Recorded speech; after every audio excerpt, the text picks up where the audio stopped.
My name is Kim Moon-hyuk, a genius who never missed a calculation, never forgot a debt, and multiplied the family fortune while the others just spent it. I was untouchable, or at least I thought I was. Once, an executive took a massive loan from us and tried to pull a scam, fleeing the country by boat. I went after him alone and took down all his bodyguards. I told him, "You owe us, and nobody gets away without paying, at least not while they are alive." I tied him up and threw him into the sea a few times until he remembered where the money was. He paid. When I returned home by boat, I was thinking, my grandfather built this empire, but my uncles, the current owners, were only losing money. I was the only one in that room who actually solved problems. I did it all for my grandmother, who raised me when my parents died. I owed everything to her. But gratitude doesn't exist in this family. When my grandfather died, the war for inheritance began. One day, they called me for an urgent job. It was a lie. They betrayed me and tied me up inside my car. They took me to the coast and pushed the car into the sea, as if it were natural for others to see me inside a car in the middle of the sea. As the car sank into the dark water, I thought this ending was completely unjust. After 30 years of loyalty and hard work, my own uncles killed me just so they wouldn't have to share the money. But fate had other plans. When I opened my eyes, I didn't see the bottom of the ocean. I was lying on the beach. It was 1990. I am a 17-year-old boy again, but with 40 years of experience, hatred, and knowledge of the future inside my head. But suddenly, he was surprised by a guy looking for a fight. As he got up from the kick, he noticed something curious in front of him. There was a group of high school students exchanging punches among themselves, which made the hero think that even in paradise, it was total chaos. The fight was intense, with people taking kicks and others being thrown to the ground. The beach was a complete battlefield, and Moo-hyuk did not understand what was going on. When one of the delinquents came at him, Moo-hyuk easily landed a solid punch on the guy. He noticed his body felt lighter, as if he were young again. Right after that, 2 more thugs ran towards him, but with great speed and strength, Moo-hyuk managed to kick them away. None of them were a match for Moo-hyuk, who came out on top in every exchange. As if that was not enough, he took down the delinquents one by one with impressive ease. After that, Moo-hyuk gave the attackers a threatening look and told the bastards they had lost and should get out of there. Terrified, the delinquents ran away as fast as they could. Tired from the fight, Moo-hyuk sat down on the ground. One of his allies started taunting the losers, asking where they were going and saying he would give them a good beating next time. This same guy came over and asked if Moo-hyuk was okay, mentioning that he had gone to the beach to flirt with girls but only found guys. He offered him a cigarette, noticing that Moo-hyuk was sweating. This made the protagonist wonder if that guy was really a high school student. Seeing the name on the uniform, Moo-hyuk realized this was Lee Myung-soo, his best friend from elementary school. Soon after, another friend showed up saying that, as expected, Moo-hyuk was still the best at fighting because he had beaten everyone by himself. This was Park Hyun-sung, a close friend whose father was a police officer, which used to help them get out of trouble. Moo-hyuk then asked where they were, leaving his friends confused. They did not understand what he meant. They answered that they were in Gwangali and asked if Moo-hyuk had hit his head, since he had started using the Seoul dialect and was asking strange questions. After this discovery, Moo-hyuk asked what year and date it was. The answer was that it was September 21st, 1990. Now his friends were sure he had hit his head somewhere. Moo-hyuk looked at everything around him, trying to better understand the situation. Thinking about everything that had happened, he was certain that he had drowned in the sea and returned 30 years into the past. Meanwhile, his friends were already hungry and decided to look for a bowl of ramen to eat. Suddenly, something came to Moo-hyuk's mind when he remembered that date, and he took off running at full speed, leaving his confused friends behind. That was the day his grandmother had died from a heart attack. The doctors at the time said that if someone had found her earlier and called an ambulance, she would not have passed away. Already in front of his old house, Moo-hyuk was greeted by his grandmother, who asked if school had ended early. When he touched her hands, he could not hold it in and broke down in tears, remembering the memories they had together. She noticed her grandson was out of breath and asked if he had run home because he was hungry. Moo-hyuk could not hold back his tears, so his grandmother asked if something had happened, but he just replied that he had missed her so much. His grandmother was confused by his behavior, saying it was as if her Moo-hyuk was a child again. She commented that he was very handsome when he smiled, and even when he cried, and wondered when he had grown up so much. Quickly, Moo-hyuk wiped his tears and said they did not have time and needed to go to the hospital right away. The protagonist argued that his grandmother could pass out at any moment and that they should get it checked out, but she resisted, saying she was not sick. Desperate, Moo-hyuk insisted that she hurry up because she could die, but she still did not understand why. With a happy expression, she said she would only die after seeing him married and raising his children. Then she went inside the house, asking her grandson to go to his room while she prepared the food. A little later, they were gathered together eating. His grandmother commented that she knew he did not like banchan that much, but he replied that he liked everything, and would eat anything. Seeing the way Moo-hyuk was eating, his grandmother said that if anyone saw him like that, they would think he had not eaten in years. Then, she left the room, telling him to wait because she had also prepared his favorite corn juice. Alone, the protagonist broke down in tears again, saying that all he needed was his grandmother's homemade food, and wondering why he had spent his life being a lapdog for the Cheon family. Suddenly, he heard a noise in the other room, and when he got there, he found his grandmother on the floor unconscious. With despair taking over, the only solution Moo-hyuk could think of was to take her to the hospital. His grandmother was already resting in a room, still unconscious. In the doctor's office, the doctor said that if he had been a little later, she would have been in a very bad situation, and that they would need to run more tests. It was revealed that a surgery would be necessary, because if she were left like this, she would keep passing out all the time. Moo-hyuk was shocked when he saw the hospital bill, and realized he did not have a single penny in his pocket. He remembered that a short time ago he was used to dealing with hundreds of won. To his surprise, his friend offered to pay the bill, explaining that he had received his father's pension, who owned an adult entertainment venue. Moo-hyuk thanked him and said he would pay him back as soon as possible, but his friends told him off, saying that it was for his grandmother's expenses and that he should not worry about money, just take care of her. In the conversation with the doctor, it was revealed that the surgery would cost about 10 million won. He knew that 10 million was not a lot of money before he died, but now he only had a few coins with him. Standing at a payphone, Moo-hyuk came up with an idea to pay for the surgery fee. He called Pyeongchang-dong directly and said he wanted to speak with President Taesun because he had a message for him. The message was that the son of his only daughter, Cheon Misuk, wanted to see his grandfather. On the hospital rooftop, Moo-hyuk was thinking. He looked at the view and thought about how there were not many tall buildings in 1990,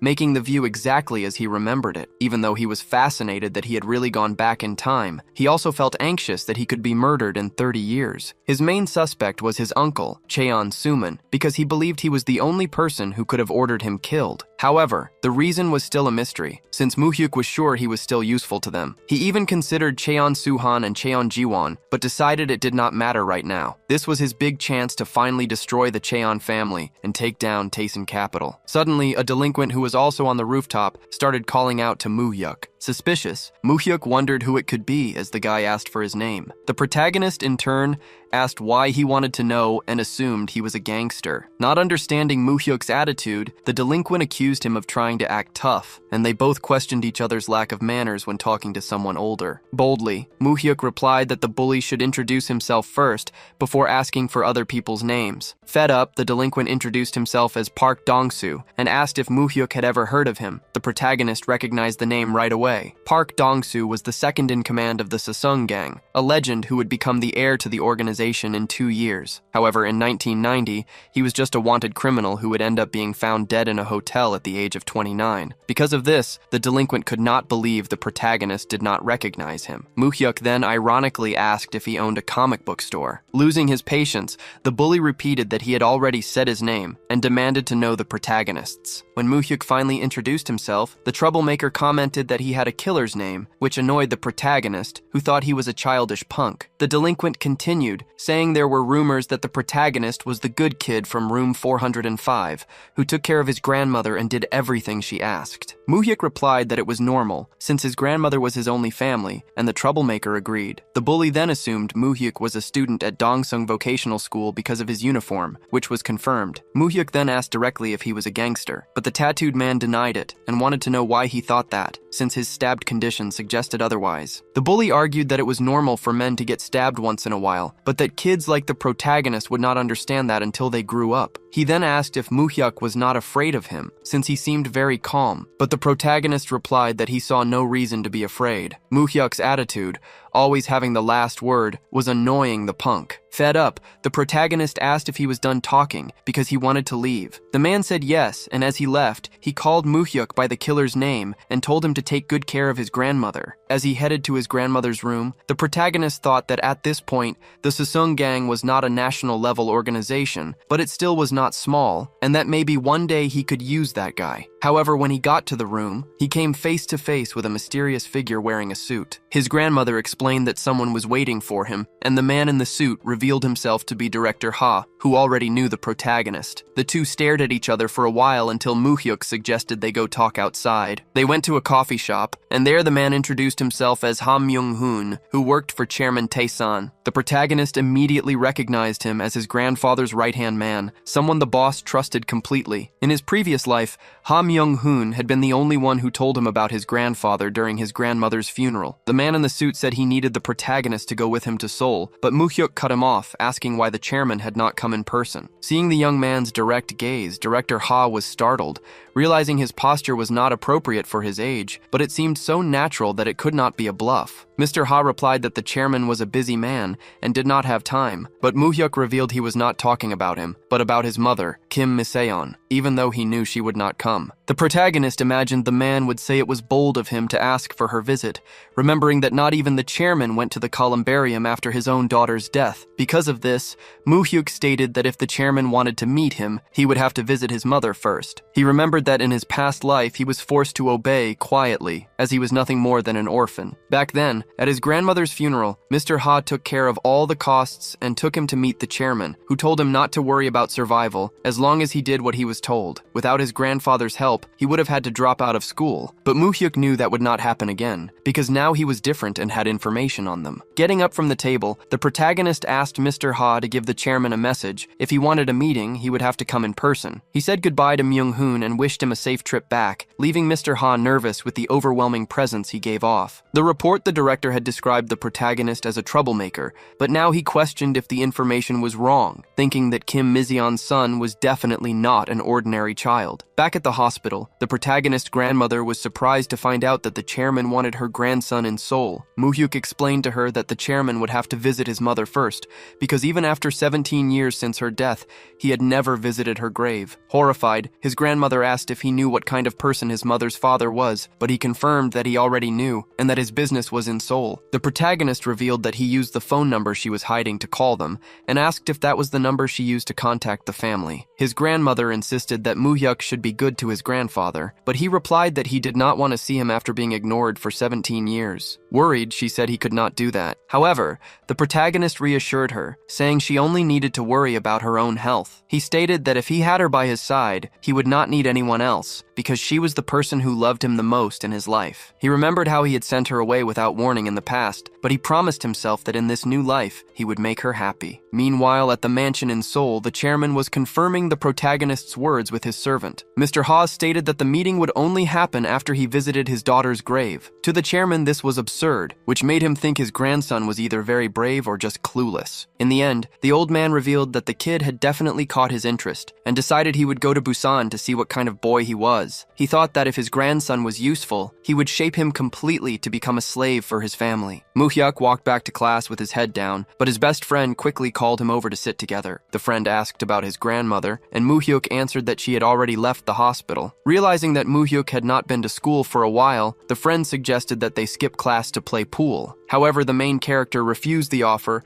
saying that he needed to stay because he had missed too many classes. Then Moo-hyuk focused completely on the lesson writing in his notebook and telling his friend that they should prepare themselves. This sudden attitude scared everyone in the room. When they saw Moo-hyuk studying, they began to wonder what had happened to him. His best friend even started crying, saying that there were only 9 years left until the world ended, and the main character was reading a book, which to him was a sign that something was very wrong. Seeing this, Moo-hyuk remembered that in his past life, studying was his lowest priority in high school. He only started taking his studies seriously after meeting his grandfather, who constantly pressured him, expecting the best results possible. The only goal his grandfather set was for him to get into the Korea law school. Although the old loan shark did not see the slightest chance of his grandson achieving this, he would use it as a way to see if the boy was worth it or not. The grandfather guaranteed that he would not go hungry under his roof, but if he failed, he could say goodbye to his relationship with the Cheon family. Because of this, the main character sat and studied hard until he was accepted into the university, which allowed him to work for his grandfather. From that point on, however, he was used drastically by his family like a blood servant. Now Moo-hyuk was willing to do things differently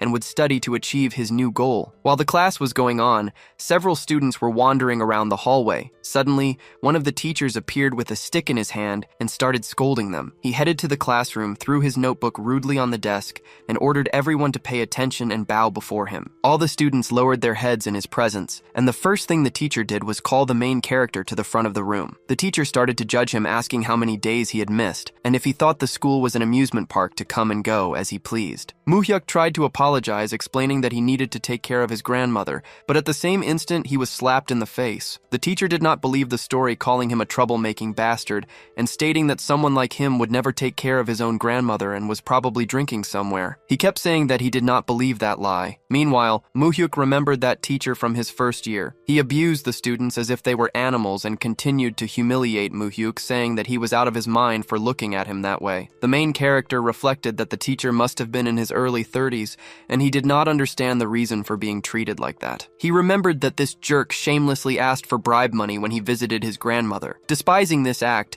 Moo-hyuk made his grandmother stop giving the thousands of won she struggled so hard to earn, and that was why the scoundrel picked on him whenever he could. The teacher continued to mistreat him, making him lie on the floor while saying that he knew he was always looking for a fight. The abuser argued that children like the main character always became gangsters when they left school. Suddenly, the vice principal entered the room, which caused panic for the teacher. The vice principal was asking if there was a student named Moo-hyuk in that room, and the teacher went into shock, realizing that he had been caught in the act. Outside the school, an all-black car and the well-dressed Mr. Ha were waiting for the main character. The man asked Moo-hyuk to get into the vehicle, while everyone at the school watched the scene from the windows, confused to see an imported car. When the main character got into the car, he came face to face with his grandfather in person. Chairman Cheon Tae-san was waiting for him and asked if he was the son of Misuk. Moo-hyuk reflected that they had finally met again, and that the last time he saw him was before he died 20 years ago. He then confirmed that his father was Kim Tae-soo and his mother was Cheon Misuk. With an air of superiority, the old man said that he was there in person, just as Moo-hyuk had requested. Soon after, the main character asked if his grandfather had stopped on the way to visit his mother's grave, and the old man confirmed it seriously. The main character then argued that he heard that his grandfather had never gone to see his mother a single time, so he thought it was more appropriate that he go there before speaking with him. He added that his grandmother, who raised him, was not in good health, and that was why he could not abandon her, and that he was not even looking to apologize for that. Observing Moo-hyuk's posture, the old man wondered if he was really just a child, because he was not even slightly intimidated in his presence. The man then asked if the main character really knew who he was. In his thoughts, Moo-hyuk knew that he was a legend in the lending industry, who came to the South as a day laborer. At that time, there was no business person, or politician who had not borrowed money from him. Even during the 90s, he ruled the entire country with trillions in cash. Despite this, Moo-hyuk replied that he only knew him a little, knowing only that he managed a business. The old man said that he managed a small lending business in Seoul, and asked if his grandson knew what that was, but Moo-hyuk knew that it was not a small business. Without beating around the bush, the man asked what the main character wanted. With great confidence, Moo-hyuk reflected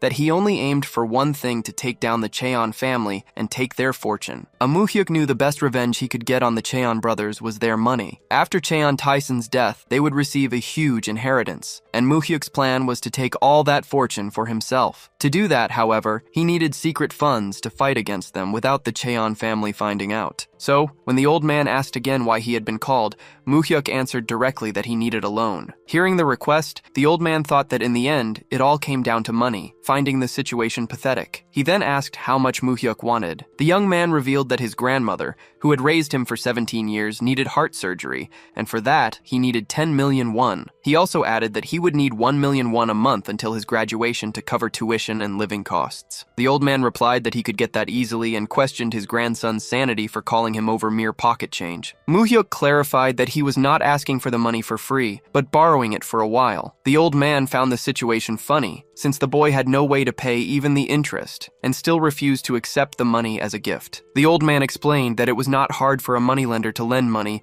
but that no one lent it for nothing. In an intimidating way, he demanded to know if Moo-hyuk had any collateral or credibility to pay back the debt. Without hesitating, the protagonist replied that his collateral was his own brain, leaving his grandfather surprised. Moo-hyuk detailed his proposal, stating that if he received the loan, he would get into Korea University and use that as collateral to pay off the debt. The chairman was stunned, because in the past he himself had asked this of his grandson, but now the offer was coming from the boy himself. Cheon Taisan had always had a great desire for academic achievements since he did not have a proper education because he was poor, and this obsession extended to his children. Therefore, the idea of having his grandson at Korea University was an attractive proposal to erase his inferiority complex. The old man, however, thought that Moo-hyuk did not seem capable of getting into the university as his grades were bad, and he thought maybe he was just bluffing. Faced with this, the old man asked how confident his grandson was and what he would do if he failed. Moo-hyuk thought to himself that although he had already succeeded once, there was no guarantee he could do it again, but he knew he needed to spark his grandfather's interest as much as possible. So, he replied that if he could not get in, he would give his head and his body as payment and asked if that was enough. Hearing the offer, the old man agreed that it was enough. Right after that,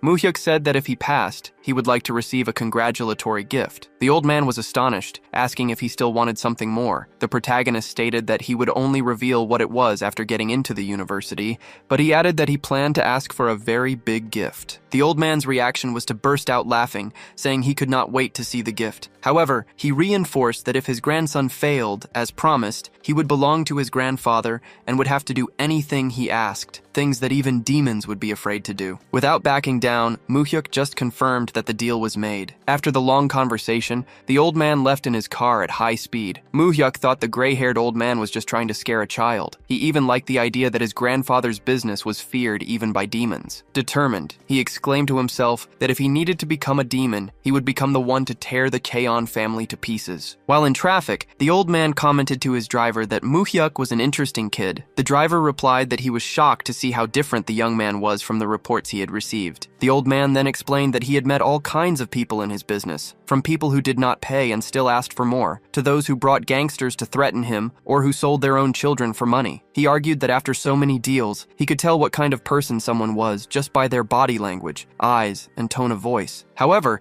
he admitted that he could not get the slightest read on his grandson. Hearing this, the driver commented that it seemed the old man had taken a liking to the boy, but the old man changed the subject and ordered them to go to Dihang Hospital. Inside, Moo-hyuk was asking the doctors to take good care of his grandmother, and one of them reassured him, saying it was not a difficult surgery. As the surgery was happening and Moo-hyuk was leaving the place, the delinquent from the other day showed up and asked if he was going to school and eating properly. The big guy invited him to smoke on the rooftop, but Moo-hyuk questioned if he should be making that kind of invitation to a high school student. The delinquent asked why the protagonist studied so hard at such a young age, saying he should enjoy life more. Even so, the man said that if Moo-hyuk really needed to study, he would not get in the way. Instead, he handed him a piece of chewing gum to chew when he felt sleepy and said goodbye, telling him he would see him later. As he watched him leave, Moo-hyuk reflected that this man, Park Dong-soo, was actually a well-known gangster in charge of a gang with hundreds of members. He did not expect the guy to be so amusing, but he knew that soon, when the crime war began, Park Dong-soo would meet a terrible end. While thinking about this, Moo-hyuk noticed suspicious men arriving at the hospital door, carrying weapons. He knew that according to the original events,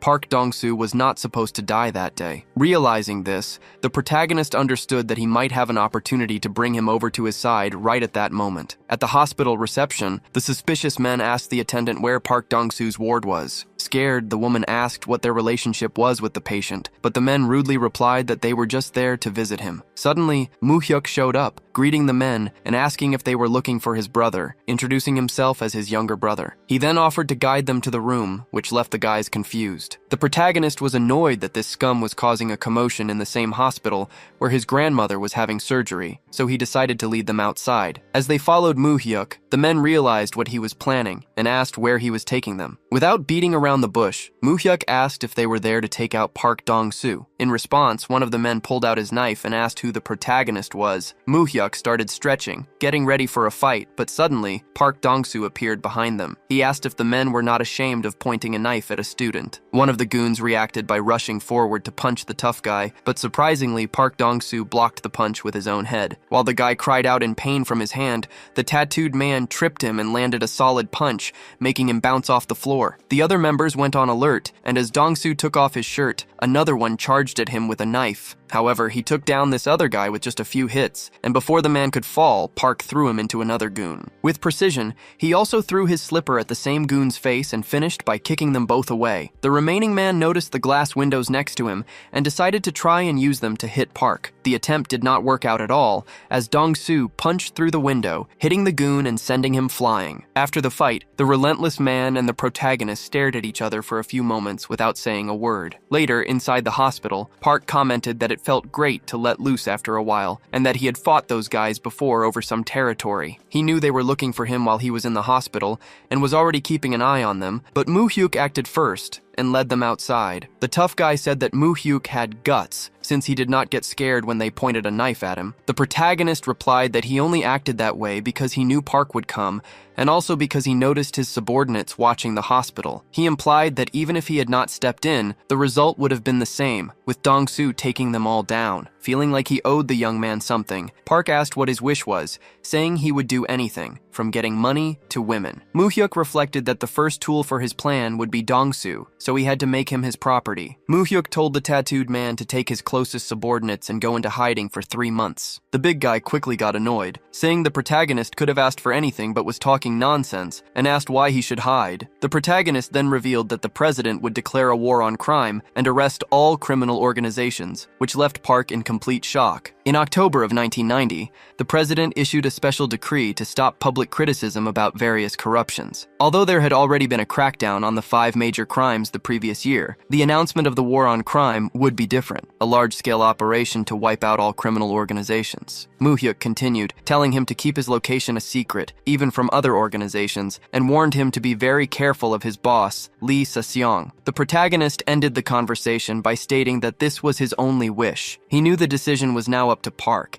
and that if he survived, he could be useful someday. 1 month later, what Moo-hyuk told Dong-soo came true. The news reported that the Constitution granted the president full authority to clean everything up. The newspaper said that even prosecutors and police officers were mobilized, and all the organizations in Busan were captured. Park Dong-soo heard the news from his colleagues, but he already knew everything. He ordered his companions to do nothing, and not go around causing trouble for no reason. Reading the newspaper, the tough guy was surprised, as everything happened exactly as the protagonist had said. He remembered when he heard the prediction, thinking it was nonsense and that the young man might as well have wished for reunification. In a flashback, Moo-hyuk replied with a smile that this wish would come true in Germany, but not for them. Back in the present, the gangster, now scared, wondered who the mysterious figure of Kim Moo-hyuk was. Back at home, Moo-hyuk was reassuring his grandmother, telling her that his grandfather had taken care of everything and that she no longer needed to worry. He explained that he had inherited an apartment and money from this grandfather, who had been away for 17 years, and insisted that she did not need to work anymore. The old woman could not accept the news calmly, but Moo-hyuk argued that she had already worked so hard to raise him alone and deserved much more. He assured her that she would live comfortably from now on, and asked her to only think about her own health. Suddenly, the door opened and Moo-hyuk's friends arrived, announcing they had bought ribs to celebrate. They congratulated his grandmother on being discharged from the hospital, all very excited and happy, and they planned to grill the meat to enjoy the rest of the day together. A while later at school, the boys commented that the weather was nice, but their mood was ruined because it was exam day. Moo-hyuk's friends were arguing about who was better at studying, with one of them bragging about being in the top 500 while the other was below rank 520. When they asked Moo-hyuk about the exam, he replied that he had only improved a little and needed to work harder. He reflected that it had been difficult to get back to studying after so long, but he felt he had managed to do a good job. As they approached the classroom, a classmate ran over to share the news. Moo-hyuk had gotten first place on the exam. His friends were completely surprised by the news, and the guy who brought the information said he had heard it in the teacher's lounge that morning. Right after that, a student announced that Moo-hyuk was being called to the teacher's lounge. His classmates assumed he would receive some kind of award and told him to get excited. Once inside the room, the teacher asked if Moo-hyuk knew why he had been called in. Moo-hyuk showed no reaction and remained silent, which made the teacher slap him across the face. Moo-hyuk's friends, who were watching anxiously through the window, saw the teacher ask again why he was there. Confidently, Moo-hyuk replied that he did not know, and for that, he got another slap across the face. The teacher began to question him about what he had done on the exam, accusing him of cheating. since it was impossible that he, one of the worst students last semester, was now in first place. Moo-hyuk knew the real reason for this attitude. A few days earlier, the teacher had seen him getting into his grandfather's car and questioned him about it. The man argued that since he had been Moo-hyuk's tutor since elementary school, it was only fair for his grandfather to greet him. This self-serving attitude disgusted Moo-hyuk, who thought that this teacher was the worst kind of trash, much more horrible than he remembered. On that occasion, Moo-hyuk simply replied that his grandfather lived in Seoul and that the teacher would have to go there if he wanted to see him. The teacher insisted, but Moo-hyuk cut him off, saying that if that was all, he was leaving because he had an exam to take, which made the teacher furious. Back in the present, the teacher, convinced of the cheating, asked if Moo-hyuk had acted alone or if he had help. The protagonist denied the accusation once more. The teacher then reminded him that he had already suspended him for other problems and accused him of causing trouble again, maliciously asking if he had learned that from his grandmother. Upon hearing his grandmother mentioned, Moo-hyuk thought that the teacher had crossed the line. The man, irritated by the student's glare, threatened to tear his eyes out. Extremely enraged, Moo-hyuk demanded that the teacher apologize, stating that his grandmother had nothing to do with the matter. In response, the teacher slapped him again, calling him crazy. Next, the teacher started tearing up all of Moo-hyuk's exam papers, declaring that they did not even need to be graded, as they would be voided with a 0 score for cheating. He announced that the protagonist was suspended indefinitely and added that if he could, he would expel him from the school. Far from giving up, Moo-hyuk proposed a bet. He offered to retake all the exams right there, in front of the teacher. If he could not get the same score, he would accept the expulsion from school without complaint. However, if he got the same score, he demanded that the teacher resign from his position. The proposal shocked everyone present. The furious teacher tried to hit him with a stick, but Moo-hyuk grabbed the object and asked if the man was not confident in his accusation. Then, the protagonist demanded that they bring the test papers. A while later, the situation remained tense, with everyone anxious for the result, as Moo-hyuk retook a large part of the exams. As the teacher graded the tests, it became clear that Moo-hyuk was getting a perfect score on all of them. Another teacher commented that he was finishing the English test, and if he got everything right, he would have aced every subject. To increase the pressure, Moo-hyuk announced that he was on the last question and reminded them that if he got it right, the teacher would have to leave the school forever. He also added that if the teacher did not keep his promise, he should not expect to be treated with respect. Everyone watching became even more tense. At that moment, Moo-hyuk made one last offer, saying that if the teacher apologized right then and there, he would stop answering the questions. The teacher did not like Moo-hyuk's tone at all, but suddenly the school principal arrived and told them both to stop, stating that this was enough. The principal declared that the protagonist had already proven he did not cheat and ordered the teacher to apologize to him, adding that he should actually be praising him for his grades. As everyone watched, the teacher apologized to Moo-hyuk, saying that he had gotten it all wrong, but he could not look him in the eye. Now that he was proven right, Moo-hyuk slammed his pen on the desk and said seriously that he was going back to class. As he walked away, all the students watching the scene from outside celebrated his victory. As the students anxiously watched the scoreboards, it was announced to everyone that Moo-hyuk had taken first place in the exams. His friends commented on how scared the teacher was after everything, but they still could not believe Moo-hyuk got first place. They wondered if he would really go to Korea University. Moo-hyuk seriously told Myung-soo to start studying for real and said he would help him. He also advised Hyun-sung to go back to practicing judo. Moo-hyuk thought about how Myung-soo had high grades for a high school student, but in the end he chose a vocational school to follow his passion. Meanwhile, Hyun-sung was a promising judo fighter, but he chose that school with no sports team just so he would not be separated from his friends. However, Moo-hyuk's friends did not seem excited about the ideas. One of them was thinking about working in factories while he was young, and the other was considering taking over his father's business. Noticing their hesitation, Moo-hyuk walked up to them and said seriously that in the near future, he would need to do important things in Seoul. Being realistic, he explained that it would be very difficult to do everything alone, and that he really hoped for their help. With that, his friends made up their minds and agreed they would work hard to go to Seoul together. Moo-hyuk then thought that his revenge was not guaranteed just by knowing the future. He concluded that he needed partners who would not betray him, and these comrades he could trust were his friends. As time went by, the protagonist stayed focused on his studies and easily took first place in the final exams. Myung-soo's grades were not the best, but he also started to improve, while Hyun-sung went back to practicing judo. And so, all the pieces were falling into place. After a while, on a cold, snowy day, the protagonist was standing in front of the impenetrable fortress of the Cheon family. Along with Hanamdong, Pyeongdo-cheong was one of the richest areas in the country, and that was where the Cheon family's base was located. The property was considered the most valuable for its ability to generate cash. During the regime when the Third Republic took power through a military coup, and also during the Fourth Republic, which took power with another coup, the great moneylender's fortress protected his wealth from all these threats. At that moment, the protagonist was having dinner with his grandfather inside the residence. He reflected that this scene did not happen in his past life, because he only met Cheon Taesan long after being accepted into Korea University. This meant that his grandfather's opinion of him had changed. In that cold and mysterious room, their silence spoke louder than any words, until the grandfather commented that he heard his grandson had managed to get first place in the school rankings twice. The old man argued that, given the level of Moo-hyuk's school, it was not a big deal, but it seemed he was not just bragging last time. The moneylender was surprised and pleased with his grandson's intelligence. Because of this, he said that since he was keeping his promises, he wanted to give him a gift and asked what he would like. However, Moo-hyuk replied that, as he had mentioned before, he would only say what he wanted when he got into Korea University. The grandfather insisted, saying he knew about the promise, but he still wanted to know what his grandson wanted right then. Moo-hyuk noticed his grandfather was trying to be kind, so he figured he should ask for an allowance. Boldly, the protagonist asked his grandfather for some shares in his company. The old man was surprised by the request and asked if his grandson understood anything about the stock market. Moo-hyuk replied that he did not know much, so he asked for help,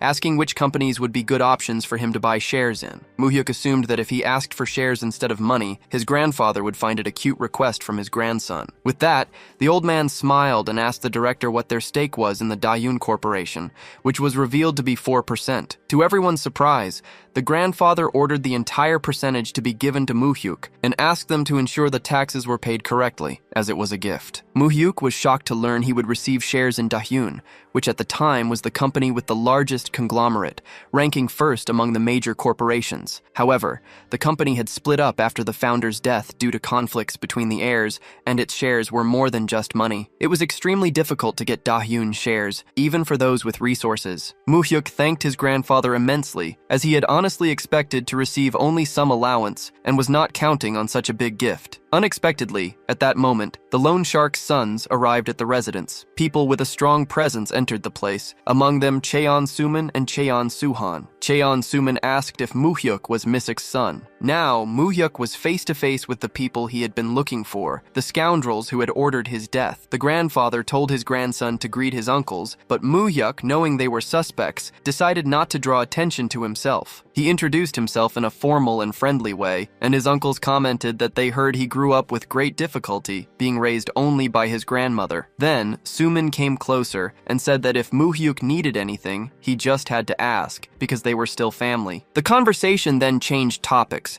and one of the sons asked a girl if her mother-in-law was doing well in business, because he had heard the Samsung group was in a tough spot. The girl replied that everything was fine, and the media was just making up stories. She assured them her father-in-law would not let the company run into trouble. The grandfather agreed, saying that man was relentless and never shed tears or blood. He added that his daughter should make it clear that her father-in-law could always count on him, because through marriage, they were also family. Soon after, the old man questioned his other son about Mr. Kim, and the son replied that his father-in-law was doing well, actively participating in politics without any problems. Once again, the grandfather said that if they had difficulties, they could come to him to avoid losses, as he did not want to get involved in trouble over illegal deals. After all this conversation, the head of the family asked if any of his sons had sent money to President Lee Hak-soo. He argued that this was not the way to use money, because the person asking should come to him and beg before receiving anything. One of the sons got nervous and asked his father if he did not know who President Lee Hak-soo was, fearing he would break his promise. Another son was also terrified, saying that if his father did that, the Cheonpung would not stand by. A great tension filled the air with all that talk. The old man became furious, and the weather outside grew even darker. Moo-hyuk was now inside his mother's old room, and as he looked through the shelves, he noticed the place was exactly the same as in his past life. When he picked up one of the books and started flipping through it, he came across a photograph of his grandfather with his mother. He thought about how that was the only picture of her he managed to find in his previous life, because his grandfather had not left any others behind. It was as if the old man wanted the whole world to forget about Moo-hyuk's mother. Suddenly, while he was still looking at the items, the bedroom door door opened. He was surprised by Cheon Jiwon, who asked if he was Mizuki's son. Moo-hyuk immediately became suspicious of the man, as he suspected the bastard had ordered his death in his previous life, since he saw him as a stone in his path to the inheritance. Jiwon commented that he knew Moo-hyuk came from Busan, and asked what it was like coming all the way to Seoul, saying it must be hard to adjust to everything. Moo-hyuk simply asked who the man was. In response, Jiwon questioned why he was being so direct, since he was older, and asked if people from Busan did not know what manners were. Moo-hyuk just thought that the man was extremely childish,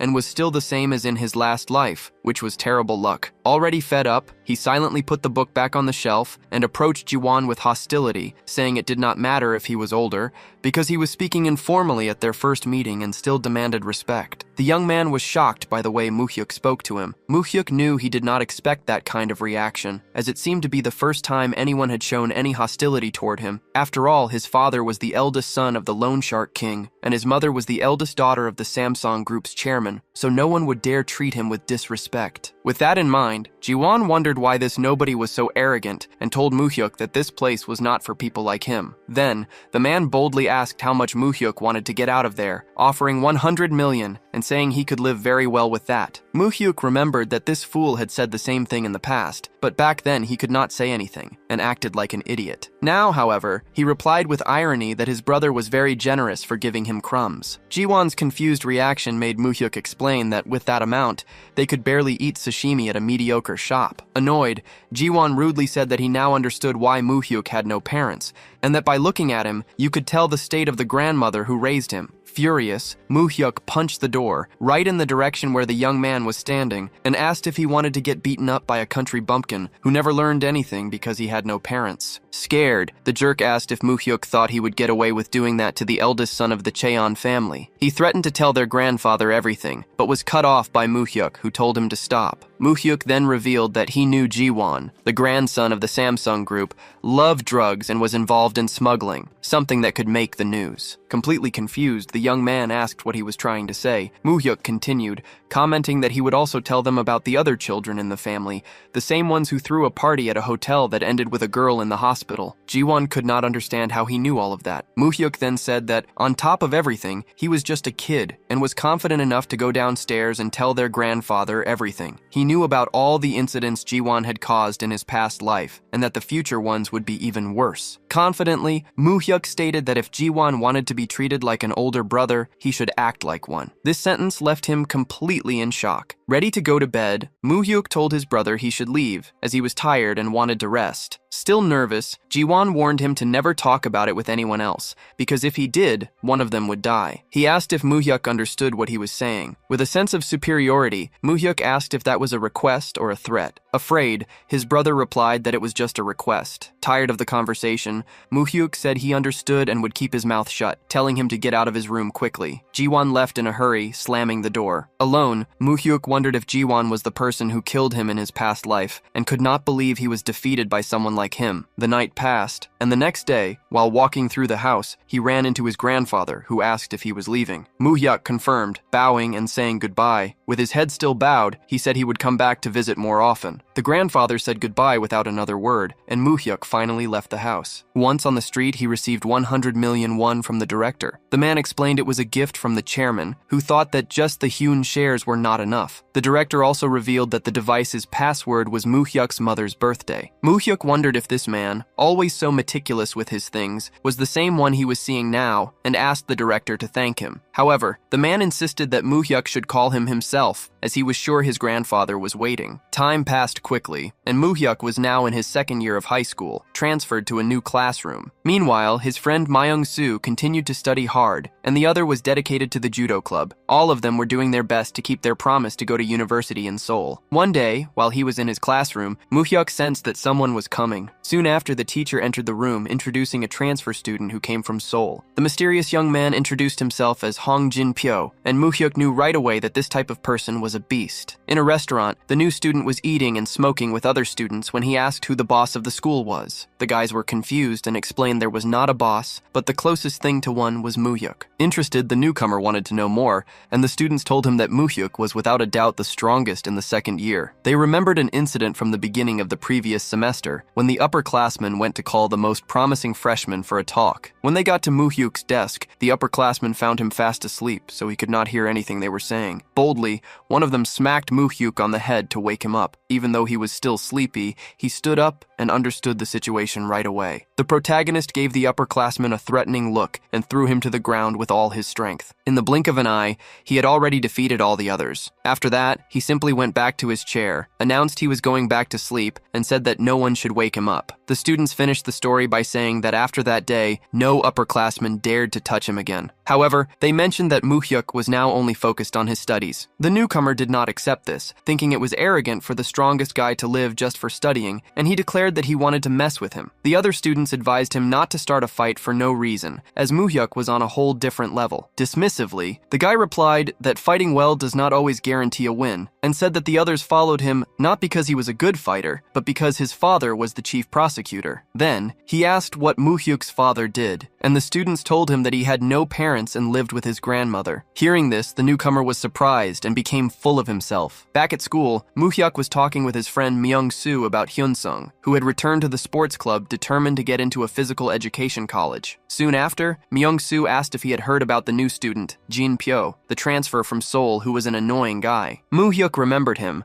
the chief prosecutor's son who used his father's influence to control the school as he pleased. His friend commented that with the upperclassmen away on a field trip, Jin-pyo was creating his own crew and turning the school into his personal playground. At that moment, they spotted Jin-pyo himself walking past them, and the two of them stared intently at each other. Seriously, Muhyuk told Myung-soo to never get involved with those guys. Myung-soo replied that he was worrying for nothing, but the protagonist insisted. Seeing his friend's concern, Muhyuk remembered the past when something bad had happened to Myung-soo, who had his leg badly injured during a fight and could not walk anymore. Furious at the memory, he thought that it was all that transfer student's fault. Back then, he had felt frustrated, but ignored the situation to focus on his studies, a regret he carried to this day. Now, however, he was determined to never again give up on the things that were precious to him. Later, in the classroom, Jin-pyo and his goons approached Myung-soo while he was studying. The newcomer asked if he was close to Muhyuk, saying he had heard that he was a good fighter. Myung-soo quickly replied that Muhyuk was only focused on his studies and had nothing to do with the situation. Surprised, Jin-pyo asked if Muhyuk did not care about him taking over the school, and Myung-soo confirmed that he could do whatever he wanted. But Jin-pyo just said that the protagonist really annoyed him, which made Myung-soo ask why he insisted on bothering someone who just wanted to study. Then, Jin-pyo spelled it out, saying he hated it when people thought some bastard was better than him. He used his goons as an example, saying they seemed more afraid of Muhyuk than of him. Myung-soo insisted that he leave the protagonist in peace, but one of the bullies did not like his tone and called him a loser. Before the goon could do anything, Jin-pyo stopped him and said that the point was that he always got what he wanted. Not understanding, Myung-soo asked if he was retarded, and immediately one of the bullies slammed his head against the desk with all his strength. Jin-pyo then said that was because of his closeness to Muhyuk, that he should not take it personally, and ordered them to let him go. While Muhyuk was studying, a classmate ran up to him and told him there was a big problem. He said that Myung-soo had been taken by Jin-pyo, who sent a message for Muhyuk to go to the band room. Without thinking twice, Muhyuk ran out to save his friend, thinking that no matter how hard he tried to avoid it, this was happening again. On the way, Muhyuk ran into his partner, Hyun-sung, who wanted to know what it meant that Myung-soo had been taken by Jin-pyo. Muhyuk tried to calm him down, assuring him that he would take care of everything, but Hyun-sung refused to stand by while some bastard took their friend. Muhyuk then thought that after a year of training, Myung-soo had become a promising talent in Busan, and getting involved in school violence could force him to give up on his dreams. Seriously? Muhyuk asked Hyun-sung to calm down, reminding him that he was an athlete and that trouble at school could hurt his college admission. Hyun-sung, however, shot back that he did not care about college at that moment, and that if something happened to Myung-soo, he would take care of the person responsible himself. Losing his patience, Muhyuk raised his voice, explaining that he had plans for the future and would need his friend's help, pleading with him to let him handle the situation. Then, Muhyuk got ready for the fight, grabbing a broom handle. He told Hyun-sung to focus on not letting anyone get past, asked, not even a teacher. Surprised, his partner asked if he was really going to take care of everything by himself. Moo-hyuk replied that he had probably forgotten who he was, Kim Moo-hyuk. When he got to the room, Moo-hyuk came face to face with several students ready for a fight, with Jin-pyo in the center, surrounding Myung-soo. Seeing Moo-hyuk arrive, Jin-pyo commented that they were not kidding when they said Moo-hyuk would show up if they messed with his friend. He added that if Moo-hyuk had not come, he would have broken Myung-soo's ankle. Not believing the situation, Myung-soo asked what Moo-hyuk was doing there. Moo-hyuk then told Jin-pyo that if the problem was with him, he should have come after him directly instead of getting his friends involved. The bully started to laugh and said he did all this simply because he thought it was fun. Getting more and more angry, Moo-hyuk demanded that he let Myung-soo go immediately, promising that he would then play with Jin-pyo himself to make things more fun. Disgusted by Moo-hyuk's words, Jin-pyo ironically asked if they were shooting a movie about the loyalty of Busan boys. After that, Jin-pyo called for his goons to attack, but they seemed very hesitant. Losing his patience with their disobedience, he shouted, asking if they knew who his father was. Jin-pyo threatened that if his father lifted a finger, he would make them all spend their entire lives in prison. With that threat, the order to attack Moo-hyuk was finally given. The first bully who came at Moo-hyuk got a blow to the windpipe that instantly staggered him. Next, 2 more delinquents attacked him, but he defended himself and took care of them easily, kicking one of them away. However, he was caught by surprise with a blow to his back,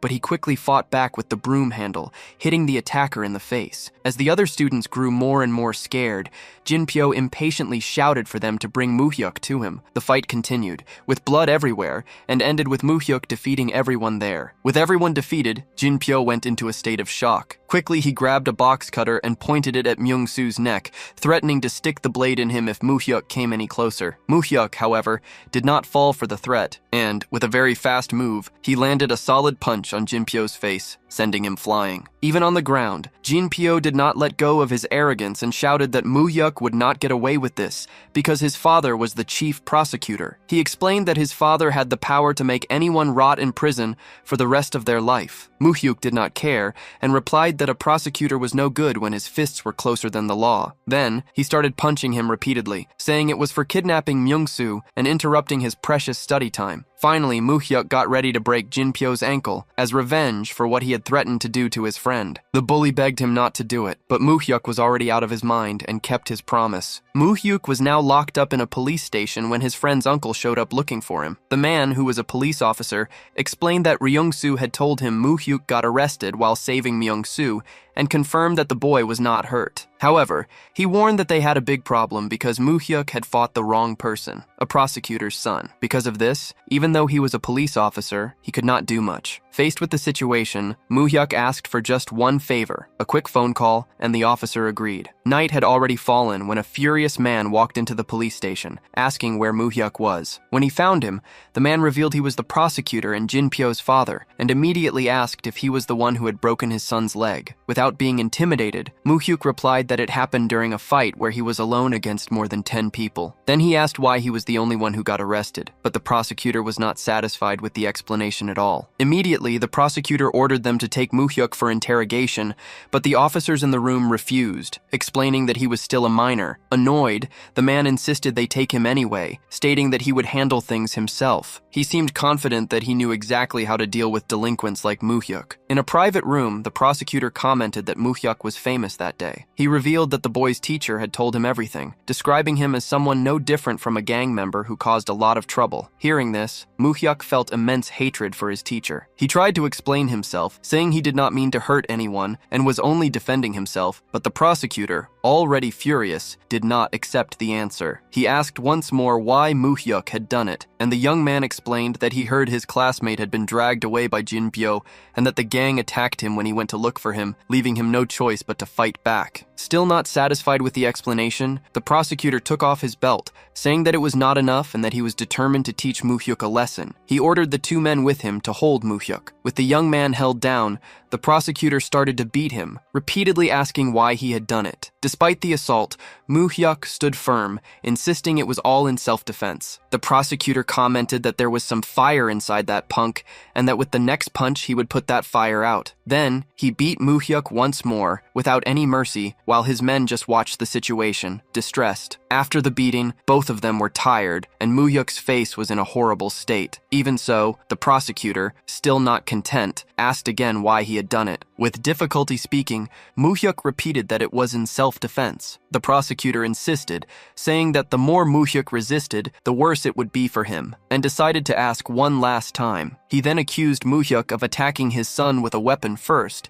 but the young man corrected him, stating that his son was the one carrying a knife. With even more fury, the prosecutor said that this reminded him of the old days and ordered them to tie Moo-hyuk up. His men hesitated for a moment, but ended up obeying under their boss's pressure. Soon after, Moo-hyuk was tied to a chair, with his hands stretched out on the table. The prosecutor stated that the young man had dug his own grave and that he should not be ashamed of it. In an act of extreme cowardice, he prepared to stick a pin under Moo-hyuk's fingernail. The man seemed eager to do it, but before he could, Moo-hyuk started to laugh out loud, leaving the prosecutor in a state of shock. The prosecutor wondered why Moo-hyuk was laughing and assumed he had gone crazy with fear. However, Moo-hyuk said that Jinpyo and his father were very much alike, like father, like son. He completed the taunt by stating that they both liked to show off their stupid little tools. The prosecutor did not like Moo-hyuk's attitude at all and ordered his men to hold him again so he could attack him. To everyone's surprise, the door opened and a man appeared, looking for the prosecutor. Still angry, Jinpyo's father complained that the man was interrupting him. Right after, a second man, tall and with a serious expression, entered the room. He was identified as Yoon Chang-ho, the chief prosecutor of the Busan district. The abusive prosecutor was confused,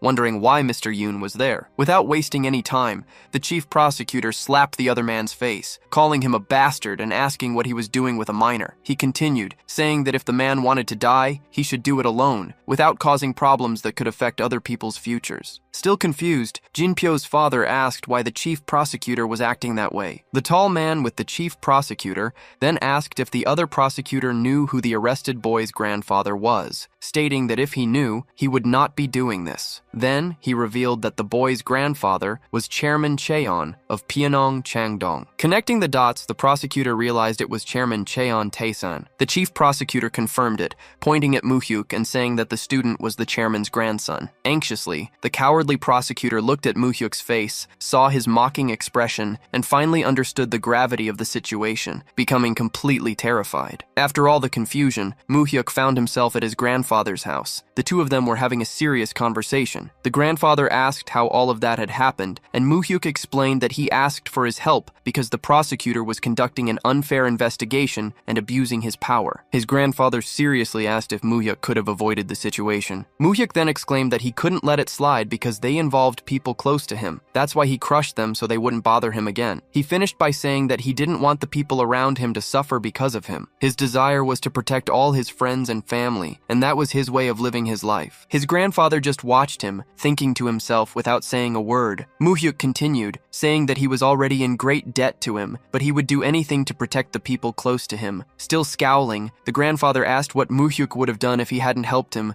stating that his grandson's life could have ended right there. Moo-hyuk replied that in that case, their relationship couldn't go any further. The statement surprised his grandfather, but Moo-hyuk continued with a stern face. He said that if his grandfather hadn't helped him when he could, he would no longer see a place for himself in the family. With that last sentence, the old man started bursting out laughing. Right after, he said that Moo-hyuk was right, saying that a man should never back down and should use every method he could. Moo-hyuk reflected that although he was being serious, he had learned that this was his grandfather's philosophy of life in his past life. The grandfather then taught his grandson that in cases you can't avoid, he must crush everyone so they don't come back, because a half victory would only give them excuses to attack him again. He finished by saying that if Moo-hyuk wanted to make someone his ally, he should embrace them fully and free them from any difficulty. After that, the grandfather called Director Ha and asked how things were in Busan. Director Ha reported that Prosecutor Hong was under an internal investigation for his involvement with torture and manipulation, while Prosecutor Yoon was waiting for the grandfather's decision. Next, the grandfather wanted to know about the situation at school. The director revealed that the prosecutor's son was expelled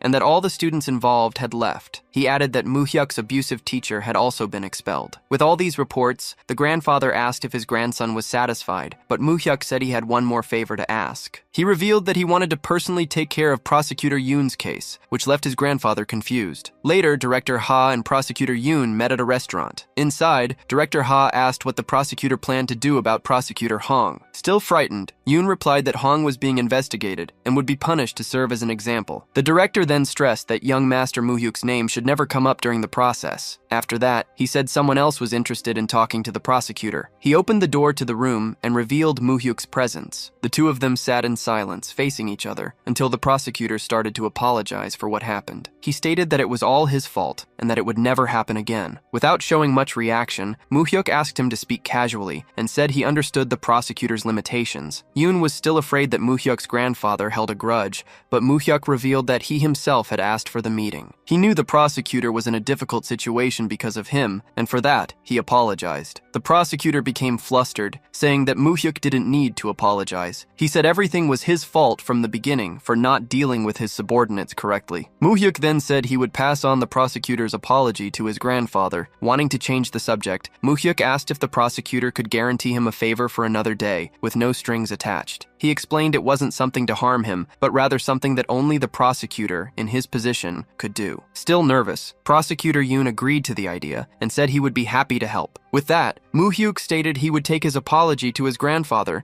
and told the prosecutor not to take responsibility for the case anymore. Now calmer, the prosecutor thanked him, saying he felt lighter. Moo-hyuk commented that he hoped to meet him under better circumstances and that he had heard about his promotion to Seoul. Then, as he was getting up, Moo-hyuk said he needed to go to class because he had missed many days. The prosecutor, who had forgotten that Moo-hyuk was just a student, said he hoped to meet him in the future. Finally, Moo-hyuk left the room, and the prosecutor reflected on how skilled he was at dealing with people, even though he was just a high school student. After everything that happened, Moo-hyuk's student life went on without any problems. He kept studying as usual, and his friends also worked hard to secure a better future. Time passed, marked by news of war, the holding of the Olympics, and the election for a new political office. Finally, the university entrance exam arrived, and Moo-hyuk successfully took the academic proficiency test. At the mansion, Director Ha went to report something to Moo-hyuk's grandfather. He said he had checked his grandson's admission report through a university professor, which sparked the grandfather's curiosity. As soon as he took the report, he was surprised by what he saw. The scene changes to a large crowd of reporters around Moo-hyuk, announcing that he passed the admission test in first place with a perfect score. They asked how he achieved the feat of 340 points, a new record in the region. The reporters asked what his secret technique was, and if he had private lessons. But Moo-hyuk revealed that he never had tutors, and only studied with books. One of the people there asked him to give a few words of encouragement to the next students who would take the exam. Formally, Moo-hyuk replied that studying was the easiest thing in the world. Back at the mansion, his grandfather was incredibly happy with the result. One night, the boys were celebrating their achievements and friendship at a nightclub. The main character, Moo-hyuk, was bothered by the shouting of his friend, who argued that they deserved some fun after studying for 3 years. Myung-sun, the son of the owner, promised he would take care of the drinks and the table reservation. Moo-hyuk, remembering his past life where he drank the best whiskeys, decided to join them. It had been a long time since he had a drink, and he was looking forward to it. But upon tasting the drink, he realized the whiskey was fake. Meanwhile, Myung-sun was already drunk, commenting on the burning sensation in his body and wondering how that stuff did not kill them. Moo-hyuk just said it was not bad and that it tasted like water, thinking that he should act normal because they were at the establishment of his friend father. Suddenly, a young man approached and introduced a very beautiful woman to Myung-sun, saying she was the most beautiful of their clients and asking them to take good care of her. Soon, Moo-hyuk friends were already blushing while the women sat with them to chat. One of the girls asked Moo-hyuk how old he was, stating that she was 21. Myung-sun, excited, answered that they were 20 years old and had been accepted into college a few days ago. When the girl asked which university, Moo-hyuk interrupted him, saying they were going to a small college in Seoul. At that moment, a group of men arrived at the table asking what they were doing there. One of them wondered why the women had not returned from the restroom and found them leaving with the younger boys. The woman complained that the place was horrible and said the man should have realized she did not like his fat pig face. The man was furious, and Moo-hyuk, realizing that trouble was coming, decided it would be best to leave quickly. He stood up, apologized, and said they were already leaving. However, when he looked at his friend Myung-soo for him to stand up too, he noticed that something was wrong. Suddenly, the boy lost it and started screaming that he did not care about anything anymore, which angered the group of men even more. Moo-hyuk was worried about his drunk friend, who did not see a problem with his actions since they were just there to drink. Myung-soo even said he would ruin his father's business, but Moo-hyuk insisted that it was enough and they needed to leave. While the boys were trying to leave, a glass was thrown on the floor. The fat man who threw it asked where they thought they were going. An employee tried to calm him down, explaining that the young men were the son and friends of the owner of the place celebrating their graduation. situation. Without listening, the man threw the employee on the floor, calling him a bastard, and started kicking him while the other customers ran away. The men accompanying him tried to stop him, reminding him that they had taken control of Napadong and that they dealt with things with that young man who supplied whiskey to them. At that moment, Moo-hyuk understood who was selling the fake drink. The father of Myung-soo, the owner of the place, arrived and apologized, saying that his son was immature and that he would take care of everything. He ordered the boys to leave and told his son to wait for him at home. While Moo-hyuk walked with his head down, guiding his friends to the exit, the fat man kept yelling, but the owner said to leave them out of it and solve the problem between them. Suddenly, the group heard the sound of a very loud slap. The obese man, now identified as Mr. Byung, asked if Mr. Lee was mocking him, stating that the roles had been reversed. Then he started kicking the bar owner, saying that he should have treated him better before. Enraged to see his father being beaten, Myung-soo went after the attacker but was easily pinned and thrown to the ground. The man grabbed the boy by the hair, saying he would teach him a lesson about messing with people he does not know. On his knees, the owner of the place begged for Mr. Byung to stop and let his son go. With irony, the man said that the father love touched him, so he let go of Myung-soo and turned to slap the owner. However, his arm was stopped in midair. Moo-hyuk finally intervened, saying that it was enough and that he was going too far. The big guy did not understand how his arm had been immobilized. Moo-hyuk stated that no matter how angry he was, he should never hit a father in front of his son. Frustrated, the man wondered if kids today were not afraid anymore and tried to punch Moo-hyuk, who dodged with ease. The attacker friends got ready to strike, but suddenly one of them went flying. Before the fat man could understand what was happening, he took a big slap to the face that knocked him to the ground. Stunned, Moo-hyuk looked up and saw a mysterious figure waving at him. To his surprise, it was Park Dong-soo, the pickpocket he had met at the hospital, who asked if he had had fun while he was away. Facing the punk, Park wondered how that idiot had not been captured yet, concluding that he must be such a sneaky crook that not even the police could find him. In response, the fat man declared that this was his territory now. Dong-soo approached him and shot back that Nampo-dong did not belong to him before, and antagonizing his opponent, he stated that he was here now. Seriously, he told the man to get lost before he smashed his face in, which made him break out in a cold sweat. Soon after, he turned to greet Moo-hyuk, asking how he had been and saying it was good to see him again. Happy with his friend's presence, Park invited him for a glass of soju. Alone in a room, Dong-soo mentioned that he saw the news about Moo-hyuk ranking first in the country,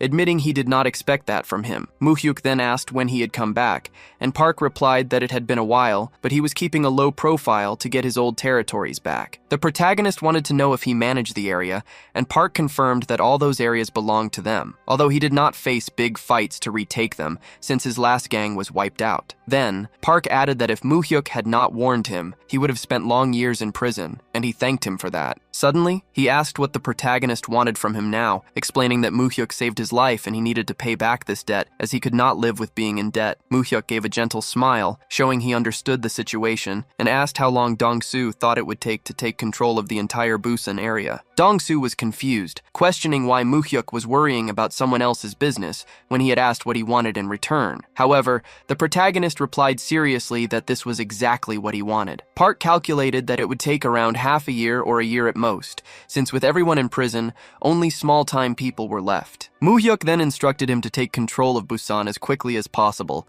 making sure to bribe the police and prosecutors to handle things carefully. He also warned him not to get involved with drugs, because there would soon be an unprecedented crackdown, and it would be hard to escape even with his connections. With that, the protagonist told him to get ready for the transition from the shadows into the daylight. Dong-soo laughed at that last phrase, finding it ironic, and argued that people like them could never appear in the light, because they would always find someone like him coming out of the shadows to start a new war. Moo-hyuk replied that this was unfortunate, and asked what the point of being a gangster was if he was going to obey all the laws. Park then mentioned that Seo's gangs had already started the process of becoming a corporation, and that Busan needed to hurry up, or else the Seoul gangs would take over. Following this line of thought, Moo-hyuk instructed him to hire competent lawyers, start his own corporation, and after taking control of Busan, move on to Seoul. Dong-soo was stunned to hear the mention of Seo, and argued excitedly that it was not that easy, as that place was a battlefield where people from all over the country went to fight. Calmly, the protagonist told him not to worry, because he would help him and that he should trust him, as he would make the preparations. Now calmer, Dong-soo admitted that it sounded ridiculous, but he still felt very convinced by the speech. More excited, the gangster agreed that the idea did not sound bad and that he would try to take control of Seoul. To seal the deal, they served themselves once more, filling their glasses with expensive whiskey. At that moment, Moo-hyuk said there was one condition for all of this to happen. He revealed that, during the entire process, his name and identity should never be revealed, and his connection with Park Dong-soo could not be discovered under any circumstances. Soon after, he drank some of his whiskey and reflected that no one could know who he was, not until he fought against the Cheon family inside his grandfather's mansion. Meanwhile, at the president's house, the old man was reading an article in the newspaper about the protagonist, which said that studying was the easiest thing, and he burst out laughing, happy for his grandson. The director by his side asked if he was happy, and the old man confirmed, because not only had a family member entered Korea University, but he was also among the top ranked in the country. The moneylender commented that he felt refreshed after talking to the old man from the Samsung group that morning, as he knew they used to look down on his family, thinking they were nothing but ignorant people with money who always bragged about their children. The director agreed, stating that these same people who criticized them also came to borrow money from the president. The old man confirmed that this was right, because they looked down on him behind his back, but when they needed something, they came begging for hours. He said that he did not finish elementary school because he needed to work, and that his children were not good students either, and without his money, they would not have even made it to college. The director then mentioned Ji-soo, the president's second daughter, who managed to get into Korea University last year, which made the president give her 1% of Samsung Electronics shares as a gift. The grandfather agreed, saying that Ji-soo was a smart child, and finished by saying that he really liked Moo-hyuk and wondered how great he would be if he were not his grandson, but a direct descendant with the Cheon surname. Next, the old man asked what the news said about the new president-elect. The director replied that he was focused on selecting the committee members and that the president had already secured a piece of 2 positions, although he did not fully understand. The director explained that since it is a civilian government, asking for too much would be strange, but the old man understood and told him not to continue. The president then asked which positions the director thought were better, and he replied that putting someone in the position of head of economic and political affairs would be good. The moneylender asked him to explain more about the political affairs, and the director detailed that this position would manipulate the police and the prosecution, which would be very useful. Given this, the president decided they would do it, as they would go straight to the Blue House, and the director agreed. Changing the subject, the old man asked what Suhan and Suman had been up to these days. The director revealed that the second boss was preparing a new venture, but there was a problem. The new business was connected to gangsters. Upon hearing this, the old man freaked out because he hated gangsters. Terrified, he asked if most of the gangs had not been arrested in the war on crime, but the man in black explained that it was a gang that was growing in secret. The old man recognized the gang's name, the Blue Wind Society, and questioned what the hell they were doing getting involved with them. The director explained that they were involved in the slot machine business. The great moneylender became furious, asking if gambling was the best they could come up with. The director revealed that Congressman Kim had been bribed and that his father-in-law was leading the licensing process, getting a lot of funds from it. Still disgusted, the moneylender complained that he must be running errands for his damn in-laws, even after being warned not to get involved with that society. Seriously, the director asked how they should handle the situation, but the old man said that for now, it would be good to just keep an eye on them so they did not cause trouble. Finally, the white-haired man reflected that he should have never borrowed power from the Blue Wind Society in his youth. He was clearly scared by this fact, but also relieved, thinking that all of this was the fruit of his own karma, and assuring himself that before he died, he would break this chain of bad fate. The weather was pleasant at the loan shark's mansion, with the sun shining in the sky. At the entrance, a young man with good posture was calling for his grandfather. It was Moo-hyuk, who was back. His grandfather welcomed him with a smile, saying it was good to have him back and that he had been waiting for him. A little later, the two of them sat down in the main room, where the old man asked if Moo-hyuk had already found a place to live in Seoul. The loan shark offered to get him an apartment near the university and hire a maid so his grandson could focus only on his studies. However, Moo-hyuk replied that if it was not a bother, he would like to stay at his grandfather's house. He explained that ever since the first time he visited the place, he had always wanted to live there. He also argued that he would feel closer to his mother who also lived there when she was young, and that he would like to see his grandfather more often. The old man was very happy to hear that, commenting that his grandson was good at saying things that pleased him and allowing him to do as he wished. In his past life, Moo-hyuk only went to that house when he was called and never took part in the meetings, always being treated like a stranger. But now, the situation was different. He had been accepted into the law school of the best university,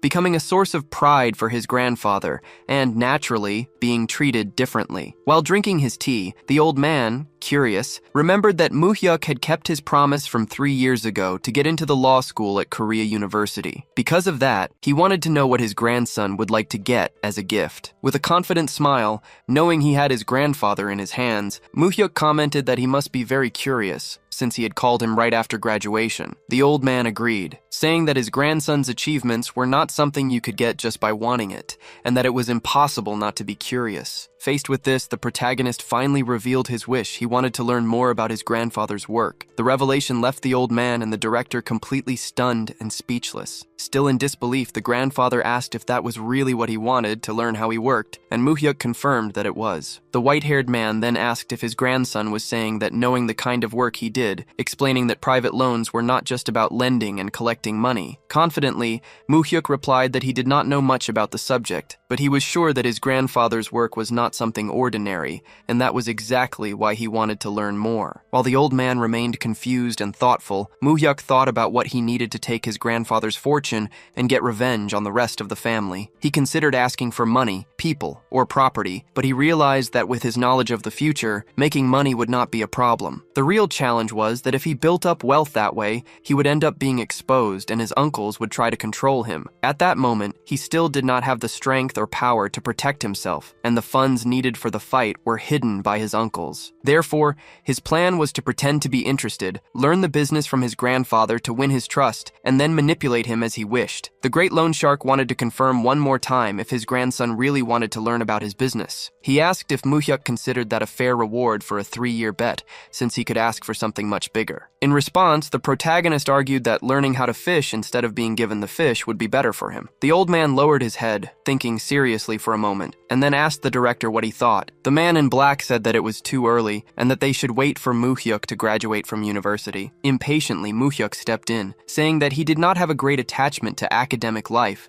and that he would like to start right away. In a serious tone, the grandfather reminded him that Moo-hyuk was going to Korea University, and asked if he did not plan to become a judge or a lawyer. Moo-hyuk then revealed that getting into the university was just a way to prove his ability to his grandfather. His real wish, he said, was to become someone with great power, just like him. Hearing this made the great loan shark thoughtful. Still serious, Moo-hyuk added that if his grandfather wanted him to become a lawyer, he would follow that path, as he was ready to take the bar exam whenever he needed to. The grandfather commented that his grandson made it sound like passing the exam would be very easy. Seeing this, Director Ha thought that the young man was truly unpredictable and wondered if his ability was much greater than he had imagined. Finally, the great loan shark made up his mind and told the protagonist to go ahead and try, ordering the director to teach Moo-hyuk his business. Sometime later, inside a closed room, the director and the protagonist were sitting at a table. The director began by explaining that the chairman was involved in a private loan business, or loan sharking, but that they operated within the law. Because of this, he told Moo-hyuk to study the legislation completely, as they needed foolproof collateral. This collateral could be real estate, various types of bonds, and even stocks, but only those that could affect the control of the company. He revealed that the chairman dealt personally with large conglomerates, helping with funds that banks could not handle, and moving tens of billions per day. Moo-hyuk thought that, at that time, the big banks had not yet developed, and Myeong-dong and his grandfather were practically the center of the financial business. The director instructed Moo-hyuk to learn the negotiation process with the conglomerates, and to do that, he had to read several books on the subject. A huge pile of books and documents was placed in front of the protagonist, who was a little startled. The man in the suit explained that those were the books, contracts, and legal materials about the collateral they currently had. Moo-hyuk's task was to read everything in 3 days and then send a summary. The protagonist felt a little awkward, since he already knew all of that, but he needed to pretend he was learning. A week later, at the mansion, the old man asked the director what he thought of the protagonist after the training. The director revealed that Moo-hyuk was able to see the flow of money and find hidden patterns in the documents, skills that would normally require a lot of experience, but that the young man developed as if he already knew everything. The old man tried not to show any reaction, but he was convinced of his grandson's great talent. The director continued,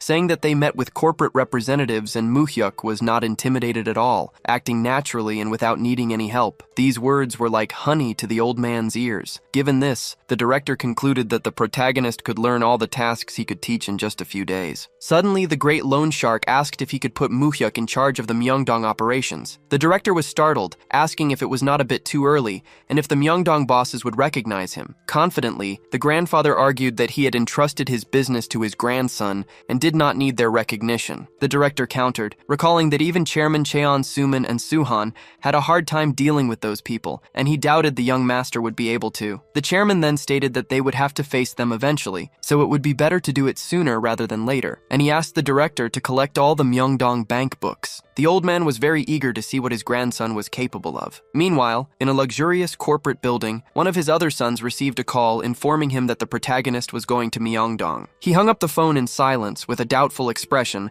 and began to look thoughtfully at the city from the top of his building, thinking about his father's true intentions with that young man. In the city of Seoul, with traffic flowing and the sun shining pleasantly, the protagonist and the director were driving in a car. Muhyuk asked what kind of business his grandfather had in Myeongdong, and the director explained that the country's 5 main banks were concentrated in that area. Because of this, a large loan market had formed there, led by the chairman of the biggest conglomerates, while Cheong Suman and Suhan handled smaller areas. The director continued, mentioning that besides those two, there were 4 individuals known as the 4 bosses of Myeongdong. These men were the biggest private loan sharks in the region, moving tens and even hundreds of millions daily. The chairman trusted them with his money as an investor, and Muhyuk's task was to check if the funds were being managed properly. In a more serious tone, Mr. Ha warned that those men had been in the business for a long time and would not be easy to deal with. Even so, the protagonist answered confidently, saying it was no problem, since he would have to face them one day, and it was better to do it soon to learn. The answer surprised the director, who remained silent. At that time, the loan industry was full of cruel people that even gangsters feared, and the 4 bosses of Myeongdong were perfect examples of this. They had held their positions for decades and earned the trust of the great loan shark Cheong, which made them formidable individuals. However, the protagonist had also grown up in that environment in his past life and died because of it. When they arrived at their destination,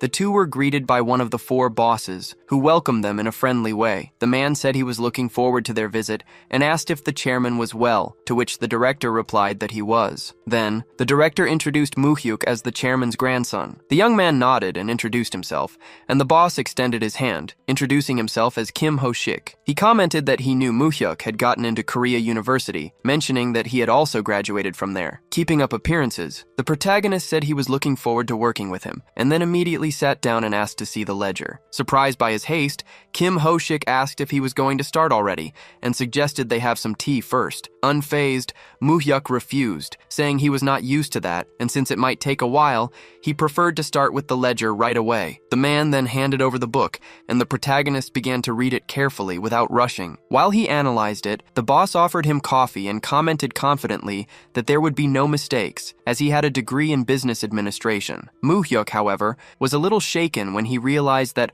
although the book was impeccably organized, something seemed wrong, because the Kim Ho-shik he knew from his past life was not meticulous at all. With that in mind, Muhyuk praised the book's organization and asked to see the bank statements. Kim Ho-shik gave a discreet signal to one of his subordinates, who brought the documents. After analyzing the statements, the protagonist confirmed that 12 of them were correct. The boss commented that those were the most important ones and that they could not lose any of them. It was then that Muhyuk thanked Kim Ho-shik for his effort and announced that he would take all the books with him, which made the man furious. The protagonist explained that the chairman had instructed him to retrieve all the bank books he managed. Kim Ho-shik, who was now sweating coldly, could not believe it and questioned if it was really an order from the chairman, saying that Muhyuk could not just take them like that. In a serious tone, Muhyuk replied that he had no reason to lie, and that if he had any doubts, he could call Pyeongchang-dong right then. Then, he asked if there was any reason the books could not be retrieved, and if there was, he should say so now. Awkwardly, Ho-shik replied that there was no problem. He was just surprised by the sudden request. Taking the opportunity, Muhyuk said he needed to talk to him in private. He Hearing the request, Kim Ho-shik's men approached with stern faces, trying to intimidate the protagonist. Immediately, Director Ha shouted, telling them to obey the order and get out of the room. The men hesitated, looking worried, while Moo-hyuk and the director watched the scene. Suddenly, Kim Ho-shik stood up and slapped one of his men, scolding them for their attitude in front of the young master and furiously ordering them to get lost. With everyone outside,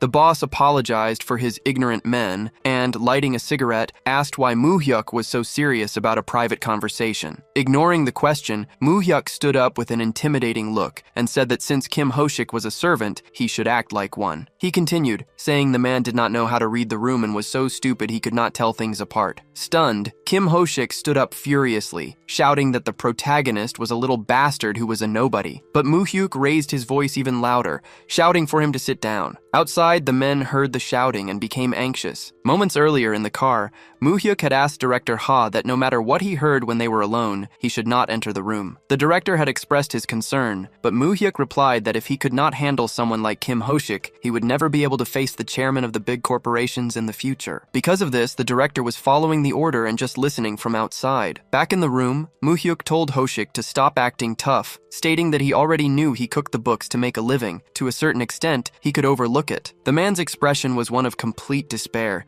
but the protagonist continued furiously, saying that what he could not do was mess with the chairman's secret account. Outraged, Moo-hyuk questioned why that cretin had not brought the secret account's book. Sweating coldly, the boss wondered how he knew about that account, which was a secret only between him and the chairman. At that moment, the protagonist was sure he had cornered Kim Ho-shik. Kim Ho-shik was still anxious in front of the protagonist, who demanded his grandfather's secret account books. Moo-hyuk was sure that Ho-shik was managing those books and did not back down from his request. Each of the 4 main bosses in Myeongdong was given an account book with 1 trillion won, all of them under names that did not even exist, totaling 4 trillion won. The protagonist found this out while looking for the hidden money after his grandfather passed away. However, when the real name law was put in place, the 4 trillion won had already disappeared, and Kim Ho-shik was happily using that money to pay his bills. Moo-hyuk then asked the boss why he was so shocked, assuming he thought the matter would not come up. Completely distressed, Ho-shik thought that only he and the chairman knew about that account book, and wondered if the chairman had told the protagonist. Losing his patience, Moo-hyuk hurried the man to bring what he asked for right away. Under pressure, the boss asked for a little time,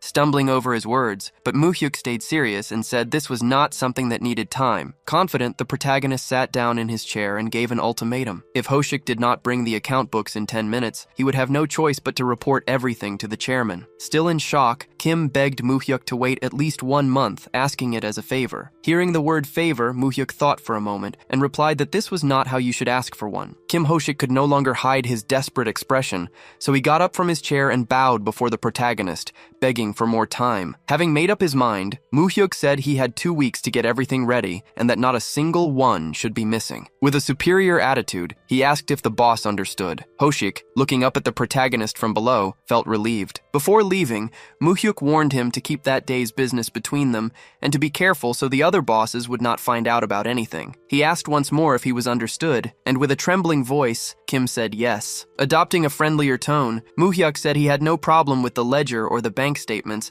and that he would come back in 2 weeks to get what was missing. Outside, he came face to face with 3 men waiting for him. They were the boss's servants and did not look happy about the situation. Seeing the scene, however, Director Ha shouted for them to make way. The men, who were trying to intimidate Moo-hyuk, trembled in fear at the shout, and so the 2 continued on their way out of the building. The 3 men quickly ran into the room to see how their boss was doing. There he was, filled with fear, wondering how that boy, who was supposed to be just a regular kid, was completely different from what they said. The next day, at the great moneylender's mansion, the old man asked how the meeting went. Director Ha reported that the protagonist received the ledger and all 12 bank statements with fake names, and that he would also receive reports every 2 weeks. The old man asked if there were any other problems between Moo-hyuk and Ho-shik. The director replied that at first Kim treated the protagonist like a subordinate, but after their talk, the young master left the room very confidently. These reports made the great moneylender thoughtful. With that, he asked who was next, and Mr. Ha said they planned to visit No Ikseon. The old man thanked the director for his work, told him to take a break, and he followed the order. Soon after, the chairman picked up his phone to make a call to Kim Ho-shik. He started by asking how the meeting had been and how the protagonist was. Ho-shik, however, stumbled over his words and took a moment to give his answer. answer. This led the old man to ask again, questioning the reason for the silence. The report Kim gave was that, compared to Presidents Sumin and Suhan, the protagonist was very much like the old man himself. The great Cheon asked him to confirm if that was really what he thought. After that, the chairman asked what they talked about in private, and once again Kim Ho-shik let silence take over. Already stressed, the old man said he did not like to ask twice and insisted on the matter. Finally, Kim revealed that Moo-hyuk mentioned the secret bank accounts that were entrusted to him. The chairman was startled, his eyes widening as he wondered how Moo-hyuk had found that out. After a long silence, the old man asked if there was anything else. Ho-shik reported that he agreed to hand everything over in 2 weeks and asked if he should really do it. The chairman agreed, telling him to hand it over, but added that there was a catch. Ho-shik, scared in his office, waited for the old man's response and got a lecture from the chairman for raising his voice at his grandson. The man said he was very sorry and promised it would never happen again. The great Cheon made it clear that he was just a servant who got rich and that this did not mean he could sit at the same table as the boss. Now calmer, the chairman told him not to forget who helped him get to that position. Sweating coldly, Ho-shik replied that he would keep that in mind. After that, the chairman hung up the phone in silence. He thought about how the protagonist found out about the secret books he entrusted to the Myeongdong bosses.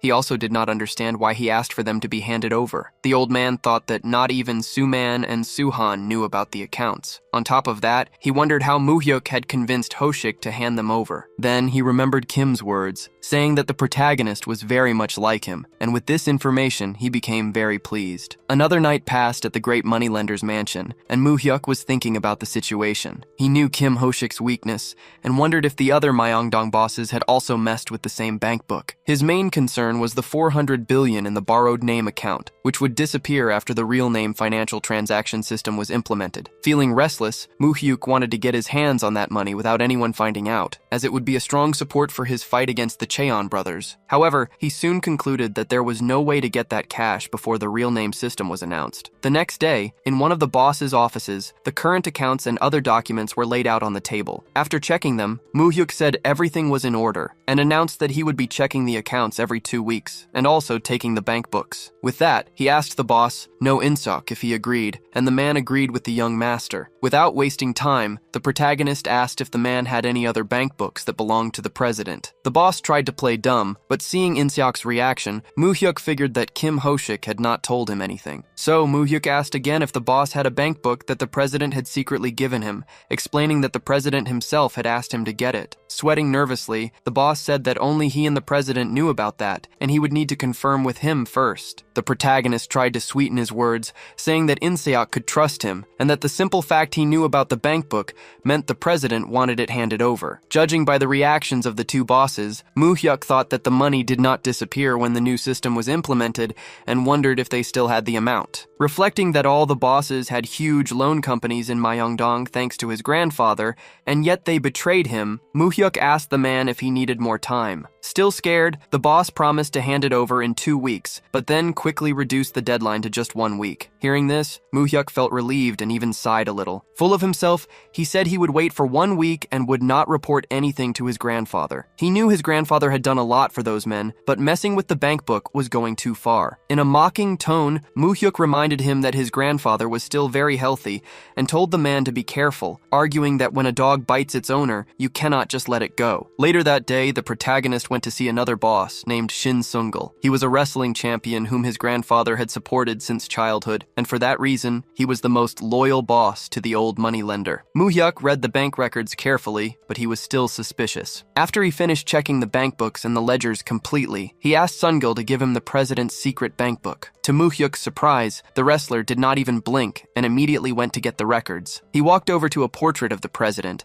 and by moving it, revealed a hidden safe in the wall. The big wrestler handed over the secret bank book gently and without any fuss, which made the protagonist think that he had not stolen any money, as expected, because there was a reason his grandfather trusted him so much. Outside the building, they said their goodbyes in front of the vehicle. The giant said he was looking forward to their next meetings and bowed to the young master. The protagonist replied that next time they would meet in a more comfortable place. With that, they sped off down the road. The last boss they had to find was Mr. Yu Jigang, who was the most experienced of the four. Unlike the others who learned from the protagonist's grandfather and became independent, he was a moneylender who competed with the great Cheon in the loan market during the 1970s. While they were on their way, Director Ha asked if Moo-hyuk knew Mr. Yu Jigang's nickname. The protagonist replied that of course he knew, as he was a man who single-handedly defeated the gangsters who tried to take over the Myeongdong loan market. He was known as the Hammer, Chairman Yu Jigang. Once inside his office, they found him completely focused on his tasks with a serious look. After noticing the two of them,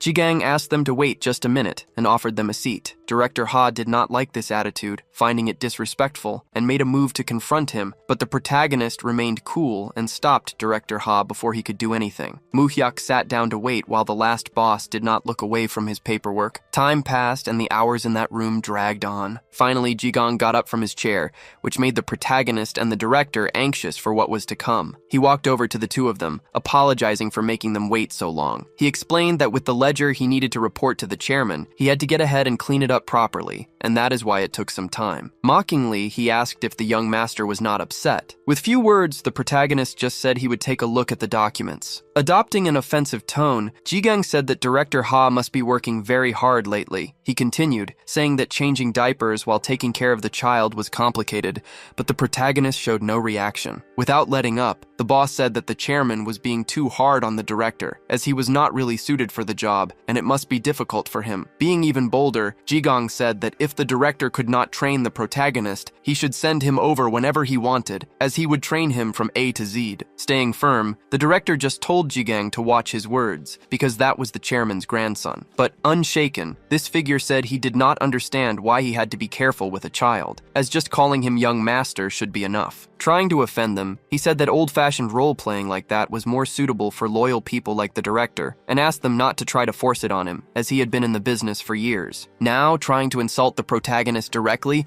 he asked if Moo-hyuk even knew what he was looking at in his hands, and why he did not just pass it to the director so they could stop wasting time. Moo-hyuk thought that this way of provoking him was very childish, but he just replied that he was almost done. There was nothing wrong with the accounting books, which in itself could be strange, but anyway, that did not matter at the moment. The protagonist then stated that there was nothing wrong with the ledger and asked Jigang to hand over the secret bank book. The boss did not understand why he would do that, and Moo-hyuk explained that the chairman had asked him to come get it. Proving his bad manners once again, Jigang blew all the smoke from his cigarette in the protagonist's face and exclaimed that the chairman should come there himself. He argued that this was the right thing to do, because the chairman had entrusted it to him personally, so he should not return it unless it was in person too. After that, he asked if the protagonist did not agree with his argument. A tense atmosphere settled in the room. The director, already furious, said that Chairman Yu was going too far with his jokes. In response, Yu Jigang said he never joked when it came to work, and that he was just teaching the young master. He argued that in business, formalities should be precise,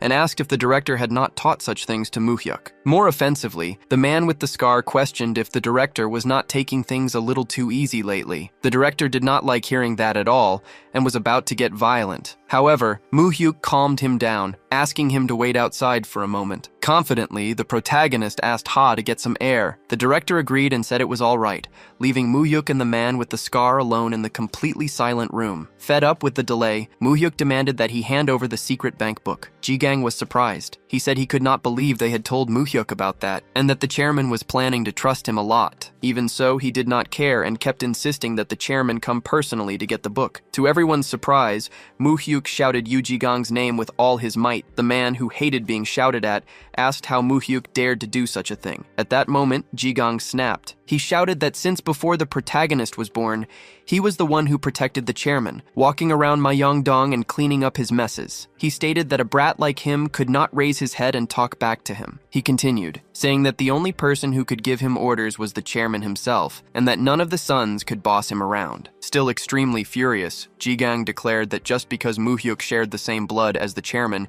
it did not put him on the same level. In response to all this, Moo-hyuk stood up, shouting Yu Jigang's name once more. Jigang's reaction was to put his hands on his hammer. He bragged, saying he had saved the chairman countless times with that tool, and that many thugs who broke into the office had their heads smashed by it. That hammer was the history of Myeongdong, and the living proof of the loan shark market. so he advised Moo-hyuk not to mess with him. Moo-hyuk understood that Ji-gang wanted to go all the way with this. Ridiculing the young man, Ji-gang said he would not even know what the end of that business looked like and that he knew nothing about that world. The protagonist reflected that Ji-gang was trying to assert his dominance, but way too much, and wondered where this confidence came from. Moo-hyuk was sure that Yu Ji-gang was in no position to rebel against his grandfather, which left him with a new doubt hammering in his head about something he did not know. Continuing, Moo-hyuk argued that he would give Ji-gang one day to prepare all the bank statements, and that if he kept on like this, he would not let it slide. With that said, he walked towards the door to leave the room. But as he was about to leave, he heard Ji-gang call out to him. There he was, right behind him, about to strike his head with the hammer. The protagonist had no reaction at all, and just waited for the worst to happen. However, the blow never came. Ji-gang had stopped the hammer even before it hit him. Now he had a surprised smile on his face, with the tool still pointed at Moo-hyuk. A little distressed, he said that the protagonist's blood still had some of the chairman's courage in it, and admitted he thought Moo-hyuk would piss himself in fear. Moo-hyuk then insulted him, asking why he was swinging that hammer if he did not even have the guts to hit someone. He continued, arguing that the moment he attacked him, he would also die, and asked if Ji-gang thought that bluff would scare him. Relentless and full of confidence, the protagonist told Yu Ji-gang to get all the passbooks ready by the next day if he wanted to live. Leaving through the door, Moo-hyuk warned that if he tried that one more time, he should be prepared to have his head smashed. Ji-gang was furious, with his nerves on edge, but he said nothing. Sometime later, inside the car, the protagonist and the director were already on their way back from the trip. The director asked what had happened, as he thought there had been some trouble earlier. Moo-hyuk, way too calm, replied that it was nothing serious, and that it was just Ji-gang trying to smash his head with the hammer. The car slammed on its brakes in the middle of the road. The director could not accept his words and, unable to believe what had happened, asked if the protagonist was okay. A line of cars started to form behind them, and Moo-hyuk just replied that they were in the middle of the road, holding everyone else up. At that moment, they had already arrived at the great mansion of the Loan Shark King. The old man demanded the reports from the meeting with Yu Ji-gang. The director reported that he demanded the chairman come personally to get the passbooks. The boss knew there was more to that conversation and asked what happened next. Ha informed him that they also tried to hit the young master's head with the hammer, but added that the protagonist was fine. The old man wondered why Ji-gang had acted that way. The director also did not understand the reason, because ever since he arrived in Myeongdong, Ji-gang had competed with the great loan shark, but he had never acted like this, and seemed very strange that day. The director argued that it was as if he were trying to provoke them on purpose. Cheon said that Director Ha could take care of this matter personally,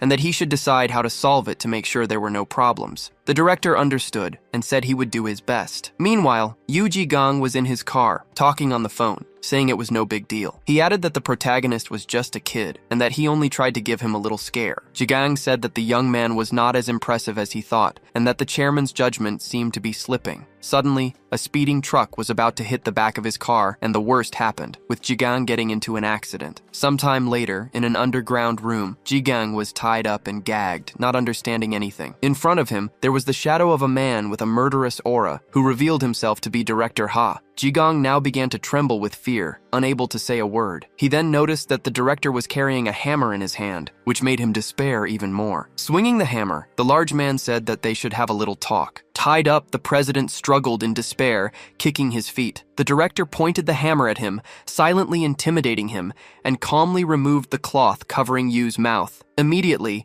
the president started shouting that the director could never get away with this. Unfazed, the large man just asked if he had tried to hurt the young master with that hammer. Then he raised the weapon towards the president's face, but stopped the blow just 1 centimeter from his head, insisting on knowing why the hell he had done that. Now, President Yu blurted out that he was just testing the protagonist to see if he was worthy of the job and that he was not really going to hit him. He continued to argue in desperation that he would never hit the chairman's grandson and begged the director to believe him, even promising to hand over all his bank passbooks. In this moment of fear, there was a crash of metal things falling to the floor. It was 2 of the director's men carrying a metal can. Keeping a serious face, the intimidating Ha asked who told you to do that. Terrified, the scoundrel replied that he did not know what he was talking about and repeated that he was just testing Moo-hyuk. Without saying a word, the director in the suit gestured to his servants. The 2 men placed a table over the tied-up president and began to untie his hands. Yu did not understand what was happening, which made him despair even more. One of the servants forced his hand onto the table, and while the other tried to do the same, The president struggled to give in. Maintaining his posture, the director warned that the next answers had better be more satisfying and asked once more who had sent him. Still terrified, the long-haired man insisted that nobody told him to do anything. With a sudden move, the director hit one of the president's finger joints with the hammer, who screamed in pain as his finger bled. Once again, the director asked who had sent him. Struggling to speak through the pain, he repeated the same answer. Without wasting time, the director hit another of his fingers, making him beg for help. Again, the same question was asked about who told him to do it. Still conscious, the long-haired president said the director was a lunatic and that there was no one. These answers did not please the director, who hit him once more and continued to strike his fingers repeatedly. After some time of this suffering, the table was already soaked in blood. The director then asked President Yu Jigang for the last time, advising him to keep the fingers of his right hand intact. He asked again who gave the orders, but the president remained silent, just looking down. Without mercy, the director in the suit told them to hold him down. Faced with this threat, the scoundrel finally decided to talk, saying he would tell them everything if they stopped. He revealed that he was ordered by Cheon Soo-man. The story then goes back to 1 week earlier,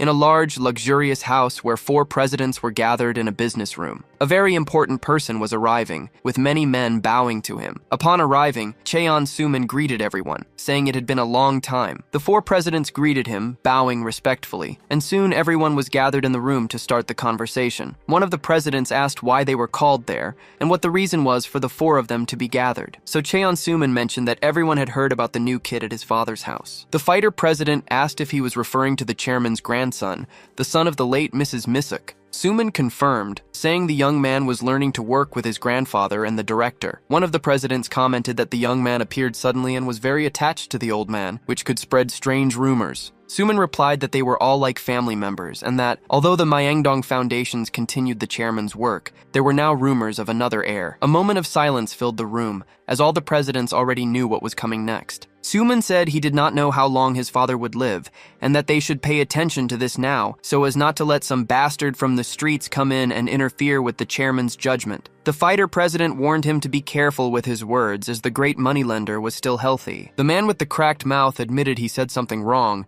but quickly added that, for the chairman's sake, they should get rid of anyone who was messing with his judgment. Once again, silence fell over the room. One of them argued that, since he was the chairman's grandson, it was a family matter and they had no justification to interfere. Soo-man countered that it was not a family fight. He asked if they thought he was afraid of the young man, but revealed he was just worried about his father's decision, since they did not know how politics could change and how that would influence the business. Everyone stared at each other for a moment in silence. Then Soo-man revealed that Director Ha would soon visit all of them with the young master. He said he was not making a difficult request. He just wanted them to test and see what kind of guy the protagonist was. After another moment of thought, the first to agree was President Yu, who slammed his glass on the table. He was determined to test him to see if he was useful or not, stating that Moo-hyuk was just a 20-year-old kid who knew nothing about their work and that he himself would teach the protagonist a lesson. Soo-man was filled with joy, saying that, as always, President Yu was the quickest to understand. He concluded by asking all the presidents to think carefully,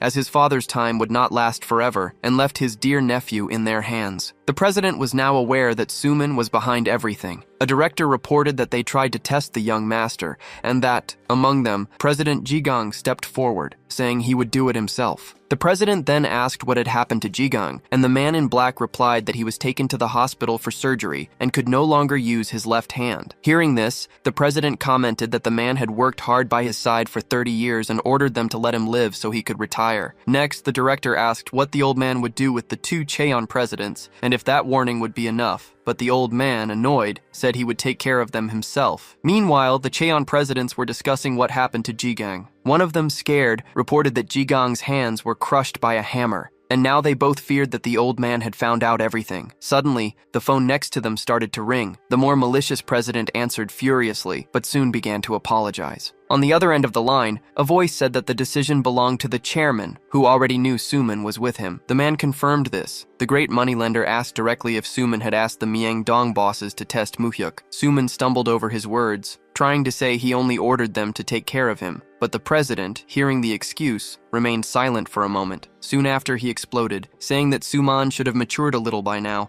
and wondered if his son had done all that because he felt threatened by a boy who just turned 20. The old man said that with Suman's actions, he now questioned whether he should really make Muhyuk his heir. Frustrated, Suman tried to apologize, but his father did not want to listen. The great moneylender cut him off and said he did not want to hear another word about him messing with his grandson. He gave a final warning. If it happened again, he would throw him out of the family without a penny. Hearing the threat, Suman flinched, wondering if his father would really do that. The other man next to him was curious to know what the father said, but the call ended and Suman, furious, threw the phone with all his strength against the wall, blaming the protagonist for getting between him and his father. Elsewhere, at the old man's house, there was a commotion. A director was reporting that President-elect Kim Man-san was reorganizing the Hao Council. He explained that the new president would reorganize the army as soon as he took office and was firing all the council members, probably as a reaction to them not meeting frequently. The old man commented that maybe the president was planning to get rid of the council from the beginning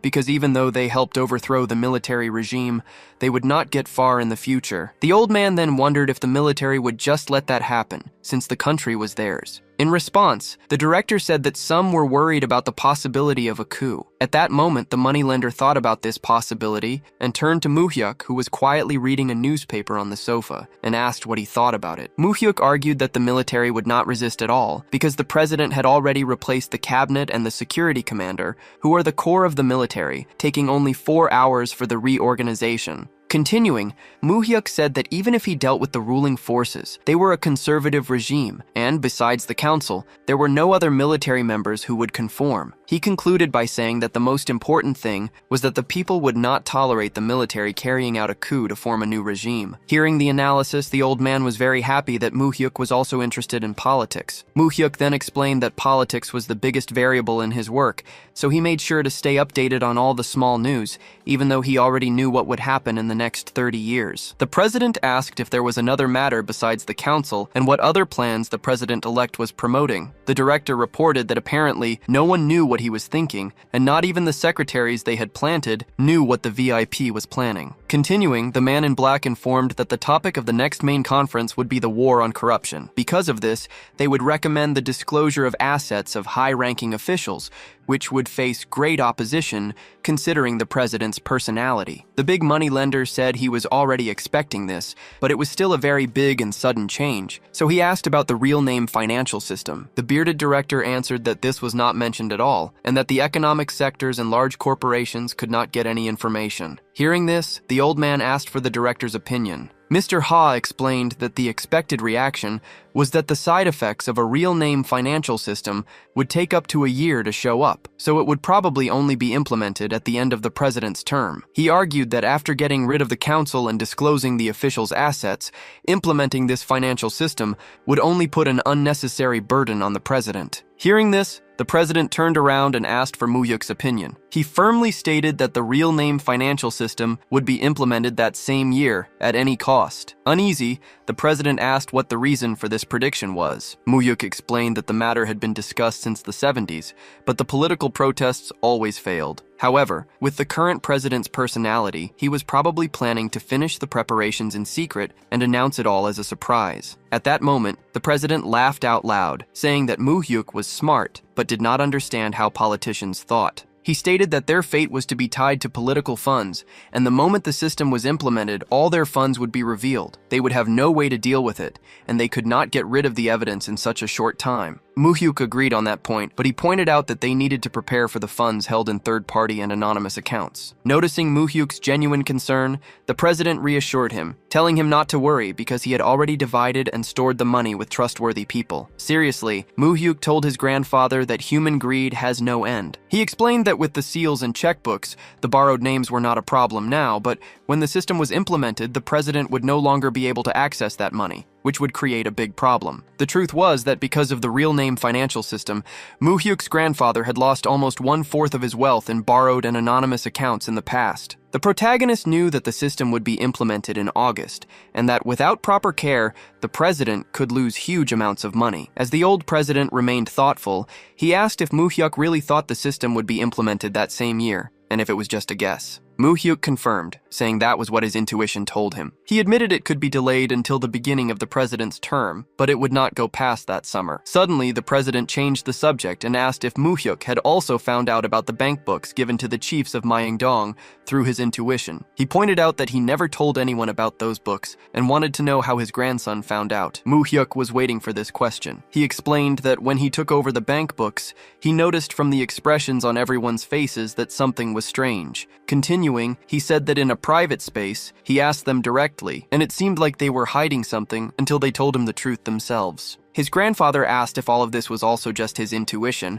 and Moo-hyuk confirmed that it was. At that moment, the old man called out to Moo-hyuk to tell him something serious. The president decided to entrust his grandson with 400 billion from his secret accounts, asking him to protect and use the money as he saw fit. The old man warned him that if he wasted this money, it would be the last he would ever receive, and then asked if he understood clearly. Lowering his head, Moo-hyuk assured him he would not make any mistakes. Convinced, Moo-hyuk reflected that he had been expecting this, but he was surprised that Cheon Taesan would entrust him with everything, including the 400 billion from Myeongdong. He then realized that he could push forward his plan to fight against the Cheon brothers in the future, and exclaimed to himself that all the trust he had built with his grandfather was worth it. Sometime later, at the mansion, Moo-hyuk was no longer there. The old man ordered the director to combine all the accounts with borrowed and fake names and to make sure they were ready by July. The director agreed to do as the president ordered. Alone, the white-haired man reflected on Moo-hyuk's words, that the real name system would be implemented by August. He thought that if that really happened,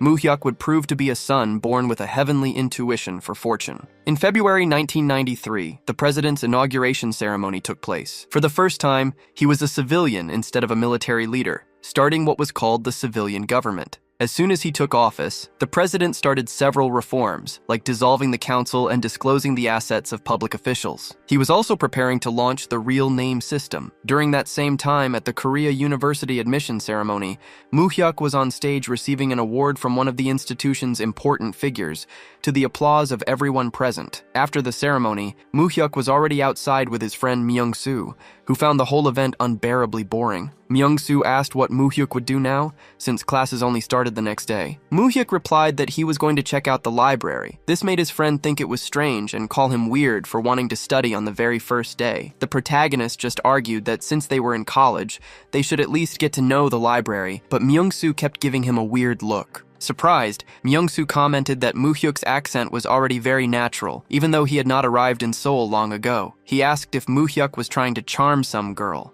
Myung-soo's plan was to visit one of the richest districts in the area to drink and celebrate their admission, but Moo-hyuk was not in the mood at all. Myung-soo admitted he made a mistake the last time they drank and promised not to do it again. But Moo-hyuk asked if he only thought about having fun instead of preparing for the exam. Confident, Myung-soo said he would pass the first phase and just wanted to have fun that day. He kept begging for them to go drinking. Finally convinced, Moo-hyuk agreed, but warned that they would only have a few drinks and then head back. That night, the two were already at a very crowded club with loud music playing. Myung-soo was trying to get close to the girls who were dancing, saying that this was the smell of youth, but they seemed very uncomfortable with him. He explained to Moo-hyuk that the place was a rock cafe and that there was nothing like it in Busan. He said you did not reserve tables there, it was just about having fun. Moo-hyuk, however, was not in the mood to talk and just stayed in his corner drinking. Then, suddenly, a young woman approached and recognized him. She and her friend commented that they knew he was the top student at Korea University. They said they thought he was a model student who only studied,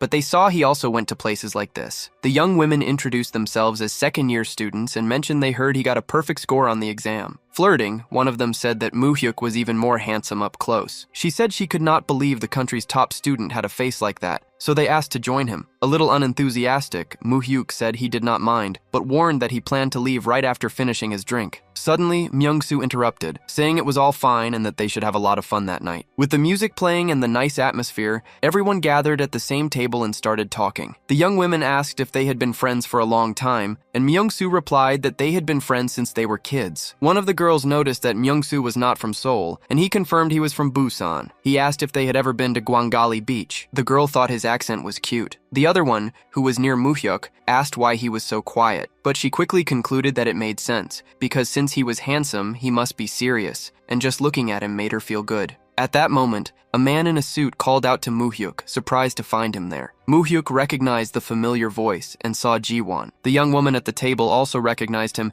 and asked if he knew Moo-hyuk. The protagonist wondered where that guy had come from and decided it was best to avoid him. So, Moo-hyuk announced he was leaving and told Myung-soo to come with him, but his friend wanted to have a few more drinks. Seriously, Moo-hyuk told him to have just one more glass of beer and then leave. Then he turned to Ji-won and told him not to mind them and to enjoy the night, but he warned him not to overdo it and not to cause trouble again. The young woman who was interested in Moo-hyuk complained, asking where he was going. When she tried to go after him, she was stopped by Ji-won. He held her back and asked why she was hanging out with low-class guys like Moo-hyuk. The young woman did not like his attitude at all and said it did not matter who she hung out with, especially to him. Watching the scene, Moo-hyuk reflected that he always ended up getting into trouble when he drank. Seeing that the young woman was asking Ji-won to let her go and he was not listening, the protagonist decided to act. He told that jerk to stop bothering her. Ji-won did not like the attitude and told that bastard to let him go, saying he should not dare to touch him. Moo-hyuk thought about how Ji-won had always caused trouble since he was young, actions that obviously always bothered their grandfather. Very close to the scoundrel's ear, Moo-hyuk said he did not want to show that he knew him because it was embarrassing. He warned him to stop causing trouble because their grandfather would have to deal with everything. The words affected Ji-won, who became distressed. But right after, he decided he wanted to take down Moo-hyuk right there and called his men. 3 henchmen arrived, saying they were having fun when they got the call. Moo-hyuk thought it was obvious that scoundrel had people to back him up. Ji-won said a cockroach had gotten into his house and ordered them to step on the protagonist. He told them not to worry, because it was not the first time. Ready for the fight, Moo-hyuk told Myung-soo to get the senior students out of there. Scared, his friend asked if things would be okay. Moo-hyuk replied by asking if he had forgotten who he was. To Moo-hyuk's surprise, Myung-soo was referring to the enemies, wondering if they would be okay. Before Myung-soo could finish his sentence, Moo-hyuk was already being attacked, but he managed to dodge it by luck. He fought back instantly with a punch that knocked down his opponent, feeling the same joy from his youth when he fought bullies. A while later, the music was still playing in the club, but the place was empty and a complete mess. Ji-won could not hide the look of fear on his face as he saw all his henchmen defeated and unconscious on the floor. Suddenly, Moo-hyuk appeared in front of him to finish what he started. Moo-hyuk told him to stop hanging out with those guys and acting like a thug because their grandfather already knew everything. The protagonist could not believe that someone like Ji-won was the eldest son of the family. Because of this, Moo-hyuk warned that if it happened one more time, he would not let it slide, no matter that Ji-won was his cousin. Ji-won lowered his head and said he understood perfectly. As he left the place, Moo-hyuk told him to take care of the rest and make sure no one was bothered because of the mess. He finished by warning that if it happened again, they would have to meet again. This left the scoundrel with a look of dread and despair. On a sunny day with a clear sky, classes at Hagu University were going on as usual. A professor asked the students if any of them knew what article one of the country's constitution said. Immediately, a young man raised his hand and answered that the Republic of Korea was a democratic republic. The professor confirmed that the answer was correct and followed up with a question about Section 2 of the same article, but this time, none of the students knew the answer. Faced with the silence, the professor explained that the sovereignty of the Republic of Korea resides in the people, and all state authority comes from them. He concluded by saying that those who became prosecutors, lawyers, or judges should always keep these 2 sections in their hearts, because a professional who forgets these pillars is not a true professional of the law. As he left the room, Moo-hyuk was called over by Myung-jin. Moo-hyuk asked about the plans with Hyung-sung for that night, but his friend replied that Hyung-sung was also busy with training. Suddenly, a voice behind them called out to Moo-hyuk. It was a beautiful woman, who asked if he was who she thought he was. Myung-jin was stunned by the girl's beauty and wanted to know who she was. The young woman introduced herself as Cheon Jisoo and said that Moo-hyuk would know who she was. Moo-hyuk thought that even though it was the first time he had met her in this life, the expression on her face was familiar. He knew she was the daughter of his uncle Cheon Suman and the president's granddaughter. Moo-hyuk clearly remembered her eyes and how she treated him like an insect in his past life. Breaking the silence, Jisoo asked if he had some free time because she needed to talk. Moo-hyuk was quiet for a moment, thinking about what to say. A short time later, inside a car, she apologized for taking so long to introduce herself, explaining that it had been a long time since she had visited her grandfather. She mentioned that she heard he got a perfect score on the entrance exam and graduated at the top of his class, revealing that she also studied business administration there. With no patience for small talk, Moo-hyuk asked directly why she was there, saying he had plans to meet a friend. Hearing his reaction, the president's granddaughter commented that he was a bit cold after all. It was the first meeting between the two cousins. Moo-hyuk argued that his uncles gave him a hard time with a strict upbringing, and since she was their daughter, he could not help but be cautious. The young woman revealed that she already knew Moo-hyuk had taken over all the bosses in Myeongdong, and that she had come to see him precisely because of that. Getting straight to the point, she proposed an alliance. With her hand outstretched, she continued, saying there was no need for them to oppose each other, since she had no interest in her grandfather's business and did not care if Moo-hyuk learned from him or not. Her only interest, she revealed, was in the Samsung Group. With this revelation, Moo-hyuk began to understand what she really wanted. Jisoo explained that if he helped her,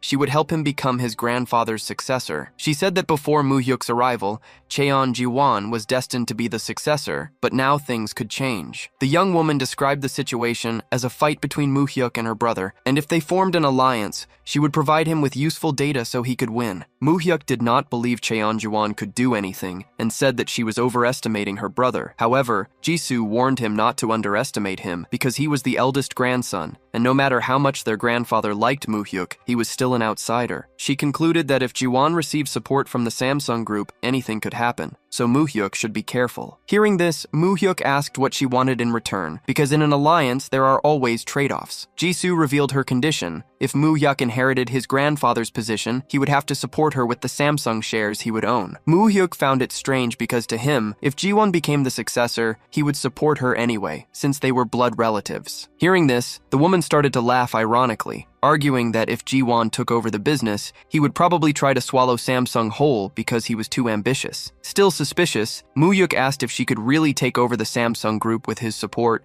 since the group had a clear succession plan. Jisoo clarified that she was not aiming to take over the whole group, as she was not reckless. She revealed that she wanted to get at least half, which she considered her mother's right as the eldest daughter of Samsung. Moo-hyuk recalled that in his previous life, Jisoo entered the succession war after the president passed away, and after a fierce battle, she managed to secure 1/3 of Samsung, but by then the group was already irreparably damaged. He knew that this woman should not be underestimated, as she would stab him in the back at any moment to achieve her goals. With this in mind, Moo-hyuk concluded that it was very strange for her to be proposing a deal at that moment. He said out loud that she had everything to lose with that deal, which left her confused. He explained that she was siding with the losing side, receiving only a promise. If he did not become the successor, she would gain nothing, and even if he took over, she would be in trouble if he betrayed her. Jisoo thought about it and agreed that he was right and that she was at a disadvantage. However, she confessed that she could not stand the idea of her brother taking over all the assets, saying that scoundrel had gotten everything since he was young, and that she would like to see someone else take what he was about to win. Moo-hyuk was pleased with these words and said he would think about it. Anxiously, the woman asked for an answer as soon as possible,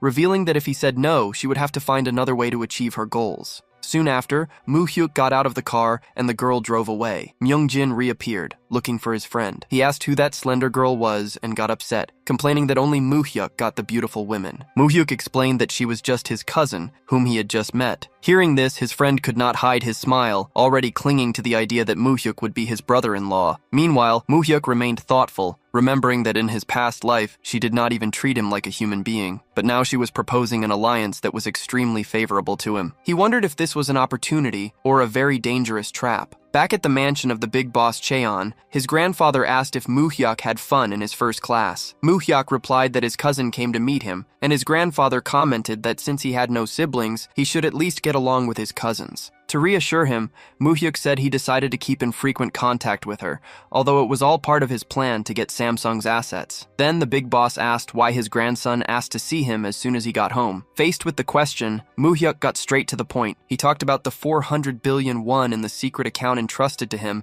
and revealed that he wanted to move all the money abroad. He argued that since there was no immediate need for that amount, he decided to invest it outside the country. His grandfather assumed he was confident, but reminded him of what was said when the account was handed over. He said it was the last money Moo-hyuk would receive. Because of this, the old man suggested it was not a bad idea to keep it in the country to preserve the current situation and questioned why he insisted so much on transferring it. Moo-hyuk knew it was not easy to move money out of the country, especially with the new system being implemented. but his grandfather's influence made it possible. He then argued that, in his opinion, the current administration was starting to create unfavorable policies for his grandfather. Even if he was not the direct target, Moo-hyuk believed that the underground economy his grandfather controlled would suffer more. For this reason, he thought it was necessary to transfer the money, suggesting it would be easy to send the 400 billion using the branches of the big companies they had borrowed. His grandfather agreed it was not difficult to transfer the money, but he still did not see a valid reason for it. He questioned if it was not a bit hasty to take such an action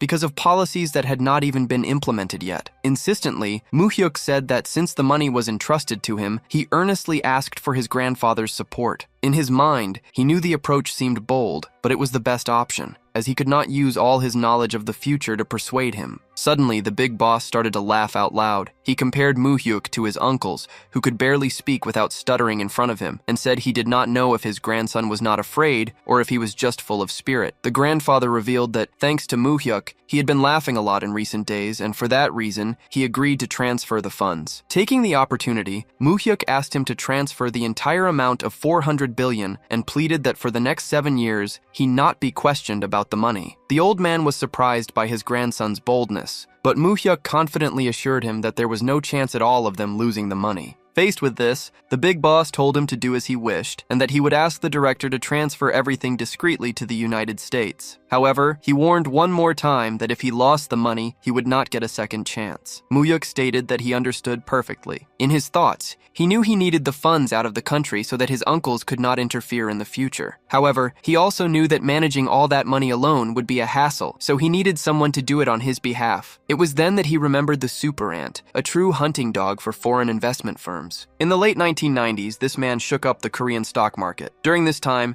he was an individual investor who faced numerous failures and accidents, but managed to make hundreds of billions in just 10 years. His name was Han Kyung-dung. Time passes, and Moo-hyuk finds himself at the Moonsun Motel. Director Ha had informed him that this person had a lot of loan debt, so it was not difficult to find him. But first, he asked why Moo-hyuk wanted to find a man like that. Once inside the motel, Moo-hyuk went to the front desk and told the attendant he was looking for someone named Han Kyung-young. Startled, the lady asked if he was from the police and stated that no one filled out registers in a place like that, so she did not know anyone's name. Moo-hyuk then asked if there was a man in his 20s who had been there for a long time. Seeing the woman's hesitation, he offered a good amount of money to refresh her memory. Suddenly, she remembered everything. She said she did not know his name, but confirmed that there was a young man staying there and that she would go check. To everyone's surprise, the man they were talking about appeared at that moment, yawning. The lady quickly pointed at him, saying that was the guy. In the same instant, the young man got scared and bolted for the stairs. Moo-hyuk went after him, calling his name and asking him to wait because he just wanted to talk. The long chase led them to the building's rooftop, where the guy was in an act of desperation, trying to jump from up there. Moo-hyuk asked him not to do that, as he was not there to collect money. The man started to listen to him, still very much in shock and distressed,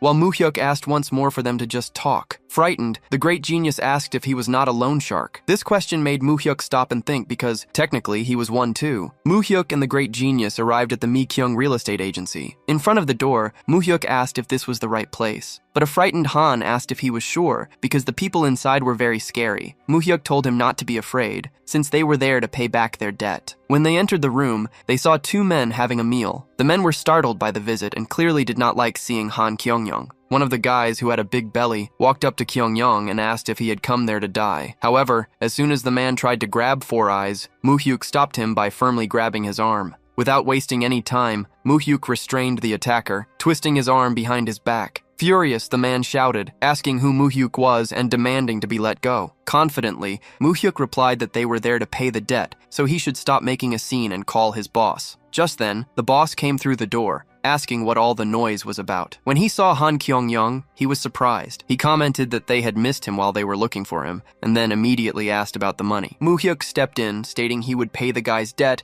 and asked for the total amount. The loan shark started to explain that 6 months ago, Han had borrowed 5 million with a 30% interest up front, plus a monthly fee of 22% and a late fee of 12%. As he spoke, Moo-hyuk lost his patience. He told the man to stop messing with the book and just say the total amount he was charging. Hearing this, the loan shark commented that Moo-hyuk seemed experienced because he understood things quickly. He then revealed the debt was a measly 50 million won and that he wanted to settle everything cleanly for that amount. Four Eyes freaked out. He said that just a few days ago they told him he owed 25 million and asked how the amount could have multiplied by 10 in a year. The loan shark replied that it was all in the contract and that the client was shameless for not reading it. He justified the amount by explaining there were late fees, 17 million spent to track him down, and another 8 million for emotional damages, totaling 50 million. Moo-hyuk already knew that in that world, the magic of turning 5 million into 50 million was perfectly possible, while Han was shaking with anger at the scam. Moo-hyuk reflected that the essence of loan sharking was to squeeze desperate people to the bone. Seeing Han's reaction, the loan shark threatened him. He said Han should not be so arrogant after running away from his debt, and that he should tear off his flesh and pickle it. While Four Eyes trembled with fear, Moo-hyuk simply confirmed if 50 million would solve everything. The loan shark guaranteed that if he brought the money, he would tear up the documents right in front of him. Hearing that, Moo-hyuk asked to make a phone call, and the loan shark allowed it. He quickly called Director Ha, asking him to prepare 50 million won and bring it to his current address. After the call, Moo-hyuk announced that the money would arrive in 15 minutes. This surprised the loan shark, who was taken aback by how casually the young man acted. Curious, the loan shark asked why he was paying such a large debt for someone he barely knew, and if they had some kind of relationship. Moo-hyuk explained that they had just met that day, but he had business with Han, and that was why he was paying on his behalf. Impressed, the loan shark offered him a job at his office, but Moo-hyuk refused, saying he was just a student. Even with the refusal, the loan shark insisted that Moo-hyuk should look him up after graduating, promising good pay. Moo-hyuk, in turn, reflected that he did not remember this man, which meant he would probably disappear with the new real name system. So Moo-hyuk replied that he was not interested in the job and asked how much he could earn in that shoebox of an office, surprising the loan shark. The subordinates got angry at his words, but Moo-hyuk continued. He said that even a loan shark should have limits and not threaten debtors with thugs. The boss replied that he enjoyed doing that and asked if Moo-hyuk had any manners. Firing back, Moo-hyuk said it was a joke for an unethical loan shark to talk about education. This infuriated the boss, who ordered his men to grab Moo-hyuk and teach him a lesson in respect. Meanwhile, Four Eyes watched everything, more scared than Moo-hyuk himself, who did not even seem worried. He just looked at his watch, knowing it was time. Suddenly, the door opened. Moo-hyuk, who already knew who it was, commented that the arrival was perfectly timed. Director Ha walked in and asked if something was wrong. The loan shark's two subordinates tried to intimidate him, asking who he was. The fatter man walked up, asking how he dared to barge in and if he wanted to die. He continued to harass the director, asking if he was with the other two, and warning him that he would get beaten up too. The loan shark boss, however, recognized the director and shouted for his men to stop the show. In an instant, he was bowing his head in front of Ha as a sign of respect. One of the subordinates asked if the boss knew him. He replied that everyone in the business in Myeongdong knew the director, who worked for Chairman Cheon Tae-san. Afraid, the loan shark asked what brought the director to such a humble place. Ignoring the question, Director Ha simply handed the briefcase with the 50 million to Moo-hyuk, calling him young master. Hearing these words, the loan shark froze. He realized with terror that this young man was the grandson of Chairman Cheon Tae-san. The director asked what was going on. Moo-hyuk explained that it was nothing special. He was just paying off a debt for an acquaintance. Then, he mocked the loan shark, saying that the boss here was more interested in family education than in money. The loan shark dropped to his knees, begging Moo-hyuk for forgiveness and saying he had made a huge mistake by not recognizing him. Since his men did not understand anything, he ordered them to kneel as well, because this was Chairman Cheon's grandson. Soon, all three of them were on the floor, apologizing. Han watched the scene, unable to believe what he was seeing. Finally, Moo-hyuk simply left the briefcase of money on the table. He confidently told the loan shark that he could take his money. Moo-hyuk ordered the loan shark to check if all the money was there. After checking the briefcase, the man confirmed it had 50 million, so Moo-hyuk demanded that he return the contract. Scared, the loan shark quickly handed over the envelope. Without saying anything, Moo-hyuk passed the envelope to Han, telling him to check it too. With trembling hands and still in shock, Han looked at the document for a moment and suddenly started tearing up all the paperwork in front of everyone until there was nothing left of the now worthless contract. Everyone watched the scene, stunned. Moo-hyuk asked the loan shark if Han's debt was finally settled, and the man confirmed that yes, it was all paid. Then, Moo-hyuk proposed they do some more calculations, which left the loan shark confused. Moo-hyuk argued that as compensation for the mental shock he suffered from the threats, he would take back 10 million won from the briefcase. The loan shark, who was scared before, now did not understand Moo-hyuk's attitude. The young man continued, saying he would take another 15 million for the trouble of having to find Han, and another 10 million for bothering the director. Realizing he was losing control, the loan shark asked what he was doing. Moo-hyuk answered firmly that he was just settling the debts the same way the loan shark did. To finish, he said he would take a compensation of 15 million for having his time wasted, totaling 50 million won. With the calculation finished, he asked if he could take the briefcase of money with him. The loan shark protested, saying he was going too far, but Moo-hyuk shot back, stating he was just following his way of doing things and that he was not wrong. With nothing to say, the loan shark was speechless, while director Ha, trusting Moo-hyuk, just watched everything without interfering. Moo-hyuk then declared that everything was settled and that they were leaving. Before going, he turned to the director and told him to make sure those men never entered Myeongdong again. The director understood the order and assured him he would carry it out. As soon as Moo-hyuk and Han left the room, the director prepared to act against the loan sharks. He sat down calmly in a chair and asked who they worked for. The loan shark replied that it was for President Seok Kang-ho, but at that point, no one there knew what was coming, and they only felt fear. Later, on a nearby street, Moo-hyuk and Han were sitting at a food stall. Han was drinking a glass of vodka, visibly happy to have gotten that weight off his shoulders. Moo-hyuk asked if he felt better now that the debt was settled. Instead of answering, Han asked who Moo-hyuk really was, arguing that he was young, got 50 million out of nowhere, and even made the gangsters tremble with fear. Moo-hyuk calmly replied that he was just a student and showed his identification card. Han did not believe him and told him to stop joking and tell the truth, asking if the director and Moo-hyuk's grandfather, Cheon Tae-san, were some kind of bosses in the loan shark business. Moo-hyuk said that did not matter, and that he was there because he needed Han to do something for him. Still discouraged, Han said that Moo-hyuk already had everything and questioned what he could possibly want from a failed stockbroker like him. Being direct, Moo-hyuk replied that he wanted him to do what he did best, trade stocks. Han was hesitant, remembering that he lost all his money and racked up debts doing exactly that. Then, Moo-hyuk asked if he had ever thought about what he could do if he had a lot of money, enough funds to crush any market manipulation. Faced with the question, Han stated with certainty that if he had money, he could easily manipulate the market, but the problem was that he never had any. At that moment, Moo-hyuk handed him an envelope and told him to open it. He explained that Han should use the contents to heat up the stock market the next day, and that it did not matter if he lost it all. Anxious, Han opened the envelope and found a check for 100 million won. Moo-hyuk explained that it was a contract deposit for them to start doing business and that now Han had to show his skills. However, there was one condition. Moo-hyuk would choose a specific stock and Han had to do exactly what he said, without question. Confused, Han asked why he was doing this since he did not even know him, and what would happen if he just ran away to another country with all that money. Without showing any concern, Moo-hyuk said he did not care if he ran away, because he knew Han would invest in stocks anyway, even in another country. Caught off guard, Han, whose name was Kyung-san, was embarrassed. Moo-hyuk continued, saying that just as Han did not need to know his identity, he also did not care what kind of person Han was. He was just giving him a chance with that money and needed him to show his skills. Surprised by his attitude, Han was speechless. Moo-hyuk thought about what he had read in Han's biography. If Korea had given him a chance, and if the stock market were a fair place, he would have never become a hunting dog. Now, Moo-hyuk was willing to give Kyung-san the chance he needed to show his worth. In return, however, he had to become his own hunting dog and act for him. Moo-hyuk reflected that if Kyung-young moved according to his plan,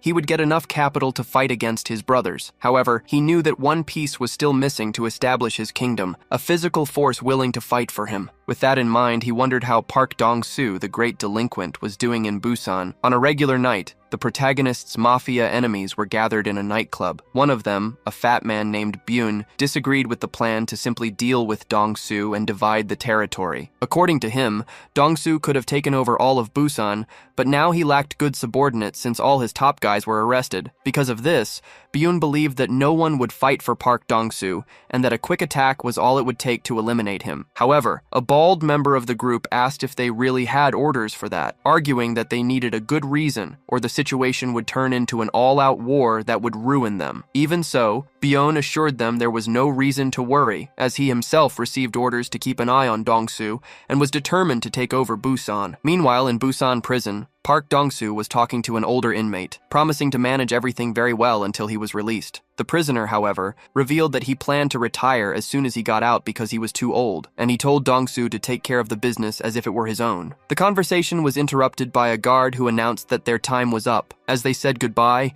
the inmate said it was good to see Park after so long and advised him to work hard, but not to visit him often. With a sad look, he asked Dong-soo to be careful, a message Dong-soo seemed to understand, remaining silent as they said their goodbyes respectfully. Later, inside a luxurious and well-protected car, Dong-soo's lawyer asked if the visit went well. Dong-soo replied that the man had gotten very old and that he did not feel good about it. A young man beside him commented that the two seemed very close, which led Dong-soo to tell his story. He explained that he was raised by his grandfather after being abandoned by his parents, and that when his grandfather passed away, he could not even go to the funeral. It was Young Nim, the inmate he visited, who took him in. Dong-soo revealed that he wanted to drop out of school to work for him, but Young Nim gave him $3 million to finish his studies first. After graduating, Dong-soo went back and received another $10 million to think about it for one more month. Exactly 1 month later, Dong-soo returned with all the money and stated that working for Hyung Nim made more sense than any amount of money. Hearing this, Hyung Nim thought the kid was crazy and accepted him as his employee, admitting later that he expected him to spend the money and run away. Dong-soo reflected with regret that he should have told Hyung Nim about the betrayal 3 years ago, which could have prevented his imprisonment. The young man beside him then asked if he was talking about the time he was saved,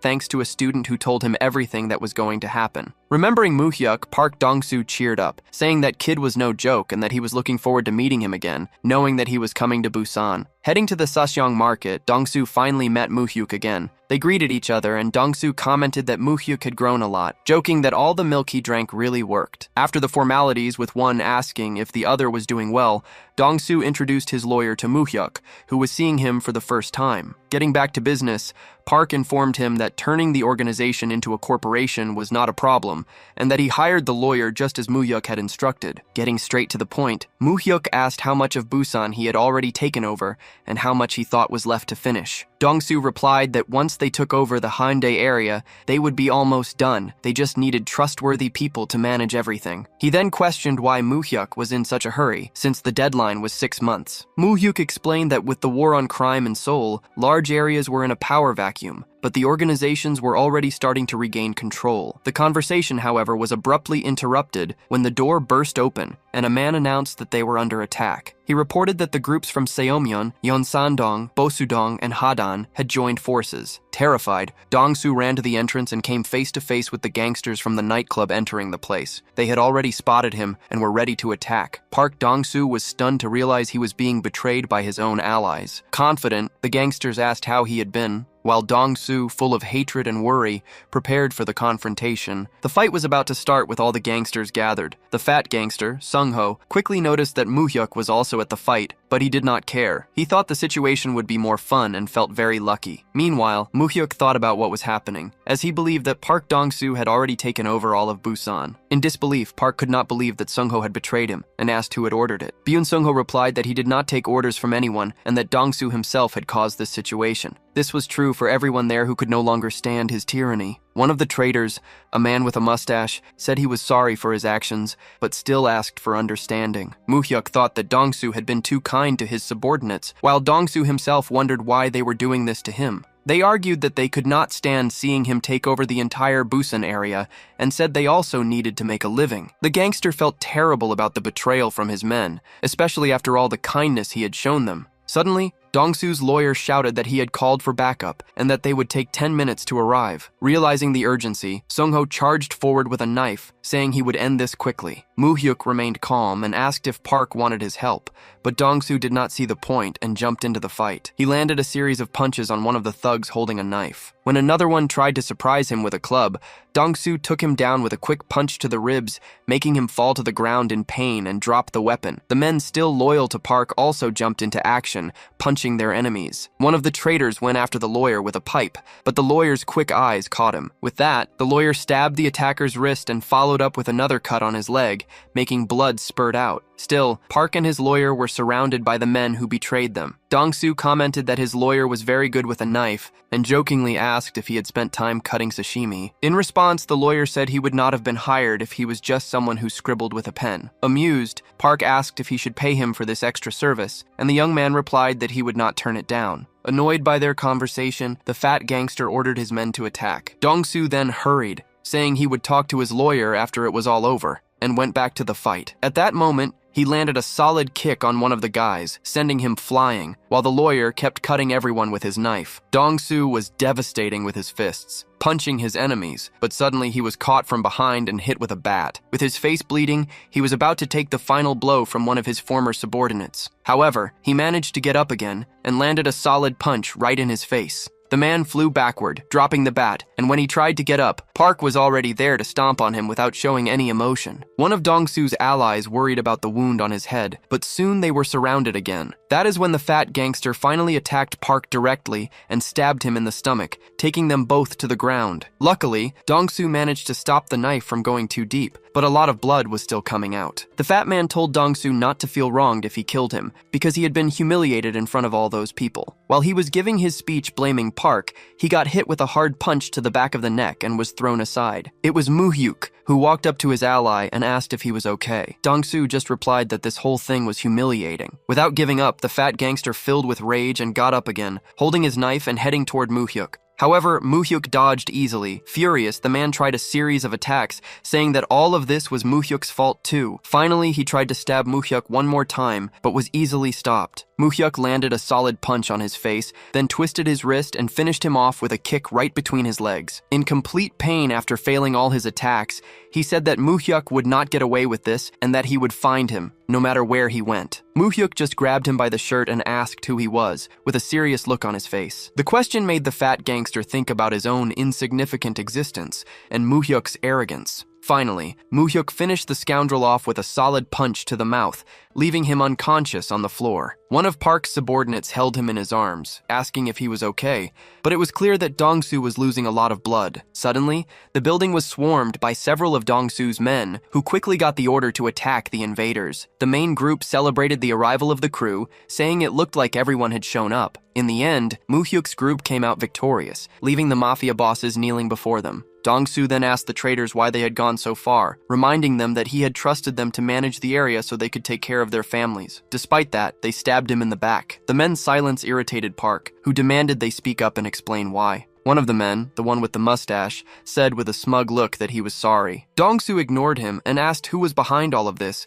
and who gave the order to take him down, but he was met with total silence again. So Park turned his attention to Byun, warning him that he would be the first to talk. Byun, however, remained defiant and told Dong-soo to shut up. Determined, Park asked one of his subordinates for a knife. Then, Park slammed Byun's head against the floor and held down his arms. He grabbed the man's ankle, saying that Byun had brought this on himself and shouldn't blame him. Byun panicked and asked him to wait, but it was too late. Park sliced a part of his ankle, making a lot of blood gush out. The other bosses watched the scene in terror, but Byun, even though he was injured, remained defiant and called Dong-soo a bastard. Unfazed, Dong-soo asked once more who had given the order. With a mocking smile, Byun ironically replied that it was Park's mother. Keeping his cool, Dong-soo warned him that he might regret this for the rest of his life in a wheelchair. Suddenly, Sung-ho decided to speak up and ask them to wait. He said that everything was ordered by Samsung-hyung, explaining that he was the one who asked them to do it when he arrived. Park couldn't believe what he was hearing, wondering why Dong-soo's older brother would do something like that. In desperation,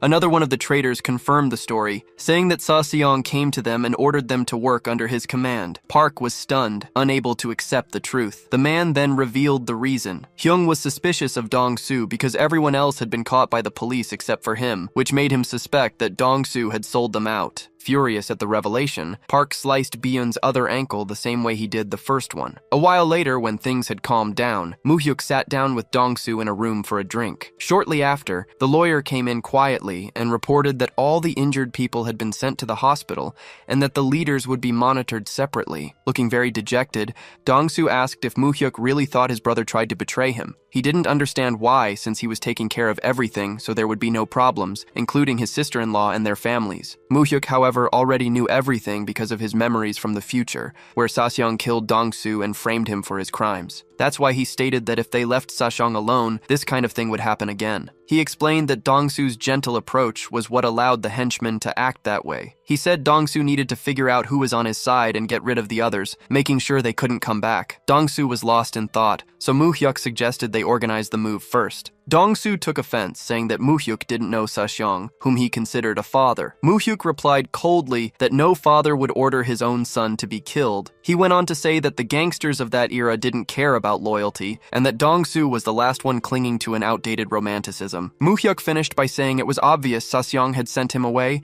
and that Dong-soo needed to wake up from that dream. Furious at Moo-hyuk's words, Dong-soo tried to get up, but he was too injured for any sudden movements. Fed up with the situation, Moo-hyuk also stood up and told Dong-soo to deal with his brother, otherwise the deal between them would be off. As Moo-hyuk was leaving the room, Dong-soo asked him to sit down, and asked what would happen if he kept on like this. Coldly, Moo-hyuk asked if he still looked like the student he met on the hospital rooftop. He reminded Dong-soo that he gave him a chance to work together on a plan that involved their destinies, and that if Dong-soo hesitated, he would have to reconsider everything. Confidently, Moo-hyuk gave him an ultimatum. If they didn't resolve the Busan situation by October, it would be the end for everyone. With that said, he left and slammed the door shut. Dong-soo was left behind, ashamed. The lawyer commented that Moo-hyuk was definitely not an ordinary person for someone who was only 20 years old, wondering what kind of life the boy had lived. Dong-soo agreed, feeling proud to know him and saying he wasn't kidding about him. Dong-soo knew that Moo-hyuk was right, and that relying only on a gangster's strength wouldn't sustain him, because without money, everything was nonsense. He sighed that the world was only run by money, and the lawyer asked how he would handle things. With his head held high, Dong-soo declared that they would clean everything up and finally go to Seoul. At a hotel, room service staff knocked on the door, saying the guest had checked out 4 hours ago. Following orders, the maid opened the door, and when they went inside, they found a mobster with a mustache hanging and already dead, which caused the team to panic. At the same time, in a parking lot, another man was complaining about a badly parked car with no contact number, when suddenly a blood-covered mobster fell on top of the vehicle. In a butcher shop, an employee went to get ice from the freezer, but found the brown-haired mobster dead and stuck inside. Meanwhile, the big guy Byun was escaping in his wheelchair, managing to lose Park's men for a moment. He cursed at Dong-soo, calling him a bastard who not only broke his leg but was now trying to kill him. In his desperation, he promised revenge, shouting that he would not die easily, but he ended up hitting his wheelchair on a rock. The impact threw him straight into the sea, and he could not do anything to save himself. Days later, at Busan prison, Park's lawyer went to meet Dong-soo's brother. He explained that he was there on behalf of Park, and revealed that Dong-soo had been attacked a few days earlier by members of the Saseong gang. The lawyer handed a cigarette to the inmate, who thought about the attack. The lawyer reassured him, saying that Dong-soo was safe, and the brother replied that he was happy to hear that, although he did not seem happy. It was then that the lawyer revealed the accusation. They said it was the brother himself who ordered the attack. The man became furious when he heard this nonsense, denying all the accusations and asking if Dong-soo really believed that. He was shaking so much that he could barely hold the cigarette, which he threw on the floor in anger. He asked again if Dong-soo believed the story, saying that if that was the case, Dong-soo should go there and ask him in person. In response, the lawyer simply placed a voice recorder on the table and told him to listen. On the recording, Dong-soo apologized for not being able to go in person and said he understood his brother's suspicion, since Dong-soo had managed to hide and escape safely. Dong-soo explained that he had been working hard to prepare everything so that when his brother finished his sentence, he could live comfortably. He reported that he was attacked recently and that they said his own brother had ordered it, but that he did not believe it. Still, Dong-soo admitted that he started to have some doubts. Because of this, he promised he would take care of his family and his sister-in-law, but he coldly asked his brother to disappear. Dong-soo argued that if his brother stayed alive, the monster inside Dong-soo would grow even bigger and more blood would be spilled. He said that refusing would only make things harder for both of them and asked him to make his decision. Completely dejected, the young man asked the lawyer if Dong-soo had really said all that. Without showing any emotion, the lawyer confirmed it was exactly as he had heard. Dong-soo's brother thought about Park's words and asked what Park planned to do after taking over Busan by himself. The lawyer revealed that after Busan was under control, Park would leave to expand into Seoul. Hearing this,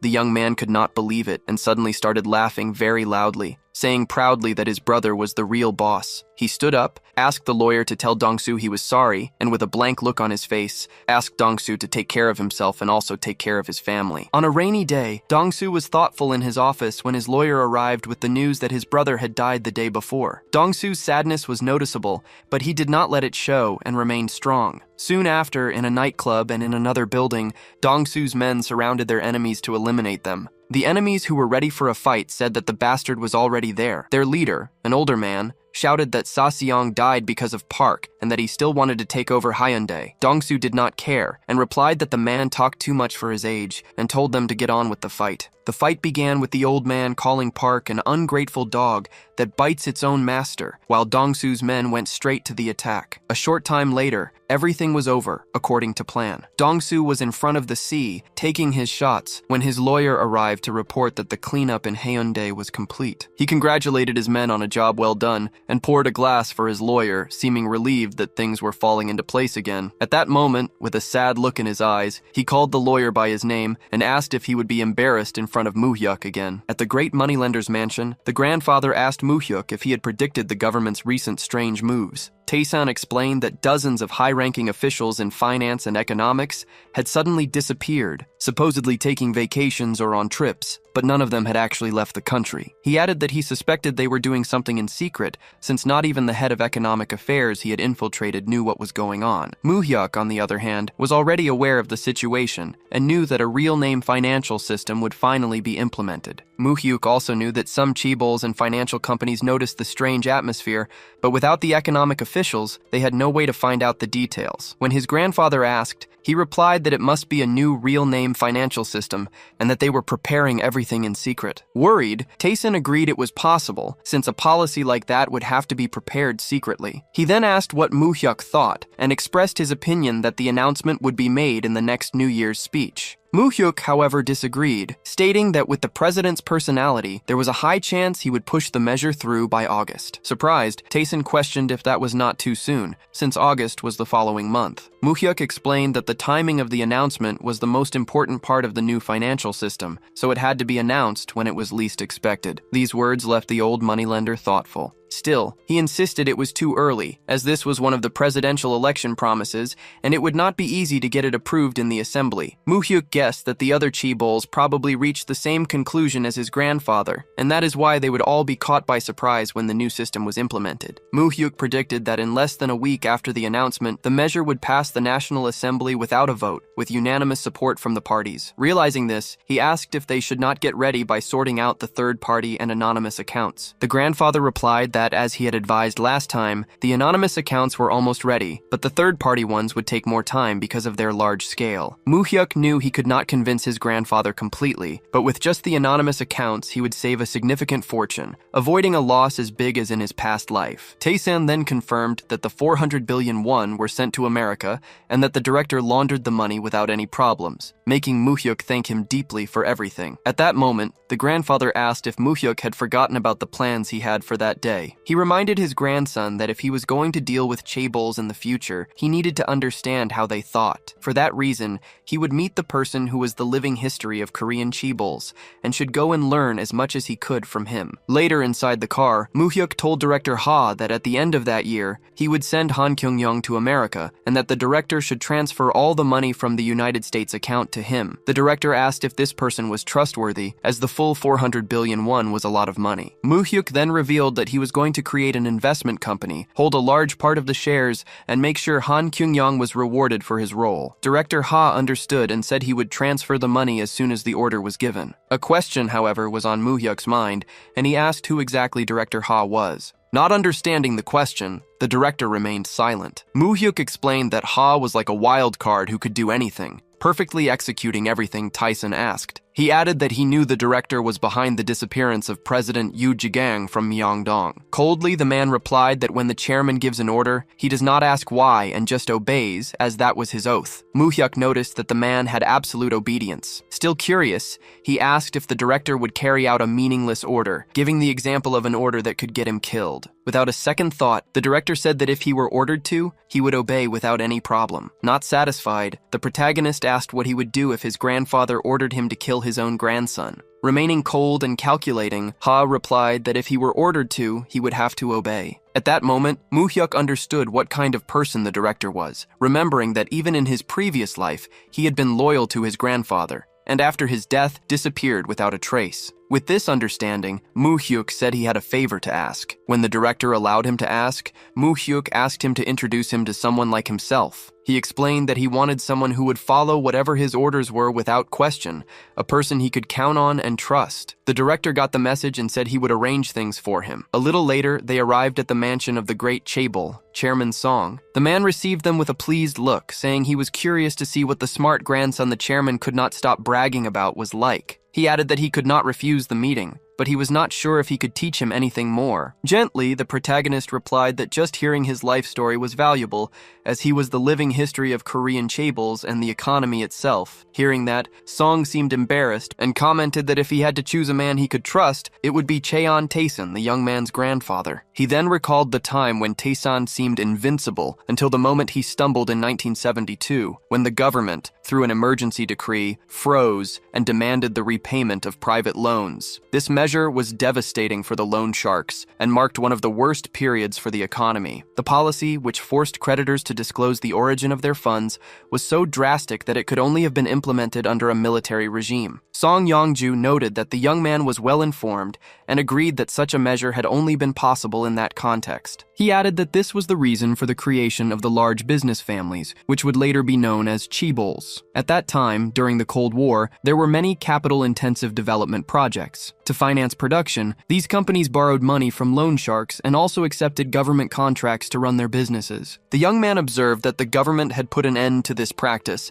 justifying the action as a way to protect debtors. The president agreed, explaining that because of this, it was difficult to find private loan sharks nowadays. Given this, the young man asked how his grandfather had managed to survive that situation. Song began to explain that Cheon Taesan had resorted to extreme measures. He doused himself in gasoline in front of the debtors and, with a lighter in hand, demanded they accept his proposal. The order was clear. They were to return his money, or he would burn the factory to the ground. He used this tactic on any company that failed to pay, threatening not only to burn down their facilities, but also to eliminate the entire family of those responsible. Cheon was willing to do anything to ensure the debt was paid. As a result, companies began to prioritize paying their debts to Cheon, even if it meant leaving other creditors unpaid. All the businessmen of that era feared him. With the competition diminished, his business prospered enormously, and he ended up dominating the loan shark market. The president concluded the story by stating that unfavorable policies and crises could turn into great opportunities, depending on how a person deals with them. The conversation then changed course when the young man asked for Song's opinion on the real name financial system. The young man argued that it was an inevitable policy, as the country could not depend on the underground economy forever. The president, however, disagreed with the timing. He believed the country still needed to grow more, and that development doesn't always happen with clean money. Sometimes even dirty capital is necessary. Although he acknowledged that the system would eventually need to be implemented,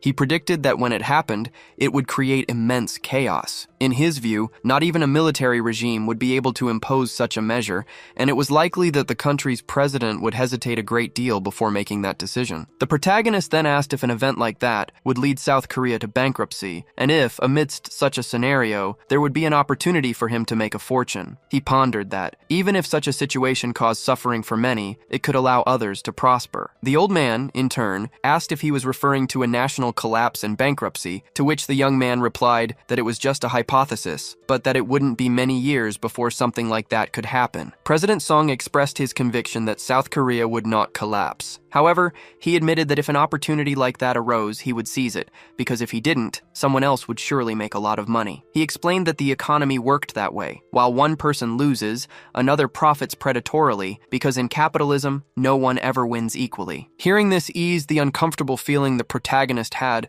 although the idea of a national bankruptcy was something he had never considered before. President Song then asked him why he was so concerned. The young man explained that even if it didn't happen to South Korea, financial crises occurred in other countries from time to time, which made him reflect on the consequences of a potential Korean bankruptcy. The old man laughed and commented that he was right to think about the future and didn't plan ahead, stating that was how you made money and that he resembled his grandfather. However, he advised him not to be greedy, no matter how big the opportunity. He warned that the economy was like a living organism and that if he fed his greed, it could turn into an unimaginable monster and devour him. The scene shifted to Uido, the financial center of South Korea, a fact that hadn't changed in the last 10 or 20 years. There, Kim Min-jun arrived at the office of Sae-din, whom he hadn't seen in a long time. Sae-din greeted him cheerfully, commenting that he was looking great. Min-jun replied that it was all thanks to him, as he had advised him to invest in biotech stocks, which had earned him good money. He then asked why Sae-din had called him so suddenly, to which the man replied that he was just having a little fun. Sae-din recalled the previous day, when the biotech stock just kept rising. He said that just before the market closed, he bet everything on it, and the next morning, when the market opened, the stock hit its price limit. In just one day, he had turned 50 million won into 80 million. He commented that was why people said stock junkies couldn't quit their addiction. Min-jun agreed it was a terrible addiction and asked how much money Sae-din had in his account and was told it was about 20 million won. Given this, Min-jun advised him to sell everything starting next Monday. Sae-din, however, disagreed, arguing that biotech stocks were doing very well and that it was not time to sell, as it was a bull market and he should hold firm and invest everything. Contrary to Sae-din's optimism, Kim Min-jun stated that on August 18th, a major American brokerage firm would declare bankruptcy. Sae-din, who had heard miraculous predictions about the stock market before, considered it just a pipe dream. Min-jun then asked if he could at least give him some advice. Sae-din accepted, and they decided to make a bet. Min-jun would win if the stock price plummeted after August 18th. If the stocks remained stable or rose, Sae-din would be the winner. Sae-din then questioned whether the collapse predicted for 2 weeks from then was based on some secret information or just a forecast, and asked if Min-jun would go bankrupt if he lost the bet. Min-jun then asked if Sae-din was scared, reminding him he could win a lot of money, and asked what the terms of the bet were. He stipulated that if he won, he would take all the money in Sae-din's account. The young man was shocked, as the sum of 120 million won was substantial. In return, Min-jun stated that if Sae-din won, he would pay him 500 million won as compensation. Given the stakes, Sae-din accepted the deal. Min-jun confidently declared that he didn't lose bets, to which Sae-din replied that he was the last person he'd want to see lose. Min-jun then asked if the young man had gotten his American citizenship. Sae-din confirmed and asked how he knew. Min-jun explained that this was the second reason for his call, clarifying that as an American citizen, his stock account would be less likely to be investigated in Korea. This would be useful if his personal information were exposed, and the authorities suspected a data leak while investigating the account in detail. Sae-din asked if Min-jun had discovered something about him. Min-jun replied that he intended to use Sae-din's discretionary account and instructed him to go to the United States, open an investment firm, and form a team. Sae-din found the idea strange, commenting that it seemed like the world would end on August 18th and arguing that if everything happened as predicted, it would be faster to open the company in Korea. However, Min-jun informed him that he couldn't move to the country, to which Sae-din replied that it didn't matter, as he would go with him. Min-jun then revealed that as soon as he won the bet, about 400 billion won would be deposited into the new company's account. Sae-din was completely shocked by the figure. Min-jun explained that this was why he had to manage the funds in the United States, where he would have the freedom to handle the rest of the money. Sae-din pointed out that American taxes would be absurd and that it would be difficult to transfer the money to Korea. Min-jun agreed it would be dangerous and stated that Sae-din's mission would be precisely to transfer the funds safely, but that they would find another solution if the plan failed. Sae-din reminded him that he couldn't stay in the United States forever and again questioned how Min-jun was so sure about the collapse. Without giving details, Min-jun told him to drink his coffee calmly, because on the 18th, all that worry would be as trivial as the price of a can of coffee, calling himself the next generation stock genius. The prediction came true when a television announcement stated that the Korean government was freezing all deposits and assets from financial institutions. The sudden decision caught everyone by surprise. The president appeared to announce severe measures to contain the crisis, stating that foreign currency transactions would be suspended. Experts described the event as a completely unforeseeable shock to the financial market. Amid the chaos, questions arose about the central bank's plans, as the institution seemed to have been caught by surprise. The head of economic affairs claimed to have found out about the news on television,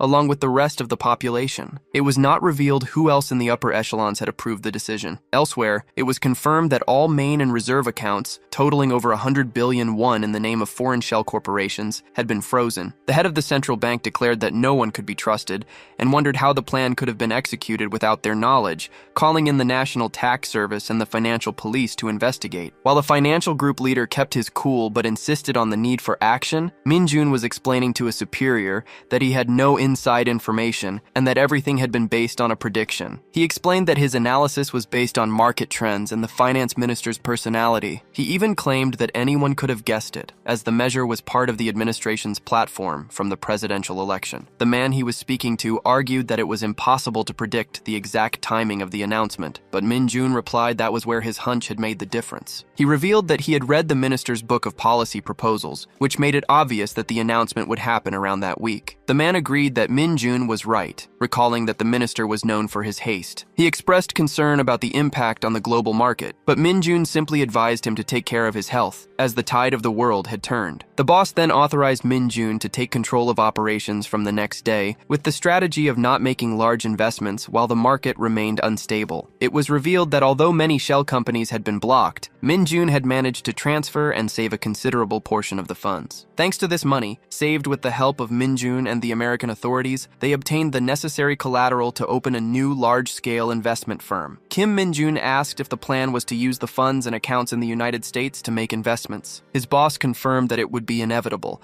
as it would give them more influence in the international market. He believed the chaos wouldn't last long, predicting that as soon as the situation stabilized, the American government and major economies would intervene. From that moment on, the flow of capital would change direction, creating great opportunities for them. Given this, the boss announced his decision to transfer all the accounts to Kim Min-jun. The young man was shocked by the immense amount of funds he would now control. His superior promised that he would manage everything, explaining that the measure went beyond what they had agreed upon because Min-jun had proven himself worthy of complete trust. From that moment on, he would have complete autonomy to act, which represented an unbelievable game changer for the organization. Kim Min-jun processed the information, still in a state of shock. His boss had indeed transferred the accounts to his company, granting him full control over the management of all the subsidiaries' funds in the country. It wasn't just about a huge amount of money, but also the associated control structures. All of it had been obtained from a single, precise calculation he had made. Now, the power that dictated the course of major companies was in his hands,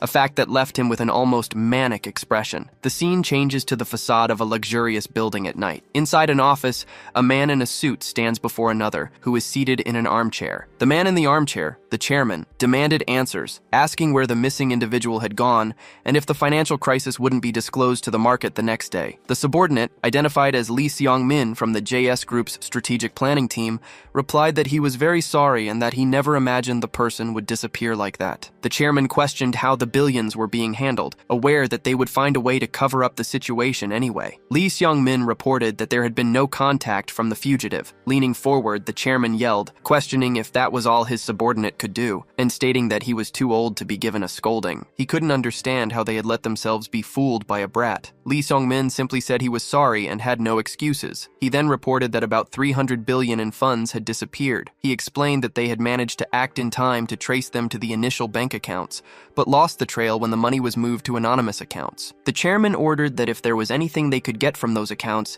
they should do it. At the same time, he gave the order to find Cheil's grandson. The subordinate revealed that the computer used for the embezzlement had vanished. He described the action as a surgical strike, indicating that the person responsible knew the company's secrets. The chairman despaired upon realizing they had been exposed. Lee Seong-min added that the hard drive was the only thing left of the destroyed computer. Lee Seong-min explained that the skill demonstrated on the computer was not of an ordinary level. There was a possibility that the perpetrator already knew about the company's slush funds and had intentionally withdrawn them from the direct accounts. Shocked, the chairman wondered how that could have happened, surprised by the fact that the kid had known everything all along. He concluded that Kwon Do-ryan knew everything and had deceived them, ordering his underlings to find him immediately. In another office, two allies were talking. The man with glasses was impressed by his friend's predictions, mentioning that the intellectual power of a low-level artificial intelligence was incredible, and that this had been the reason for selling all the stocks. Kim confirmed that terrible things would happen in the financial market the next day. His friend Se-din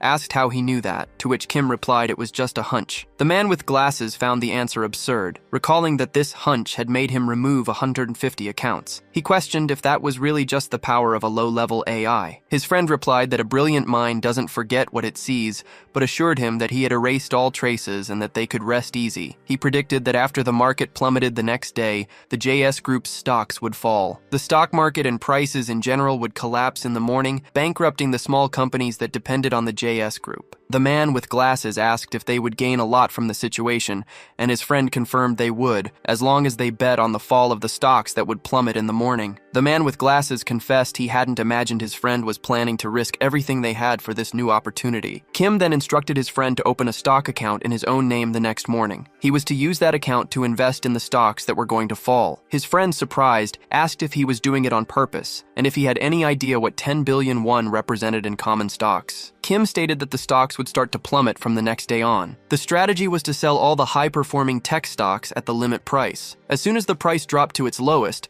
he was to buy everything back. He stressed that his friend should not talk about any other stocks and just sell everything as he had instructed. Seedon warned that if they did that, the entire market would be turned upside down. Manipulating the situation, Kim replied that it was just a hunch and that no one would have proof against them. He instructed his companion to buy a little at a time, splitting the transactions to avoid drawing attention, and then buy back as much as he could. He told him not to worry about the consequences and to simply spend all his money on those stocks. After a toast, in which Kim assured him that his friend would buy everything, the latter began to reflect. He had used a virtual weapon against the JS Group, and soon, South Korea's financial market would completely collapse because of his actions. As predicted, the financial market collapsed the following morning. The digital branch of Hanshin Bank was a reflection of the widespread panic. The doors opened with a slight delay, which was enough to infuriate the crowd outside. The employees apologized, explaining that the opening was controlled by an AI, but the people demanded their money back. Amid the desperation, arguments and fights for a place in line began to break out, with one man even arguing that he should be served first because he had been a VIP client for 20 years. The massive rush for withdrawals paralyzed the branch,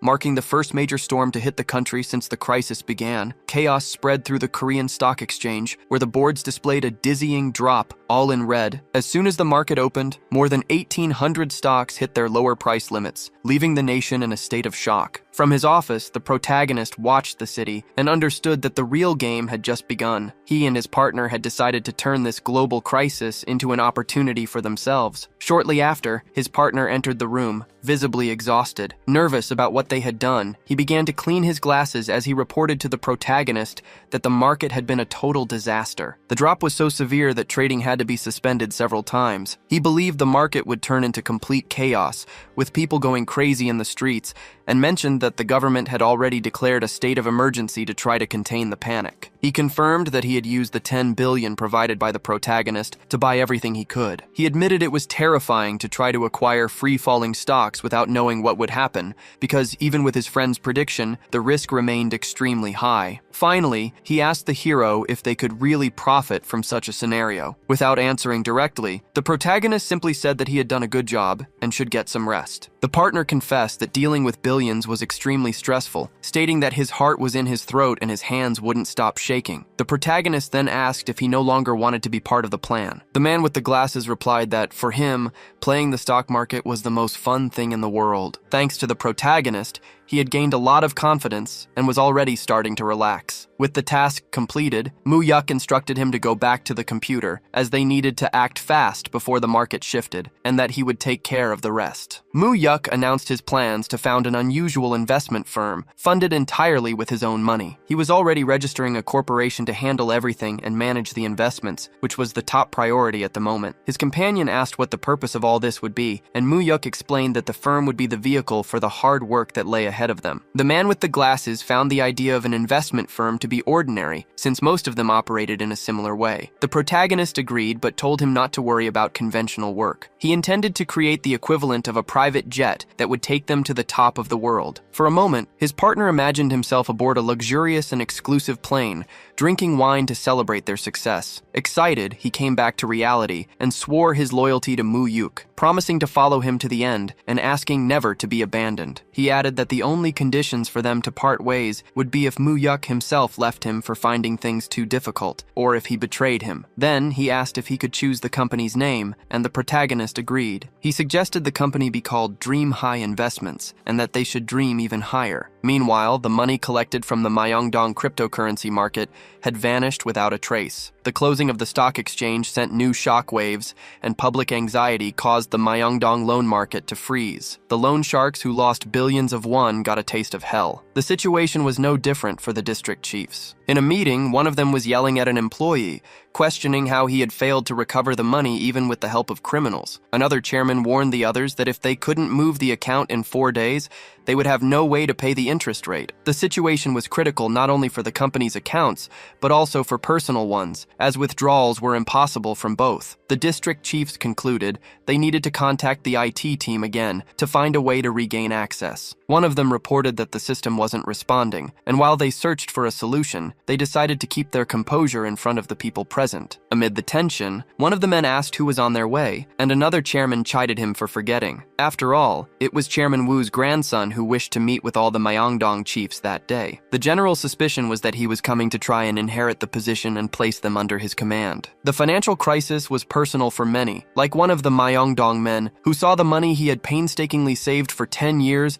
disappear just when he needed to give it to his family. Shortly after, Chairman Wu's grandson called, saying he was in a hurry and needed to change the meeting location. Upon arriving, he greeted the chairman, saying it had been a long time since he'd seen them. He then questioned why everyone was standing and told them they could sit, adding that his neck hurt from having to look down on them. The protagonist knew they must be anxious about the lost money, and, because of that, couldn't help but fear his actions. He was aware there was a problem with the loan market settlement system. Trying to hide their vulnerability, one of the chairmen claimed that thanks to a certain Chairman Mu, they hadn't suffered major losses. Wu's grandson realized they were just feigning strength for fear he would look down on them, noticing how everyone who tried to seize power feigned ignorance to avoid having their pride wounded. Getting straight to the point, Chairman Mu's grandson clarified that he hadn't come to inherit the business, but to discuss something important with them, as they were key figures in Myeongdong. He then directly asked which of them would join him. One of the chairmen asked him to explain further, and the young man detailed that he wanted to know who would support him when he took over his grandfather's position, wishing to hear their opinion before the matter of succession became public. He made a clear proposal. For the chairman who allied with him, he would compensate for the lost money. However, for those who refused the deal that day, there would be no other chance. Chairman Seong-Seong-Dai challenged him, asking what they would gain if they followed him. The protagonist addressed Ma In-bok, saying he seemed to have misunderstood something. He explained that he wasn't making a deal, but offering an opportunity, and that he would simply follow the person the chairman chose as his successor. However, he implied there would be consequences if Vice Chairman Xiong was not the one chosen. The young man noted that Ma In-bok was clever, as expected of someone his grandfather valued, and noticed he had features similar to his older brothers. One of the chairmen decided to leave, thanking the host. The protagonist then asked Ma In-bok for his opinion. Ma suggested it would be a good idea to keep their eyes and ears open and observe the situation for now. He argued that, even under the chairman's command, they held considerable power in Myeongdong, making it impossible for anyone to lead the region without their support. For someone like Chairman Wu's grandson, things wouldn't be so easy. They knew that if he made such a proposal, it was because he knew their current situation, and if he found out about the frozen accounts, the group's weakness would be exposed. The protagonist, however, told Ma In-bok to come back, stating that he wasn't going to stop there, and that his plan was to use the power and money left by the old CEO to take control. He then directly asked Ma what he thought of the proposal to compensate for the losses. Shocked, In-bok vehemently denied it, asking if he considered him the type of person to easily accept bribes. The young man agreed that Chiang Xiongdae was not a foolish man who would accept bribes, but he pointed out that he knew Wu's methods as those of a selfish and greedy man. He then revealed his true plan. He promised to rip the chairman's businesses out of the underworld and create a new order, placing them at the center of it all. He stated he would change the shady financial system to a model with legitimate interest rates, allowing the government to control it and register it as a legal credit company, operating without risk in Myeongdong. Chairman No In-seok was surprised by the idea of no longer being loan sharks. The protagonist confirmed they would be free from the prosecution's investigation and the tax service's tracking, delegating these risky parts to his subordinates. He confronted them, asking how long No In-seok and Kim Ho-shik intended to carry the label of Myeongdong loan sharks, revealing he had been planning this since he took over the Myeongdong finance company. Those present realized he intended to use this chance to legalize his grandfather's businesses. Woo's grandson asked them to wait 5 years. He guaranteed that in that time, they could conduct their business with confidence and pride. He concluded by saying that if they followed him, they would be remembered as the pioneers of Myeongdong. Kim Ho-shik decided to follow the young master. No In-seok, in turn, explained to Kim that his daughter would soon start school, and he wanted her to be able to understand her father's profession with pride in the future. Therefore, he considered it better to be known as a company president than as a mere moneylender. The young leader questioned No In-seok's true intentions, who replied that things in the real world didn't work that way. The young leader then stated that he was free to do as he pleased, leaving the decision in his hands. Faced with this, In-seok admitted he no longer had the same energy as before, and declared that, as one of the elders, he would simply go with the flow. Despite this apparent acceptance, the young leader warned No that if he tried to oppose him, a comfortable old age would not be guaranteed. He had already decided that if they had no intention of following him, he would deal with them according to his own plan. He then informed Yoo Ji-gang, Kim Ho-shik, and No In-seok that he would remove them from Cheon Suman's group, planning to break one of their legs and expel them from the company. Elsewhere, 2 men in suits, one of them named Sun-nam, were talking while they drank. The topic was a reserve fund, which Sun-nam's companion confirmed was real and secret. Sun-nam reflected that they had been receiving orders from the CEO's grandson, whom he referred to as a brat, for some time now. He expressed his distrust, questioning how long the investment fund's money had been transferred abroad and who the real owner in charge of everything was. It bothered him that his older brother was in the hands of a 20-year-old, and he wanted to understand what the young man was plotting. Sun-nam doubted that the business world would accept such a young successor, even if it was his brother's wish. The other investor agreed, noting that they were no longer young, and having taken care of all aspects of the company, they were not willing to risk everything for the boy. They believed the older brother was mentally incapacitated due to an illness, and felt they needed to make him wake up before it was too late. A third man intervened, reminding Sun-nam that they were born of the same mother. As the eldest son, he intended to keep the situation as it was. Sun-nam replied by asking what more he could possibly need, stating that the two of them shared the same path and therefore should not hide anything from each other. They sealed a pact of mutual trust, promising to protect each other's businesses. Suddenly, the conversation was interrupted by the arrival of Special Prosecutor Kang Min-woo from the Supreme Prosecutor's office. He announced to Sun-nam that he was being arrested on the spot for bribery and currency evasion. As he was being led away, Sun-nam protested, telling them to let him go and claiming they were making a mistake, while also declaring his right to remain silent. Desperate, he shouted for his brother, Hyung-min, asking for help. Hyung-min stood paralyzed, shocked by the prosecution's actions, and wondering who would have dared to call the authorities to arrest his brother. The operation was so swift and secretive that neither the local police chief nor their contacts in the prosecutor's office were informed, as the plan was orchestrated directly by the top brass of the Supreme Prosecutor's office. They felt deceived by the prosecutors. One of those present, named Min, questioned who would have the audacity to mess with a family member without the chairman's permission. It was clarified that the prosecution had acted on a pre-trial detention warrant issued by the court, which led to the suggestion of contacting the Prosecutor General's office. However, Sun-nam's brother dismissed the idea, explaining that the prosecutor in charge of the case was known for being incorruptible and would not yield to political or financial pressure. At the Supreme Prosecutor's office, the confirmation came. The defendant had been arrested for currency evasion related to illegal overseas operations, specifically the slot machine case. Sun-nam's brother was stunned to learn they had used that specific case, an old joint investigation by the prosecutor's office and the police into corruption that had revealed connections to organized crime and embezzlement of funds. At the time, Sun-nam had been identified as the mastermind behind the money laundering scheme. The prosecution announced its intention to expand the investigation to identify who was providing protection for the scheme. The group was perplexed, as they believed the slot machine case had already been closed. They concluded that the prosecution was leveraging public opinion to show results, using Sun-nam's arrest to generate headlines and put pressure on the moneylender's organization. Someone named Yoon was informed that a direct intervention would be reckless, as any attempt to use influence or money would only give the prosecution more ammunition and worsen Sun-nam's situation. Indignant, his brother refused to stand idly by. At that moment, a man named Yoon Chun-ho was called, and it was reported that Chairman Yoon had already contacted the legal team, who were on their way to the prosecutor's office. The CEO's grandson confirmed his grandfather's orders, assuming the prosecution wouldn't be able to hold Sun Nam for long. The accusation was based on rumors about an investment fund's involvement with gambling machines,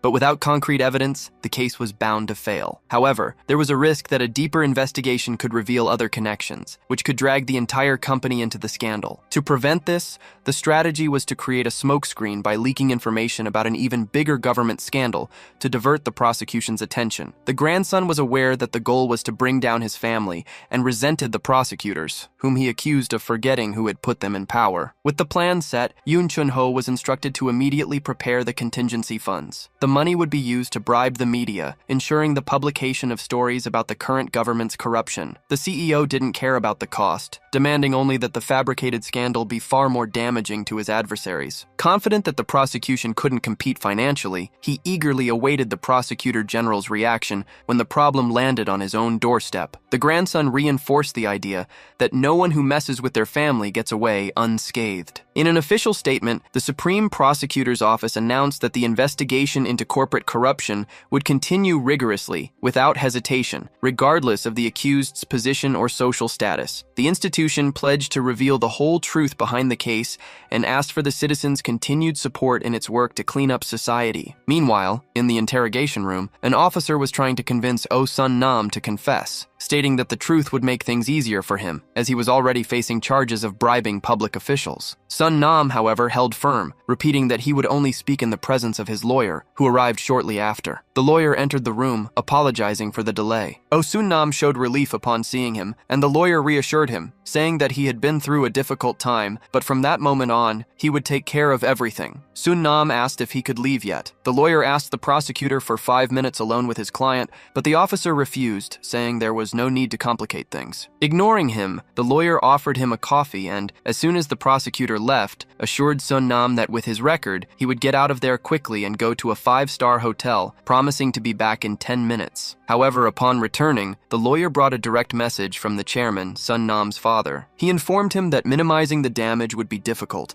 and that the order was for Sun Nam to take full responsibility for the case, without involving anyone else or mentioning the impact of the company's actions. Shocked, Sun Nam accused the lawyer of lying, as he couldn't believe his father would say such a thing. The lawyer insisted he was just relaying the message exactly as he had received it, adding that a political deal was already being arranged to protect him. Sun Nam doubted that Assemblyman Kim could help him this time, worried about his own political future. The lawyer revealed that the chairman was furious and had ordered everyone involved to be silenced, and that he was likely already making moves to deal with the prosecutor. Sun Nam asked if the investigation was just a show for the media. The lawyer confirmed, explaining that he would receive a light sentence, at most 2 years of house arrest. The case would be reported in the press as the Chun Soo-hyun slot machine scandal. Sun Nam protested, not wanting his name to be exposed like that. The lawyer then clarified that a deal had been struck between the prosecution and his father. They needed a high-profile public figure to appease public opinion, and Sun Nam's own father had chosen him to be that person. He was reminded that, because of him, the organization's entire financial structure had almost been exposed, and that he shouldn't forget it. A short time later, the newspapers published the news about the slot machine case, naming Chun Soo-hyun as the main culprit and announcing his arrest. Reading the article, Sun Nam was furious at the trick his father had pulled behind his back, questioning how he could dare to betray him like that. At the detention center, Oh Sun Nam was visited by Hyung. Upon seeing him enter the room, Sun Nam called out his name enthusiastically, relieved to have his brother's company in that place. He commented on how good it was to see him, as the isolation cell was affecting his sanity. Even there, however, he explained that it was always possible to get something, like cigarettes, in exchange for enduring the constant noise. Chang-wook got straight to the point, questioning Sun Nam about his involvement in the secret slot machine operation in Yeongdeungpo and Gangnam. He mentioned that Kwon Sun Nam's name was circulating throughout the prosecutor's office, along with the rumor that he would be used as a scapegoat to protect the organization's bosses. He was annoyed with his friend, who was now visiting him and treating him like a traitor, saying that the snakes still haunted him. Chang-wook told him to stop complaining, reminding him that he was a grown man. He promised that together, they would show the world the other side of the story and prove they couldn't be underestimated, as snakes never take their eyes off each other. In a moment of weakness, Sun Nam agreed and asked if Chang-wook could get him out of prison. Chang-wook replied that he would do whatever it took, even if he had to snatch the food from their mouths. Sun Nam then thanked him for the visit. The operation that led to Sun Nam's arrest was the result of a 3-month joint investigation between the police and the Seoul prosecutor's office. The action resulted in the seizure of 381 illegal slot machines, which were operated under the leadership of Choi Myung-hun. Choi, however, managed to escape during the authorities' raid, and his whereabouts remained unknown. Meanwhile, the protagonist was parking in front of the prison. His mind went back to a month earlier, when he had met with Yoon Chang-ho. On that occasion, he had congratulated him on his promotion to chief prosecutor of the Seoul district. Chang-ho acknowledged that the promotion was thanks to the protagonist and the president. The promotion had been a reward for Yoon Chang-ho, covering up the deaths of gang bosses in Busan, treating them as accidents. During the visit, the chief prosecutor asked the reason for the meeting. The protagonist wanted to know if he was aware of the slot machine case. The prosecutor confirmed that he knew it was a high-level corruption scandal, and the protagonist revealed that the investigation was focused on Assemblyman Kim Ki-ho, a prominent figure in the ruling party. The prosecutor was shocked because, despite being from the previous administration, Kim was still very influential. The protagonist warned that the prosecutor in charge of this case would face constant pressure and bribery attempts, and for that reason, he wanted Yoon Chang-ho himself to handle it. He explained that if the case gained notoriety, the Supreme Prosecutor's Office's Central Investigation Department would try to take it over. The protagonist instructed the chief prosecutor not to let that happen, because if it did, both Assemblyman Kim and Soo-han would get away scot-free. The prosecutor asked if Cheon Soo-han was his younger uncle, and the protagonist confirmed it. He predicted that as soon as the president found out, a wave of investigations would begin, and the chief of staff, one of his grandfather's men, would try to remove Soo-han from the investigation. The plan was clear. The prosecutor was to block all pressure from above,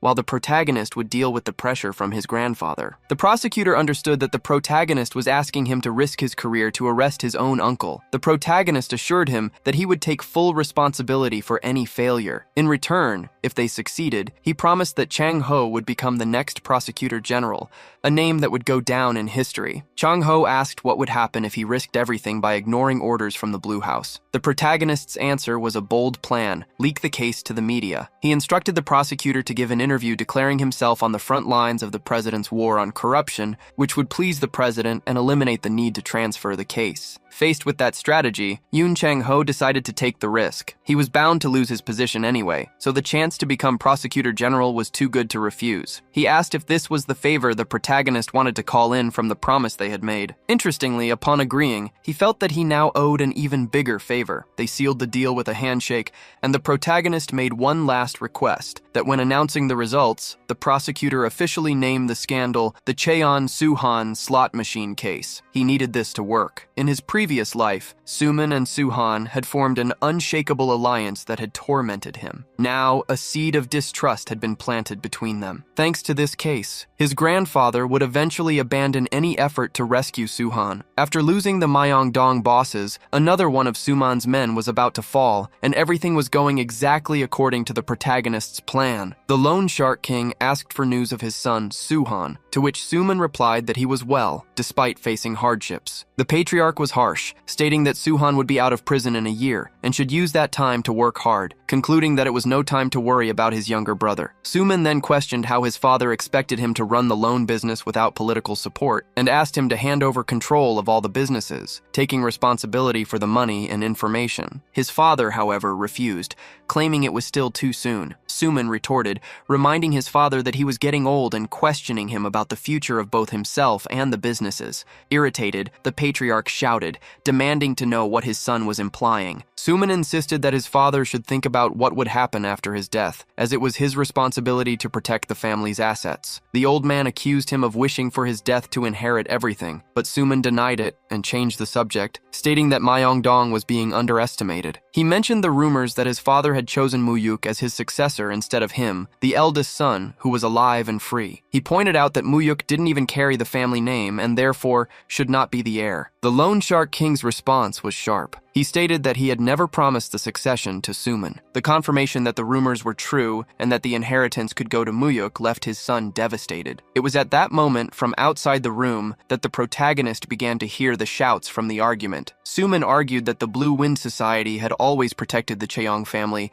and that if the succession plan were changed, they would see him as an obstacle. The protagonist, still listening, heard the organization's name without understanding its meaning. Suman added that the same applied to Mizuki, which made the old man stand up abruptly. The mention of his mother's name in the conversation intrigued the protagonist. With fury etched on his face, the grandfather ordered Suman never to touch that subject again and threw him out of the room. After his son left, the old man turned to Director Ha, instructing him to finalize the stock transfer and resolve the tax issues by the following month. The patriarch expressed the opinion that Myung-hun should not act alone and asked the director if he had already found the right person to introduce to him. Director Ha confirmed, stating that the person would be coming to Korea next month. The grandfather reflected bitterly that, although they say you can't buy family with money, he was witnessing the opposite. His concern was not with Myung-hun himself, but with the possibility that he might devour his own uncles, and he feared how he would deal with the Blue Wind Society. When Suman left the room, he walked past his nephew with a dark expression. He stopped only to make a veiled threat, warning the boy not to bother him if he didn't want to meet the same end as his parents. Those words left the protagonist perplexed. For the first time, he considered the possibility that his parents' death had not been an accident. In his previous life,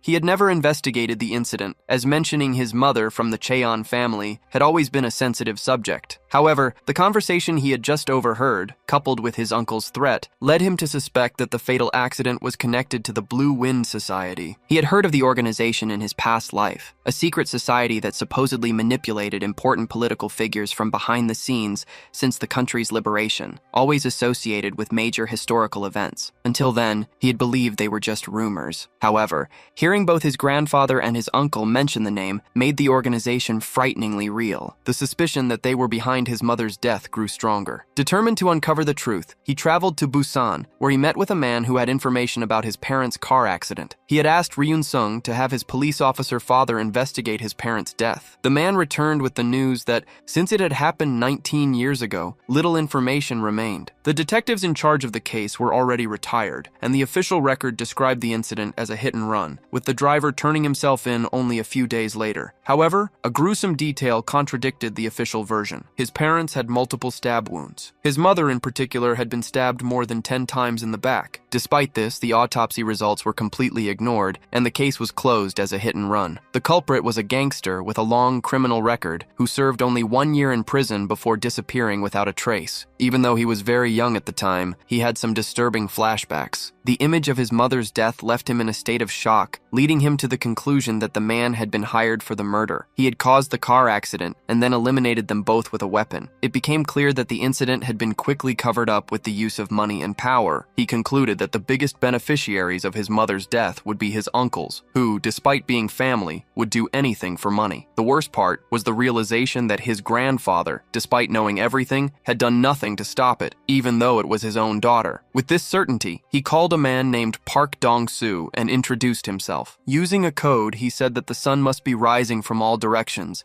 and then he got straight to the point. He wanted him to find someone. He emphasized that even if it took time, it was crucial that this man be found. The protagonist met his friends at a restaurant, arriving late because of traffic. It was the first time the group had gone out to eat together, since their studies consumed all their time, making gatherings like this quite rare. Starving, they didn't take long to place their orders. During the conversation, Min Kyung commented that Myung-soo should fix his accent, and that Muyuki, on the other hand, sounded like he was from Seoul. Their friends teased, claiming that Muyuki was just pretending to be a native of the capital, as his accent was still quite noticeable. The topic then turned to their studies, with Muyuki and the protagonist mentioning they planned to take the first round of the exam. The protagonist, however, clarified that he would only be taking the exam as practice, unlike his friends who were preparing seriously. Min Kyung announced she wouldn't be participating, as she couldn't focus on her studies at the moment, making her the only one in the group not taking the exam. One of the friends pointed out that Muyuki had gotten the highest grades on the exams,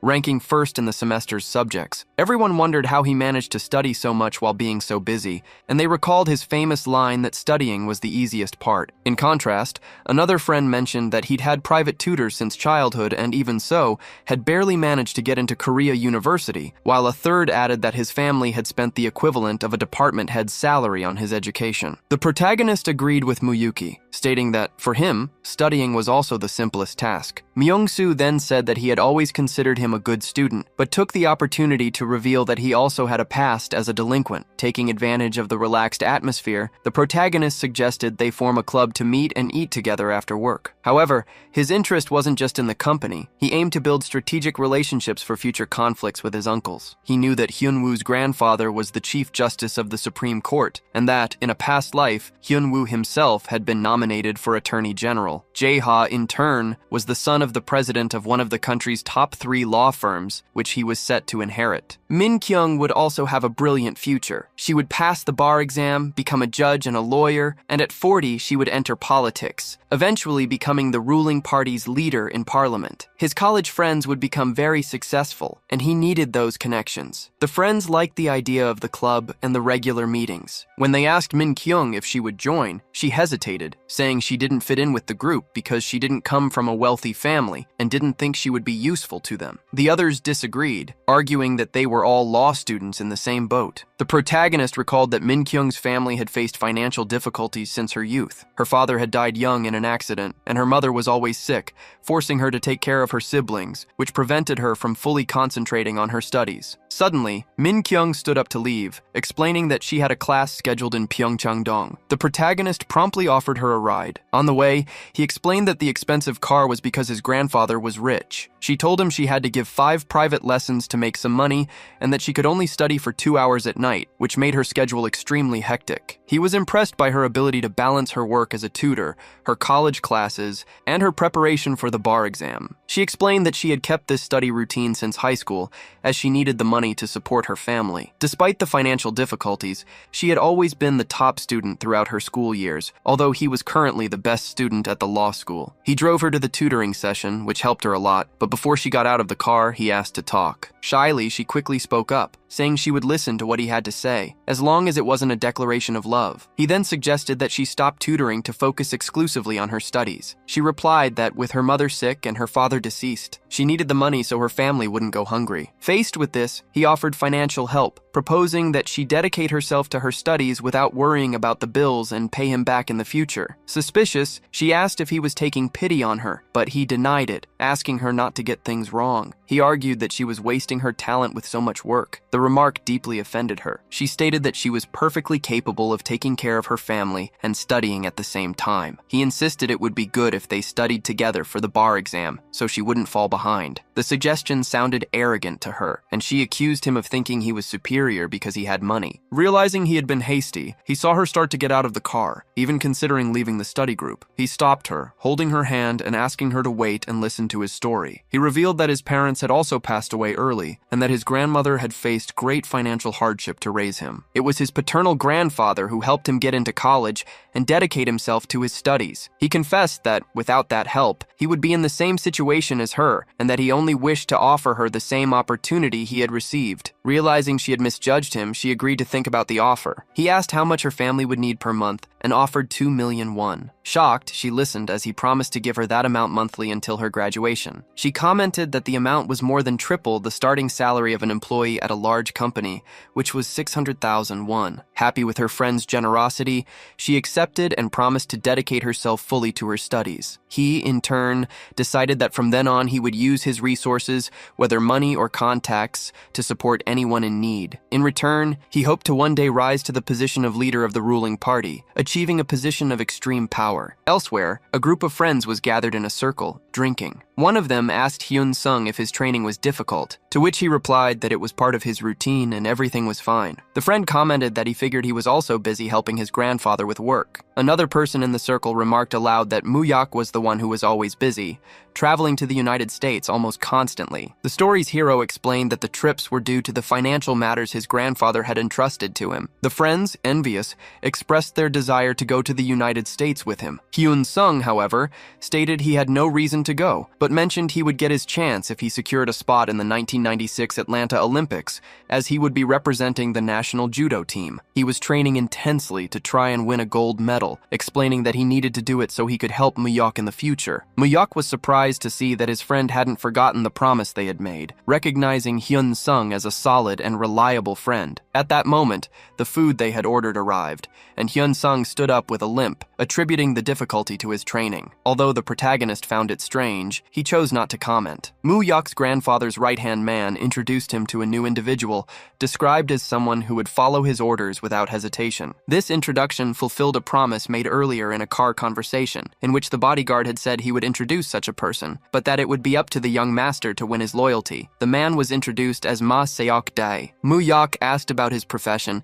and he replied that he worked as a bodyguard in Africa. The protagonist was surprised to understand that he was a private military contractor, essentially a mercenary. Muyok stated that he needed someone who would carry out his instructions precisely. Seok-dae, in turn, stated that he didn't know him yet, and therefore hadn't decided if he would do so. Faced with this, the young man proposed that he stay by his side for a while to make a decision. Muyok was impressed to discover that Director Ha had also been a mercenary, and curious wanted to know more about him, since they had known each other since childhood. Later, Director Ha and Seok-dae talked. Ha commented that the years had aged Seok-dae, who laughed and replied that the director was much older than him. However, Ha noted that his sharp gaze remained the same, recalling that they had been partners on battlefields. The director advised Seok-dae to give up the mercenary life and rest, but he refused, telling his friend not to meddle in his life. Seok-dae then asked for Ha's opinion on the young master, as he wanted to assess whether the young man was worthy of his protection. He assured him that, once convinced, his loyalty would be unwavering. Director Ha offered Seok-dae a room he had prepared for him. Seok-dae questioned if Chairman Cheon intended to name the young master as his successor, finding the young man too young for such a responsibility. The bodyguard replied that his job was simply to obey the chairman's decisions,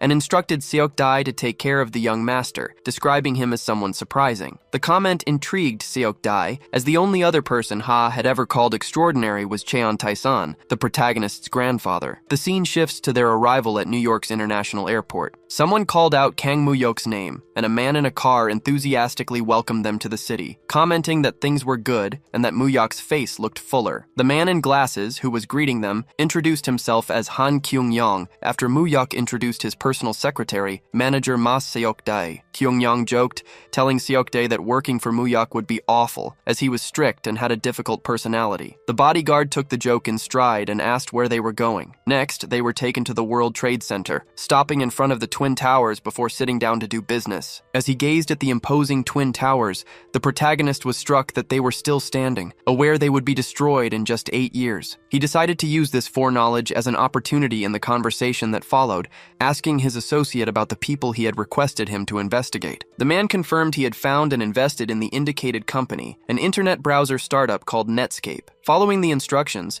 he assured that he would not interfere with the management, having invested 5 million won for a 40% stake. The associate, however, confessed he didn't understand why Kim Muyok wanted to invest in such a small startup, which seemed more like a research lab. Muyok explained that those 5 million would turn into billions within a few years, as Netscape would dominate 60% of the browser market. He predicted that in 1995, the company's initial public offering would debut at $18 per share, with a market cap of over 8 million. However, his plan was to sell the stake immediately after the IPO, as Netscape would go into decline under pressure from its competitor, Microsoft. Changing the subject, his assistant asked why they wanted to find the second person on the list, arguing that the man was finished, as he had been kicked out of his own company and was now leading a new startup. Muyok replied that the man would become a legend precisely because he had been kicked out, describing him as a 21st century pioneer, Steve Jobs. Later, upon arriving at Jobs' office, the protagonist approached the secretary and asked if the president was in. She asked if he had an appointment and, while typing,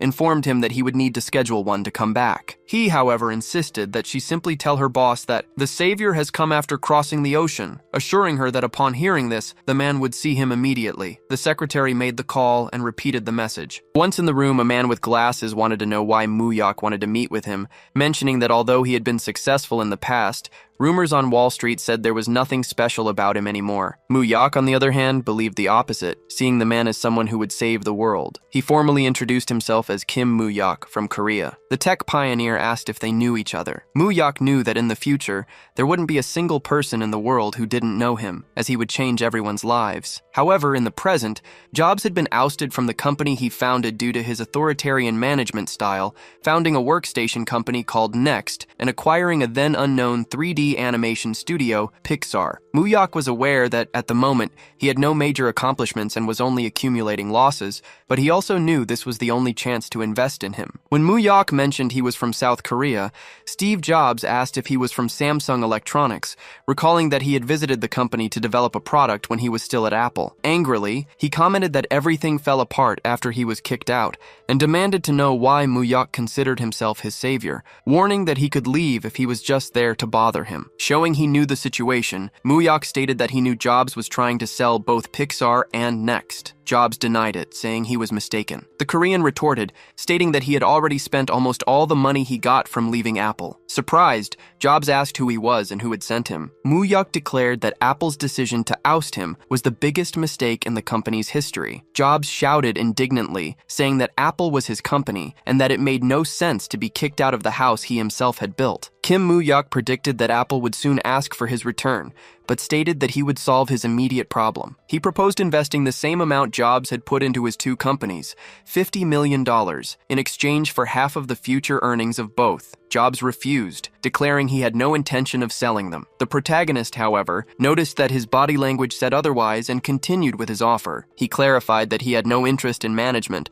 and that it would be a waste to sell the companies to someone else with such a large investment at stake. Therefore, he offered to buy half of Jobs' shares for $50 million, leaving all voting rights with him and without interfering in the administration at all. He then asked if that was a good enough deal to qualify him as his savior. Suspicious, Jobs questioned if this was a trick to take his companies later, stating he wasn't one of the idiots who kicked him out of Apple. Muyak praised him, calling him the best CEO in the world and explaining that without him, neither Pixar nor Next would be worth the investment. He made it clear that he wasn't investing in the companies, but in Steve Jobs, the person. The sincerity seemed to please the inventor, who admitted to liking the Korean. He then asked the reason for such a generous offer, since many wanted to invest in him, but always with unfavorable conditions, like offering more than $50 million, but without giving him control. Muyak concluded by explaining that although many on Wall Street wanted to buy the entire companies, no one was willing to invest $50 million in companies that had been in the red for years, and on top of that, leave the founder in total control. At that time, although many Wall Street giants were keeping a close eye on Steve Jobs' companies,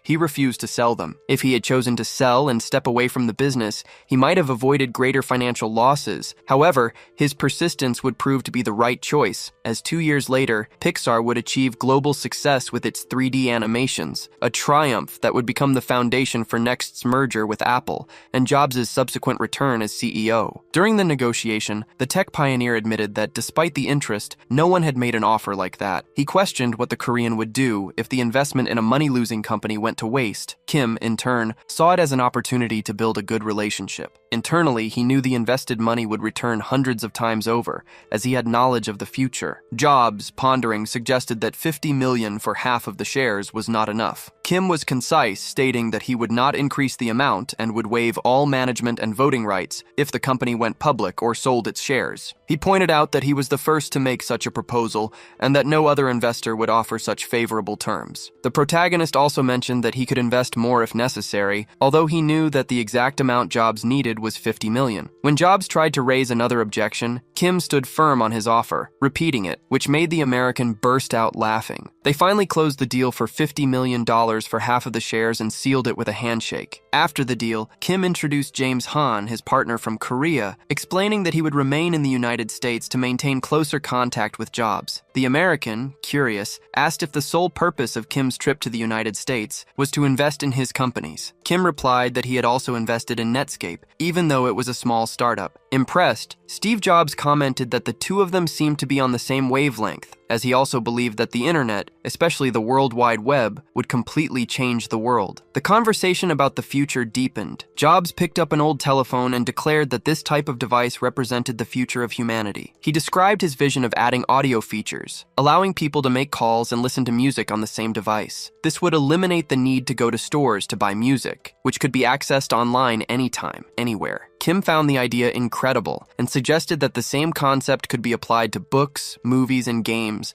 turning cell phones into small pocket computers. Jobs laughed, agreeing that it wasn't impossible, as he himself envisioned a future where every person in the world would have a computer in their pocket. Both shared the belief that this revolution was coming. Later, Kim instructed James Han to ensure that the $5 million for Netscape had already been sent, and that the first task the next morning would be to deposit the $50 million for Jobs. Han expressed his concern, fearing they were throwing money away, but the protagonist reassured him, promising that in 2 years the result would be shocking. At that moment, Ma Seok-dae knocked on the door with an urgent message from Seoul. Kim's friend, Park Hee-sung, had been in a car accident and was in a coma. The scene changes to the College of Physical Education at Korea University. During a judo class, Park Hyun-sung was being questioned about his stubbornness. His master and other classmates insisted that he give up this time, but the boy replied that he didn't think it was right. The coach confronted him, asking if he considered himself different from the others and explaining that it wasn't too much to ask for him to let the senior win, since he was about to graduate. They argued that Hyun-sung, being a talented freshman, would have many other chances. His opponent, Chan-yeol, was a fourth-year student, and if he didn't make the national team, he would be drafted into the army the following year. They asked him to lose the match so that the senior could advance. However, Park apologized, stating that it would be difficult for him to do that. Realizing that Park Hyun-sung wouldn't yield just for his teammates' sake, the coach ordered the gym doors to be locked. He then began to beat the young man with a piece of wood, claiming he was no better than his seniors and couldn't ignore the coach's orders. Intending to ensure the boy would never step on a judo mat again,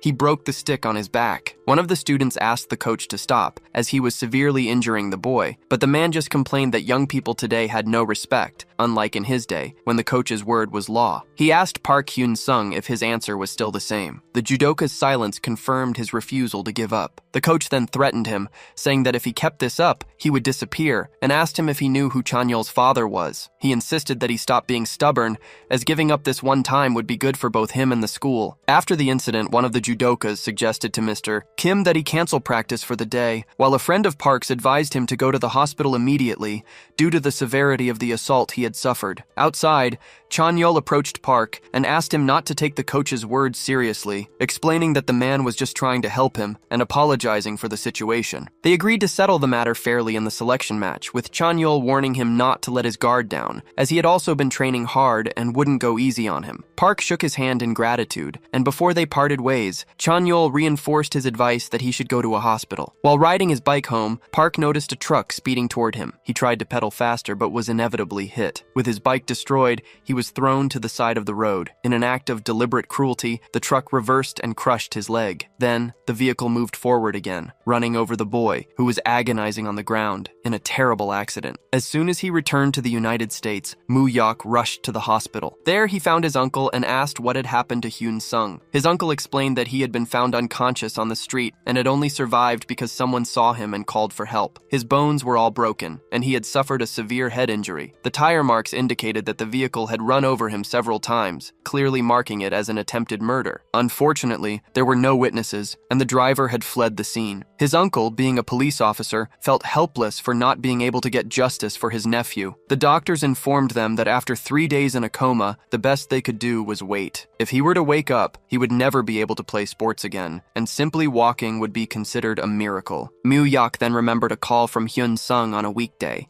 in which he had invited him to hang out. At the time, his cousin mentioned he would stop by the hospital first. When Moo-yok asked why, Hyun-sung asked him not to tell his uncle, explaining that getting beaten on the team was common, and that he was only going to the hospital because that day's beating had been particularly bad. The memory of seeing Park limping in his apartment surfaced. He realized that corporal punishment, considered normal in sports at the time, wasn't something Hyun-sung would take seriously enough to bother a friend about, which meant that the beating before the accident must have been exceptionally brutal. Driven by suspicion, Moo-yok asked a contact named Ma for a favor. The next day, he received a photo of Jo Chan-yeol, who had been selected for the national team after the controversy involving Hyun-sung. The investigation revealed that the coach had shamelessly demanded a fixed match, and that the only person who refused to comply was Park Hyun-sung, which resulted in the violent punishment. Moo-yok asked if the accident was connected to this, but nothing had been confirmed. He instructed Ma to find out everything about Jo Chan-yeol as soon as possible. Reflecting on how fixed matches were common in those years, he wondered if someone anyone would be capable of running a person over for a spot on the national team. An immense fury consumed him. He promised himself that if the person behind the punishment was the same one behind the hit and run,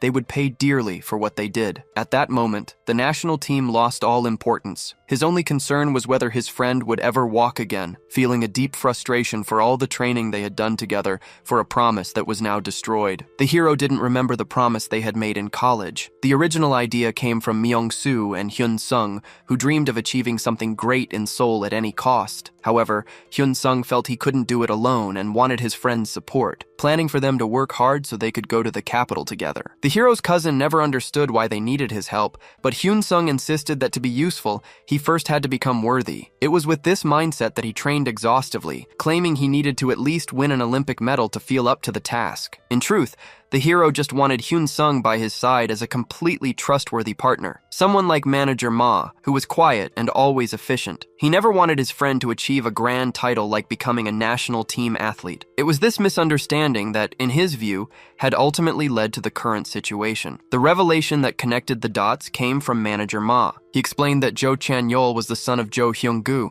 the vice president of the National Judo Association. Jo Hyung-gu was also the president of Polar Constructions, one of the association's biggest sponsors, and a renowned construction company in the Chungcheong province. Rumor had it that he had been a famous gangster in the region. Upon hearing this, the hero finally understood the complexity of the situation. He asked Ma about the vehicle involved in the accident, and the manager reported that the police were investigating but had made no progress yet. Faced with uncertainty about the police's ability to find the culprit, the hero gave Ma a direct order. He explained that Hyun-sung was his childhood friend, someone as precious as his own life, and demanded that Ma find those responsible and make them pay dearly, no matter the cost. Manager Ma promptly obeyed his young master's orders. Meanwhile, in the president's office at Polar Constructions, a violent fight was taking place. President Jo Hyung-gu threw a plaque at an employee's forehead who tried to apologize, claiming he had only followed orders to do the job right. Without even hearing the rest of the explanation, the president furiously punched him in the face. He clarified that his order had been to stop the young man from competing, not to run Hyun-sung over. Angry at being involved in something so serious,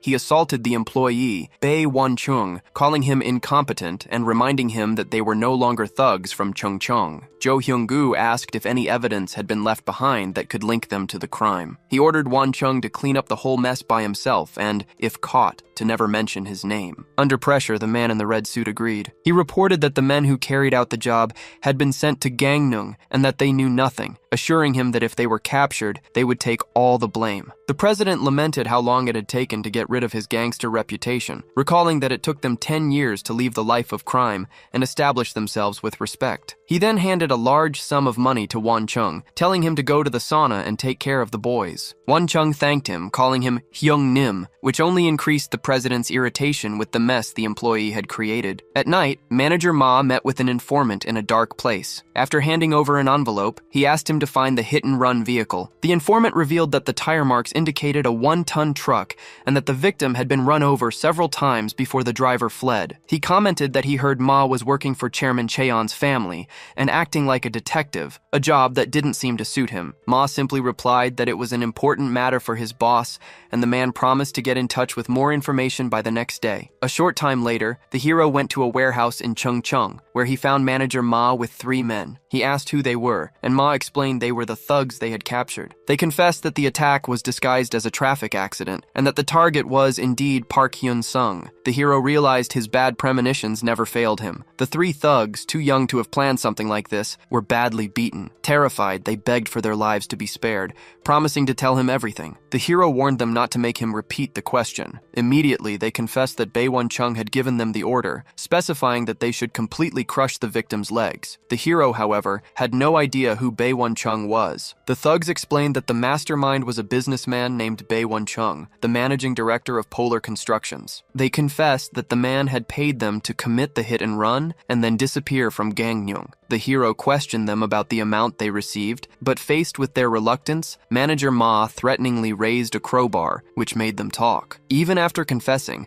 the manager hit them a few more times with the metal object. The protagonist, stating he wouldn't like to repeat himself, asked again how much they had been paid. They admitted that they each got 500,000 won, a total investment of 1.5 million to ruin Hyun-sung's life. The hero lamented that his friend's life had been destroyed for such an insignificant amount. He then called Myung-soo to report the situation, but was surprised by the news that Hyun-sung had woken up. The hero went immediately to the hospital, where he found Hyun-sung's uncle and cousin very excited. Moo-yuk was able to talk to his friend, who was conscious and could hear him. They all thanked God that he was out of the coma and held his hand. However, the conversation with the doctor brought a devastating prognosis. His condition was complicated, and it would be difficult for Hyun-sung to walk again. Even if he managed to, he would have to give up judo, which was the young man's life, leaving his uncle completely devastated. Determined, Moo-yuk called manager Ma and ordered him to bring in Bae Won-chung. That very night, the man was already tied to a chair in the warehouse. As soon as the tape was removed from his mouth,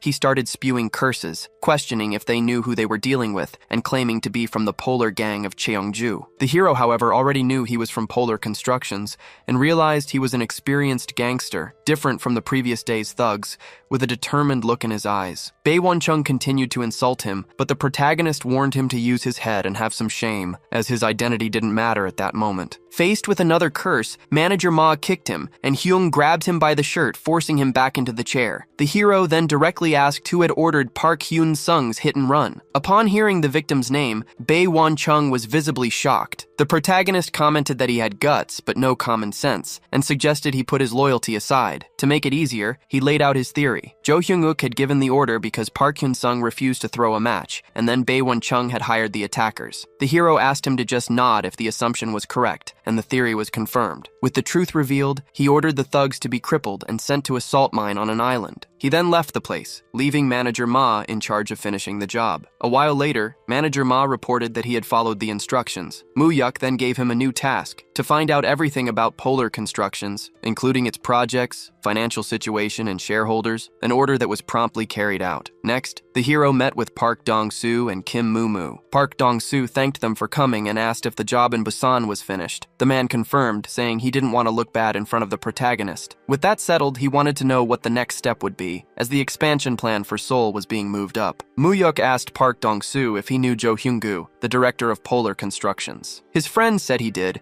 describing him as a thug from Cheongju who used to run nightclubs and bars and was now playing CEO. The hero then revealed his plan. He intended to crush him and wanted Park Dong-soo to take control of Polar Constructions. The proposal left his partner in shock. He expressed uncertainty, explaining that the man had strong connections not only in Cheongju, but also with public officials and politicians in Seoul. Moo-yuk assured him he would take care of the connections and asked again if his friend could win a direct confrontation. He replied that he would only be sure once he was face-to-face with the gangster. The protagonist insisted, asking him to take over Polar Constructions to establish a base in Cheongju, from where they would make their big push into the capital. His partner realized Moo-yuk was starting a war, and, liking the audacity of the plan, asked if they would start immediately. The hero said not yet, and gave him another task first. Jo Hyung-woo had a son named Jo Chan-yeol, and he wanted the young man to be left unable to walk for the rest of his life, as revenge for his friend. His colleague protested, stating that wasn't how they did things. However, Moo-yuk was adamant. Moo-yuk, faced with his insistence, the friend asked why, knowing he wouldn't make such a request without a good reason. After hearing the whole story of what had happened to Hyun-sung, he finally understood. The friend assured Moo-yuk he would handle the request by the next day,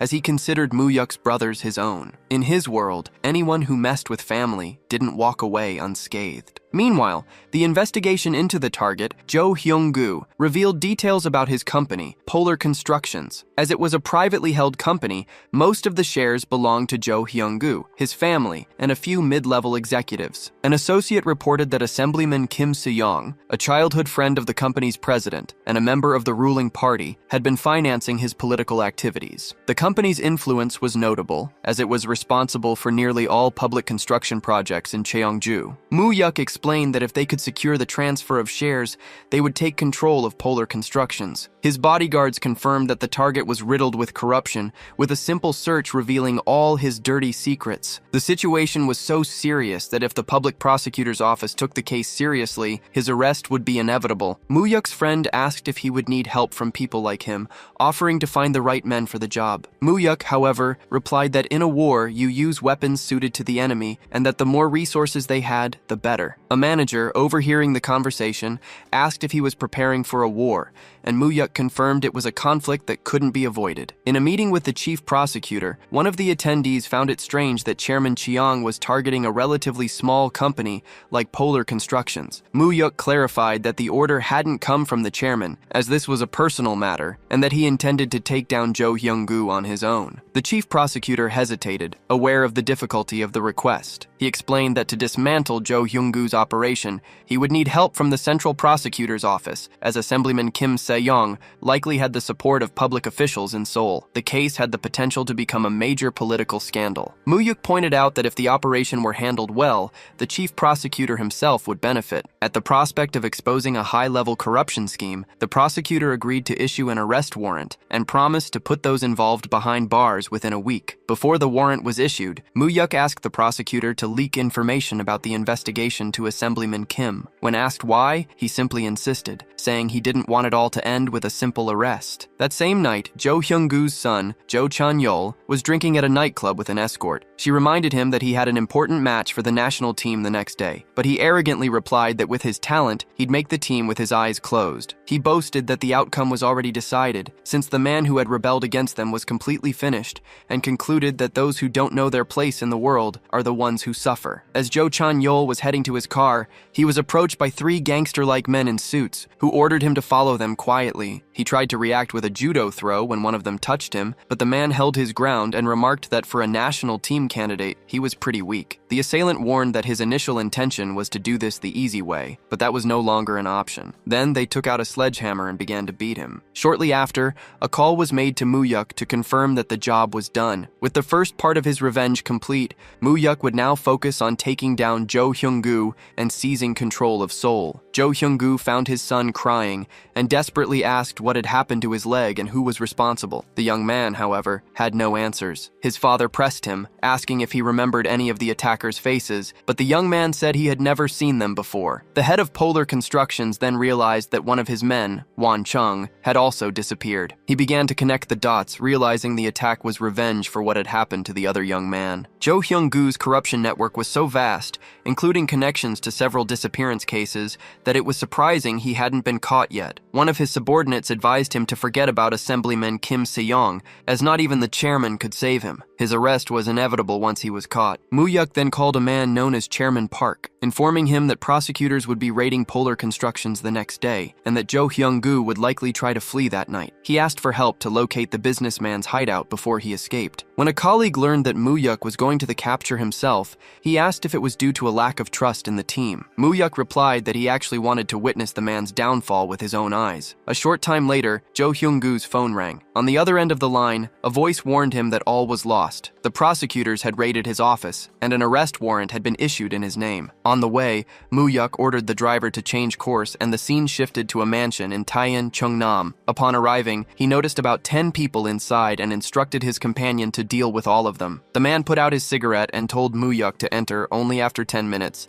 then headed into the mansion with his henchmen. Meanwhile, inside the residence, the chairman of Polar Constructions, Jo Hyung-gu, was furious. On a call, he confronted Prosecutor Park, reminding him of all the money he had paid him over the years. Feeling betrayed, he threw his phone against the wall. Desperate, he asked his men if they had managed to contact Assemblyman Kim, but was informed that there had been no response from either the Assemblyman or his regional office. Hyung-gu's frustration grew, as he remembered how the politician used to accept his money without hesitation in the past. The conversation was interrupted by loud bangs on the door. When it opened, Park Dong-soo appeared with a sledgehammer, a figure Jo Hyung-gu hadn't seen in a long time. Dong-soo ironically remarked that it had been a while since their meeting in Incheon, and that he had heard the chairman was thriving in Cheongju and Seoul. Hyung-gu immediately asked him if he was responsible for this whole situation. In response, Dong-soo ordered his men to attack. Dong-soo's team quickly neutralized Hyung-gu's henchmen, and with the area secured, they sent a signal for Moo-yuk to enter. Moo-yuk entered and found the chairman on the floor. Park Dong-soo approached Jo Hyung-gu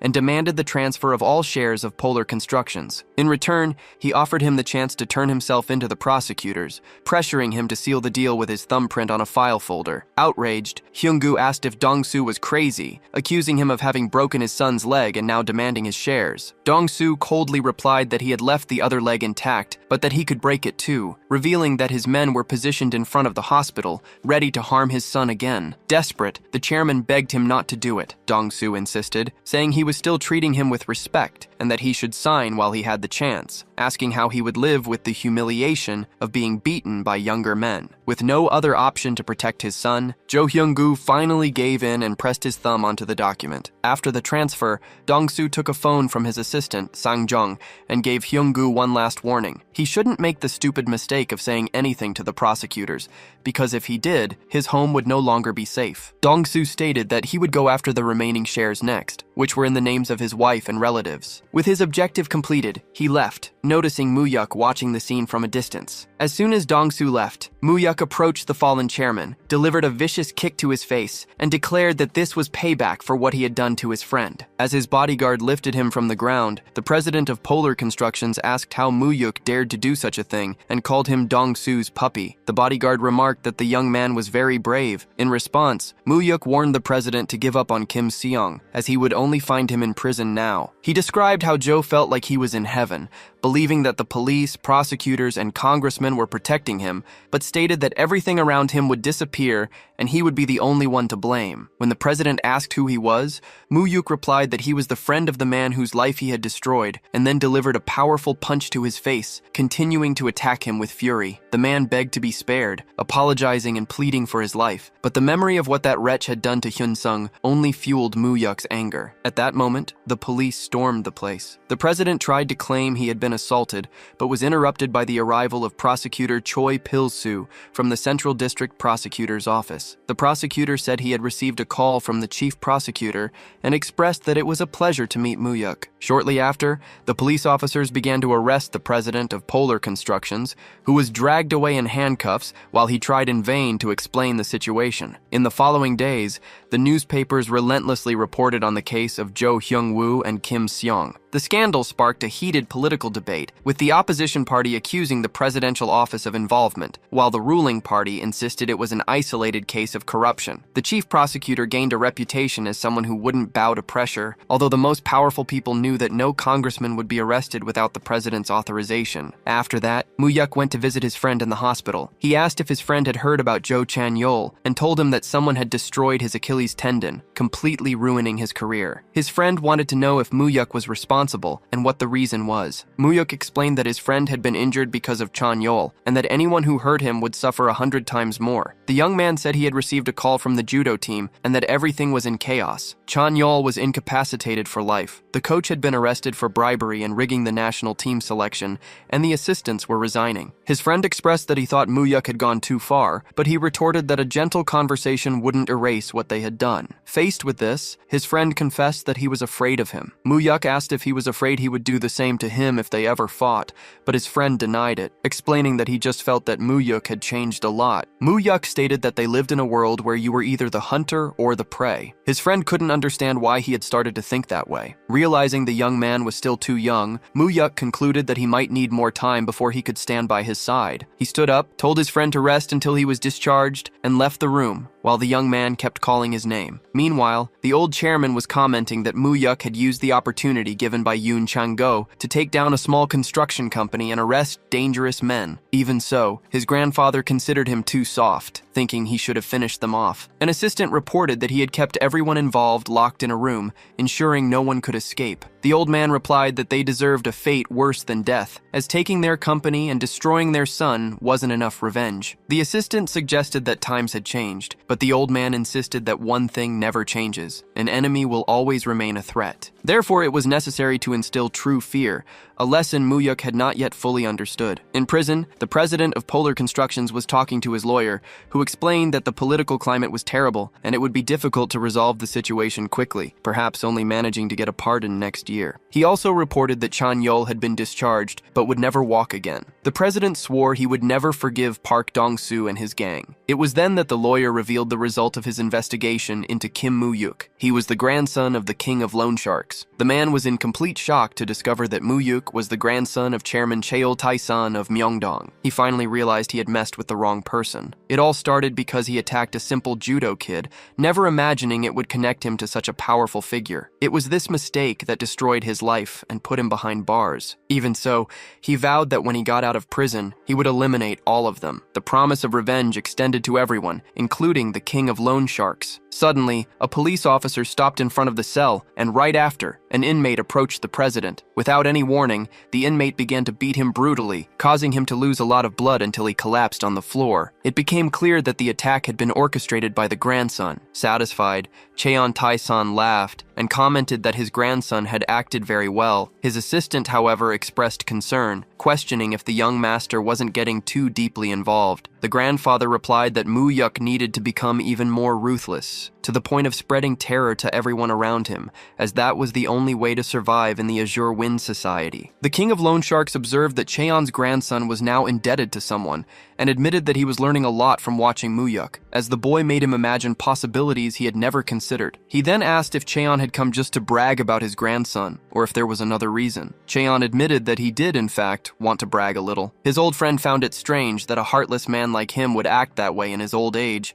and recalled the first time they met. At the time, he didn't know if Cheon was the CEO of a construction company or just a street thug. Desperate to finish the construction of a factory, Cheon had grabbed him by the collar and threatened him to get a loan, since he was the only loan shark available. With no choice, he had accepted, and the borrowed money was what allowed Dae-young to grow from that factory. Asked what such a brilliant man was doing cooped up in a room these days, he explained that he ended up getting too involved in politics. Every election demanded money and favors, and politicians hunted companies like predators. That's why he decided to use his own money to gain political power directly. Moo-yuk observed that President Song had gotten 16% of the votes in the last presidential election, which made President Kim Man-sa feel threatened. As a result, Kim blocked Song's funding, pressured banks to refuse loans, and initiated tax audits to drive him out of politics. Cheon Tae-san asked if he intended to stay hidden forever, but President Song replied that it was now up to the children to resolve these matters, as the two of them were old enough to retire. Years after the death of President Song Yong-gyu of Daejeon, his company would become #1 in the country, but it would end up divided among his children. Later, the Song Seong Group, led by his son-in-law Jeon Soo-man, would rise to the absolute top, driven by a reliable ally and the enormous financial power he inherited. The shares that Moo-yuk's grandfather owned, added to those he was still accumulating, had the potential to completely change the future of Daejeon and Korea's most powerful families. At that moment, Song Hyun-soo, President Song's eldest grandson and the future third president of Daejeon, entered the room. He greeted President Jeon, whom he hadn't seen in a long time, and was introduced to Moo-yuk. After the formal introductions, Hyun-soo commented that he finally wanted to meet the man who was causing so many visits. His grandfather suggested that Hyun-soo show Moo-yuk the garden, and as the two young men left to talk, the elders remained in the room, reminiscing about the past. They commented on how reckless and fearless they were in their youth, and how they had survived long enough to see their grandchildren grow up,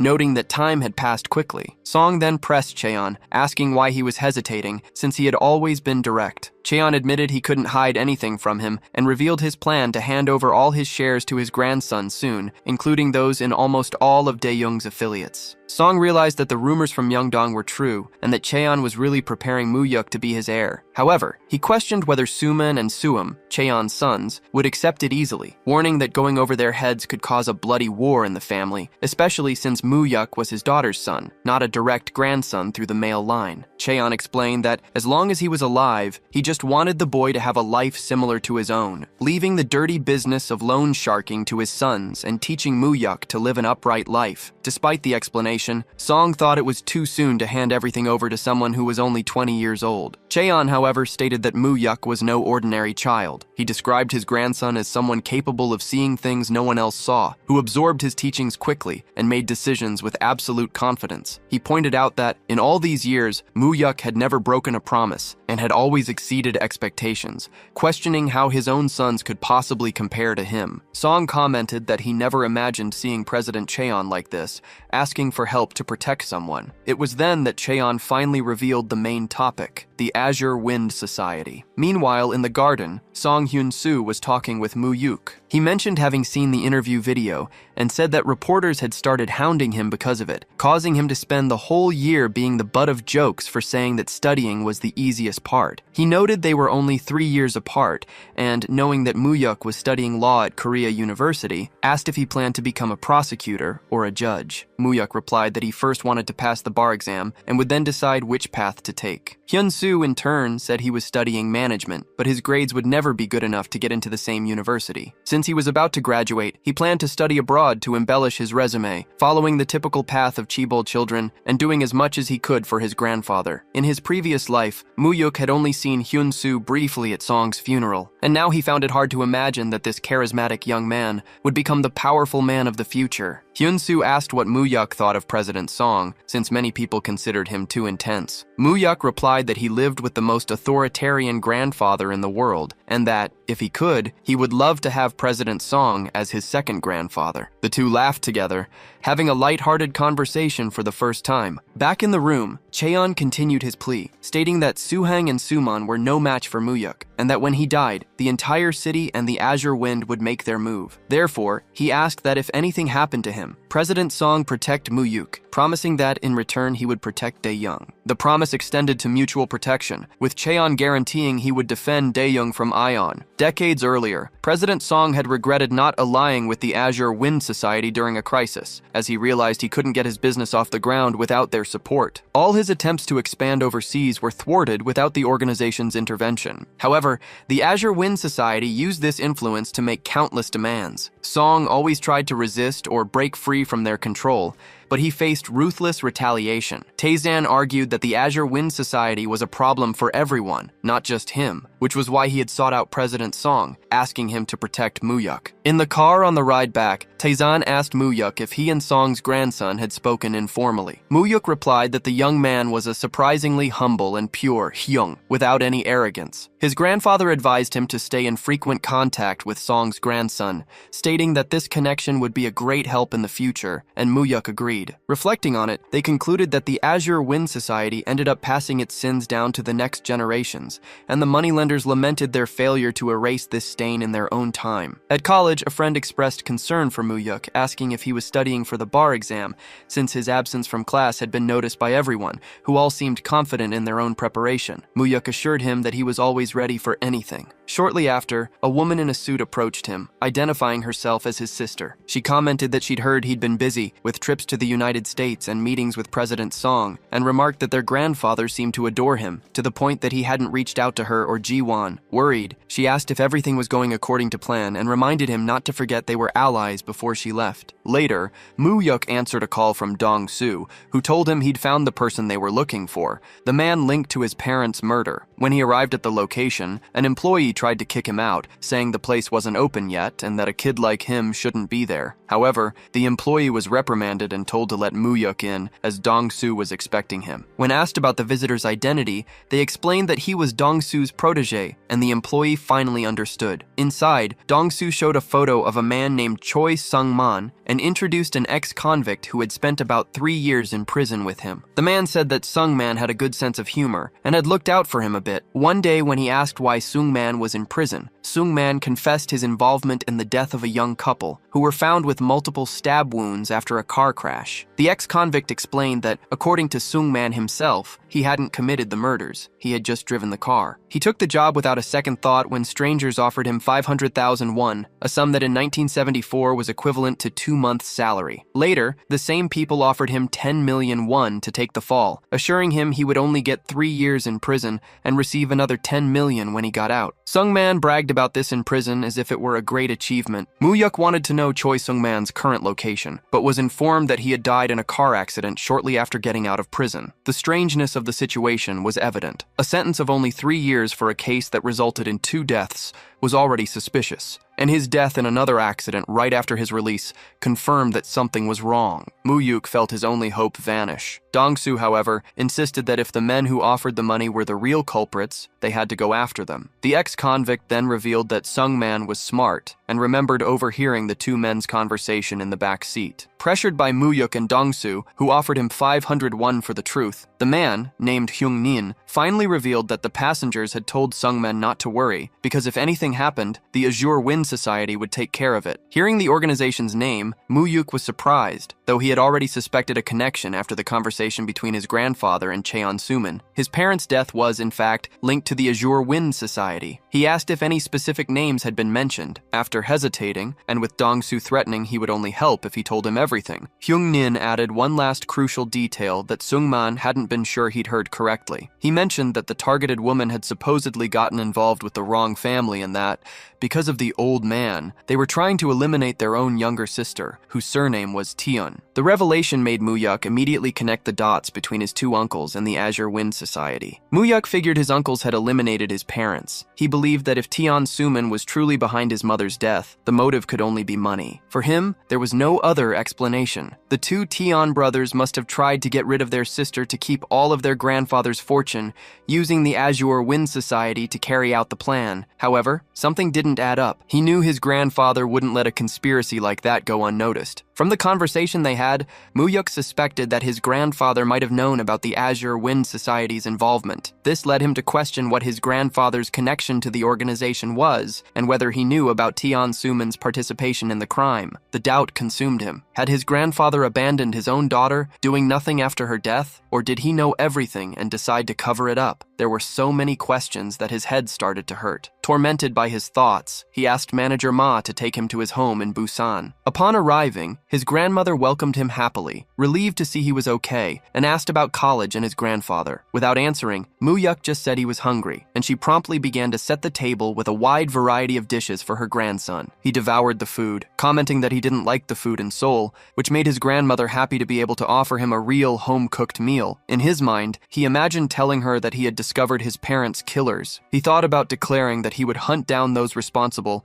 and end their lives for revenge, eliminating everyone involved with his own hands. In his fantasy, his grandmother would change the subject, asking if he was being delirious from not liking the food, to which he would respond by asking for more, praising the taste. However, none of this was said. It all remained in his thoughts, as perhaps he was finally finding some peace and saw no point in reliving the pain of grief. His own thirst for revenge no longer seemed so certain or absolute. The next day, already in the car, Muyuk asked manager Ma to take him back to Seoul. His destination was the prison, where he needed to meet his uncle, Cheon Suhan. When they met, Suhan, finding his nephew's visit strange, asked what he was doing there and where his older brother was. Muyuk offered sushi, but his uncle refused, claiming he had no appetite. With authority, Muyuk ordered him to sit down, threatening the loss of his prison privileges. Annoyed by his nephew's air-like attitude, Suhan again questioned the reason for the visit. Muyuk asked why he was being so hostile, and his uncle exploded, stating that his coming to Seoul had been a mistake, and that he should have stayed in Busan instead of causing trouble for the family. Muyuk taunted his uncle, asking if he intended to spend his whole life cleaning up his older brother's messes. The mention of Suman enraged Suhan, who demanded to know what his nephew wanted. Before the situation could escalate, manager Ma intervened, telling Suhan to sit down and be quiet. Obeying, the uncle asked if Muyuk had come all this way just to annoy him. Muyuk replied that, actually, he had a few questions to ask. He explained that he had heard something strange about his parents' death, and because he found the circumstances suspicious, he had done his own investigation. Muyuk argued that it was inconceivable that someone of his grandfather's status wouldn't have tried to catch the real killer. Suhan retorted, stating that his grandfather knew the culprit had already been arrested. Muyuk, however, countered that the man arrested wasn't the real one responsible, revealing that his mother's body had stab wounds. He added that he easily found out through the police that the supposed culprit had been released after only 3 years. Given this, it was certain that his grandfather would also know everything, unless someone had prevented him from hearing the truth or lied to him. Realizing his uncle knew something, Muyuk pressed him, asking if he didn't think that Chairman Cheon Taesun would find all of that suspicious. Suhan deflected, saying it had been many years, and asked what his nephew intended to do about it. Muyuk admitted it would be hard to find clues after so much time, but revealed that he had met someone who knew who the culprit was. The revelation left Suhan visibly anxious, and he demanded to know who this person was. Muyuk noticed that his uncle's reaction wasn't that of a brother concerned about who killed his sister. He then laid out what he knew. His mother had been the target, and 2 men had killed her. His source had revealed that the order came from someone with the surname Tion to eliminate the younger sister, and that that the Azure Wind Society was responsible for the cleanup. Muyuk stated that if his grandfather knew about this, he would never let it slide, which was why he intended to tell him everything. He concluded that if his grandfather indeed didn't know, the person who hid the information could only be someone very close to him. Desperate, the uncle began to deny it, but Muyuk demanded that he tell him what he knew to prove he wasn't involved. Suhan then stood up and confessed. He swore he didn't know about the plan, and that when he found out, his sister was already dead. He claimed that if he had known beforehand, he would have done anything to stop it, confirming that his older brother and the Azure Wind Society had killed her. He insisted he only found out about everything after it happened, and had even fought with his brother over it. Muyuk, however, condemned him, saying that he should have, at the very least, told their grandfather the truth. As her brother, it was his duty to have spoken to their father. He finished by saying that not even animals kill their own family, and that his uncles were worse than beasts. Shaken by the words, Suhan sat down again in silence. Muyuk was beginning to be certain that his uncles were responsible for his mother's death, likely for his own death in his past life. After all, if they were capable of eliminating their own sister, they wouldn't have hesitated to do the same to their nephew. He hoped his uncle was telling the truth, as he would find out what really happened sooner or later. And if Suhan had lied to him again, Muyuk swore to himself that he would kill him. As he left the prison, he wondered if his grandfather knew everything. Perhaps the old loan shark hadn't been able to abandon his own sons even after discovering the crime they had committed. Or perhaps, knowing everything, he would ask Muyuk to forgive them in the future. Amidst these thoughts, Muyuk wondered what he would do if he chose revenge against his grandfather's will, and in that moment of uncertainty, he asked manager Ma what he should do. The bodyguard replied that he should do whatever he wanted without fear, even if it meant going against the chairman. Ma asked if the young master's fear was of his grandfather or of losing everything by confronting him. He suggested that perhaps the real fear was of being abandoned again, and Muyuk knew that was it. However, he had already died once and returned to life, so there should be nothing left to fear. Ma assured him that, regardless of his choice, he would follow the young master, even if it meant parting ways with the chairman. Apologizing for meddling, the manager stated that the boy needed to follow his own path. In response, Muyuk asked the bodyguard to stop him whenever he made a wrong choice. With that settled, they left, and Muyuk decided he would go see his grandfather. When he arrived home, his grandfather commented that he thought he would have arrived sooner, as it was already very late. Muyuk replied that he had been busy visiting his uncle, Cheon Suman. Chairman Cheon wanted to know the reason for the visit, and his grandson explained that he needed to confirm something. He then asked his grandfather directly if he knew that his parents had been killed in a staged accident, and that his uncles, Cheon Suman and Suhan, were involved. He asked if his grandfather had known all along, and had said nothing to him. Consumed by fury, Muyuk exploded, asking why his grandfather had made him call his mother's murderer's uncle for so long. The discovery of the truth left him deeply resentful. He finally understood why, in his past life,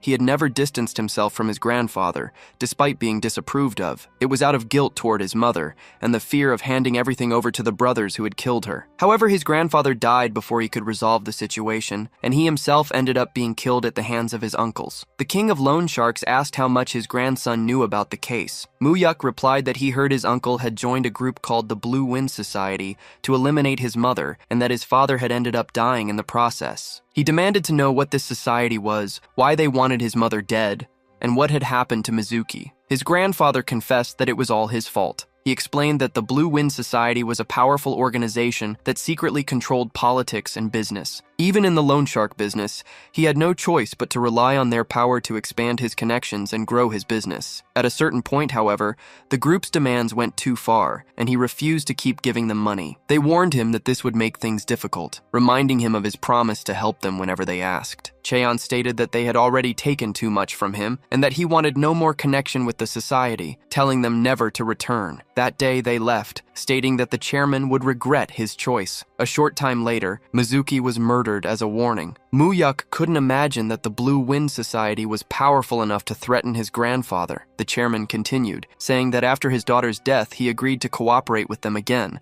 on the condition that they would never harm his family again. He also revealed that, under pressure from the society, Suman had revealed Mizuki's whereabouts after she cut ties with the family, concluding that his son was merely a pawn in their plan. Muyuk, however, disagreed, stating that his uncle was not just a pawn, but was behind everything, as he knew his grandfather was aware of his son's greed. He confronted the chairman, saying that while his grandfather might believe that version, he did not. Even if the Blue Wind Society was behind the plan, the ones who gained the most from his mother's death were his uncles. Therefore, he declared that he would never forgive them. The statement enraged his grandfather, but Muyuk was firm, saying that in his revenge, he would leave nothing behind. The chairman protested, reminding him that they were his sons and shared the same blood, and asked if his grandson really wanted to go that far. Muyuk then demanded that his grandfather deal with them, asking him to do it in his place and warning that if he didn't act now, they would one day come after his life. At that moment, his grandfather was no longer an imposing figure,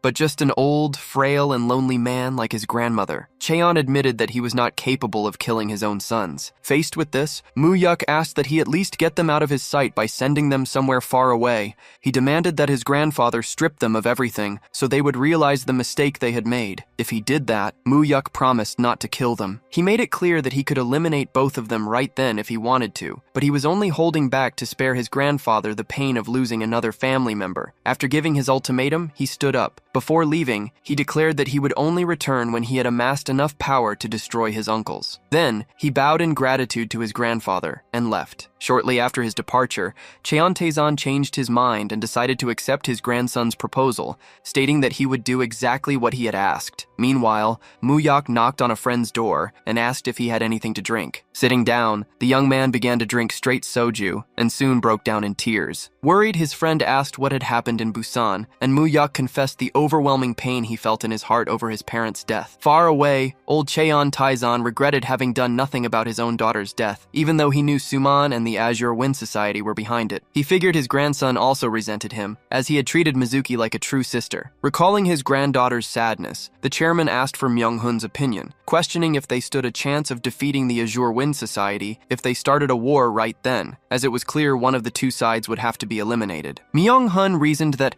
as the chairman already knew, the Azure Wind was not a single organization. If they eliminated one faction, others would rise to take its place. The old man considered using the ledgers with records of all the favors and money he had distributed to politicians, officials, and soldiers connected to the society. Myung-hun warned that even with this weapon, their chances of victory would be only 50%. Furthermore, the moment he used the ledgers, he would lose all the power he had built over the years. Even if he won, he would be risking his family, his money, and possibly his own life. Myung-hun further revealed that the Azure Wind Society was just waiting for the chairman to die, as it would be much easier to control Cheon Su-man and Cheon Su-han. As soon as he died, his sons would inherit everything and fully cooperate with the secret organization. Faced with this, Taezan told Myung-hun they needed to take back everything his sons had taken from him. Then he called the chairman of the Samsung Group and got straight to the point about the divorce. Taesan stated there was no major issue, that it was just a family matter, and that he had nothing against his son's father-in-law. He said he didn't want to complicate things and would ensure a fair division of assets. Caught by surprise, the man from Samsung asked what would happen to the children. Taesan explained that Suman would go abroad,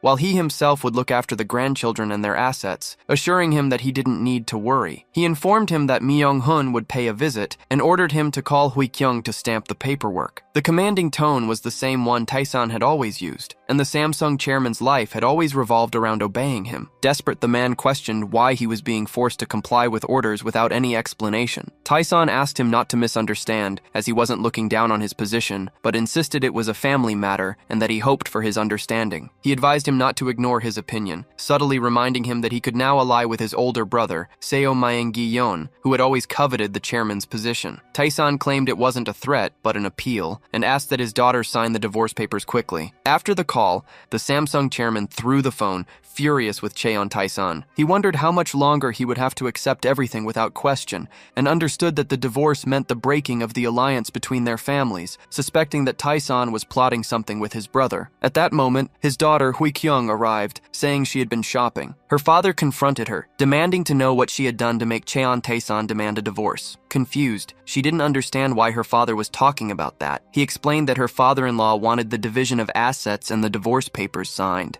and that director Ha Myung-hun was already on his way with the documents. He asked if she had noticed anything strange with Suman, and she admitted that although they had met recently, he barely barely spoke to her, and the atmosphere between them had been tense. Shortly after, Director Myung-hoon arrived at the building. He bowed before the chairman and Hui-kyung, handing them the papers. Her father asked the reason for this decision, but Myung-hoon replied that he could not disclose it. Hui-kyung hesitated, saying she didn't want to get divorced at her age because of the children, and asked them to try to convince her father-in-law. Her father, however, stated that it was impossible and pressured her to sign. With her father overflowing with anger at Cheon Tae-san, she stamped the documents and handed them over. Elsewhere, finally, the divorce paperwork reached Soo-han's hands, who also reacted with irritation. Upon receiving the papers, Soo-min furiously questioned why his father had filed for divorce, throwing the documents aside. Director Myung-ho picked them up and explained that it was a direct order from the chairman, adding that even if he refused to sign, Cheon Tae-san would handle the matter personally. Soo-min's anger grew, as the divorce meant the end of a 20-year relationship with the Samsung Group, a bond his father had meticulously planned. The marriage had been arranged so that his children, Ju-won and Jisoo, would work at Samsung, and through their inheritance, the Cheon family would take control of the group. The director instructed him to wrap up his tasks and prepare to leave the country. At that moment, Soo-min understood that the decision was connected to his nephew, Moo-yok. The thought of being sent abroad enraged him, feeling betrayed as the eldest son who had given up everything for his younger nephew. He accused his father of going senile, but the director warned him to watch his words. Soo-min couldn't accept that his own father was making him disappear like that. Myung-ho revealed that the chairman already knew about his connection to the Jeonwin Society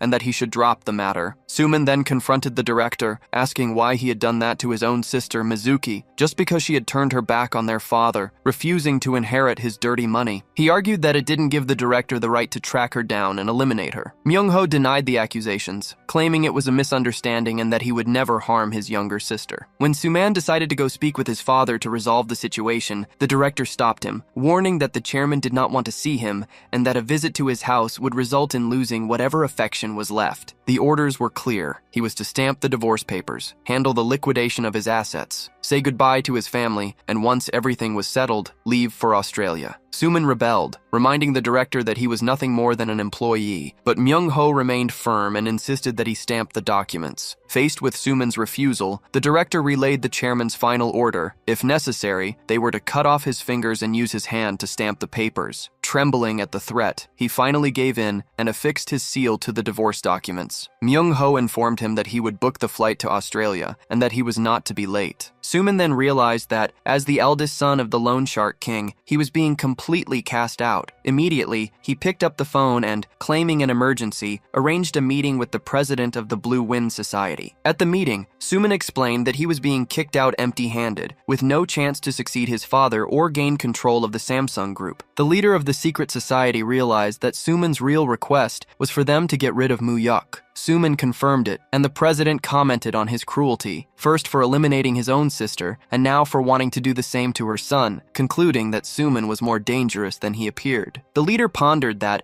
as things stood, Moo-yok would inherit everything and could completely rid himself of the society's influence. He explained that Cheon Tae-san had chosen his grandson as his sole heir, and that if they eliminated him, the old man wouldn't just stand by. With his temper, he would come after the society with all his resources, causing damage to both sides. Comparing the situation to pruning a bonsai tree, the president stated that they needed to wait for the right moment, when the branches were strong enough. He described Moo-yok as a sprout they could prune at any time, and ordered Soo-min to leave and stay out of his father's sight, warning him not to fail again when the time came. Soo-min knelt, thanked him, and swore he would get his revenge on Kim Moo-yok, no matter the cost. The president reflected that the boy must be special for Tae-san to abandon his own son for him, and he was curious to see if the old loan shark would try to stop them. If he did, he would rip his grandson's head off himself. Meanwhile, Moo-yok woke up with a hangover at his friend's apartment. Feeling like he was getting in the way of his studies, he said he would be leaving soon. His friend, however, made some noodles to help settle his stomach and encouraged him to do what he thought was right,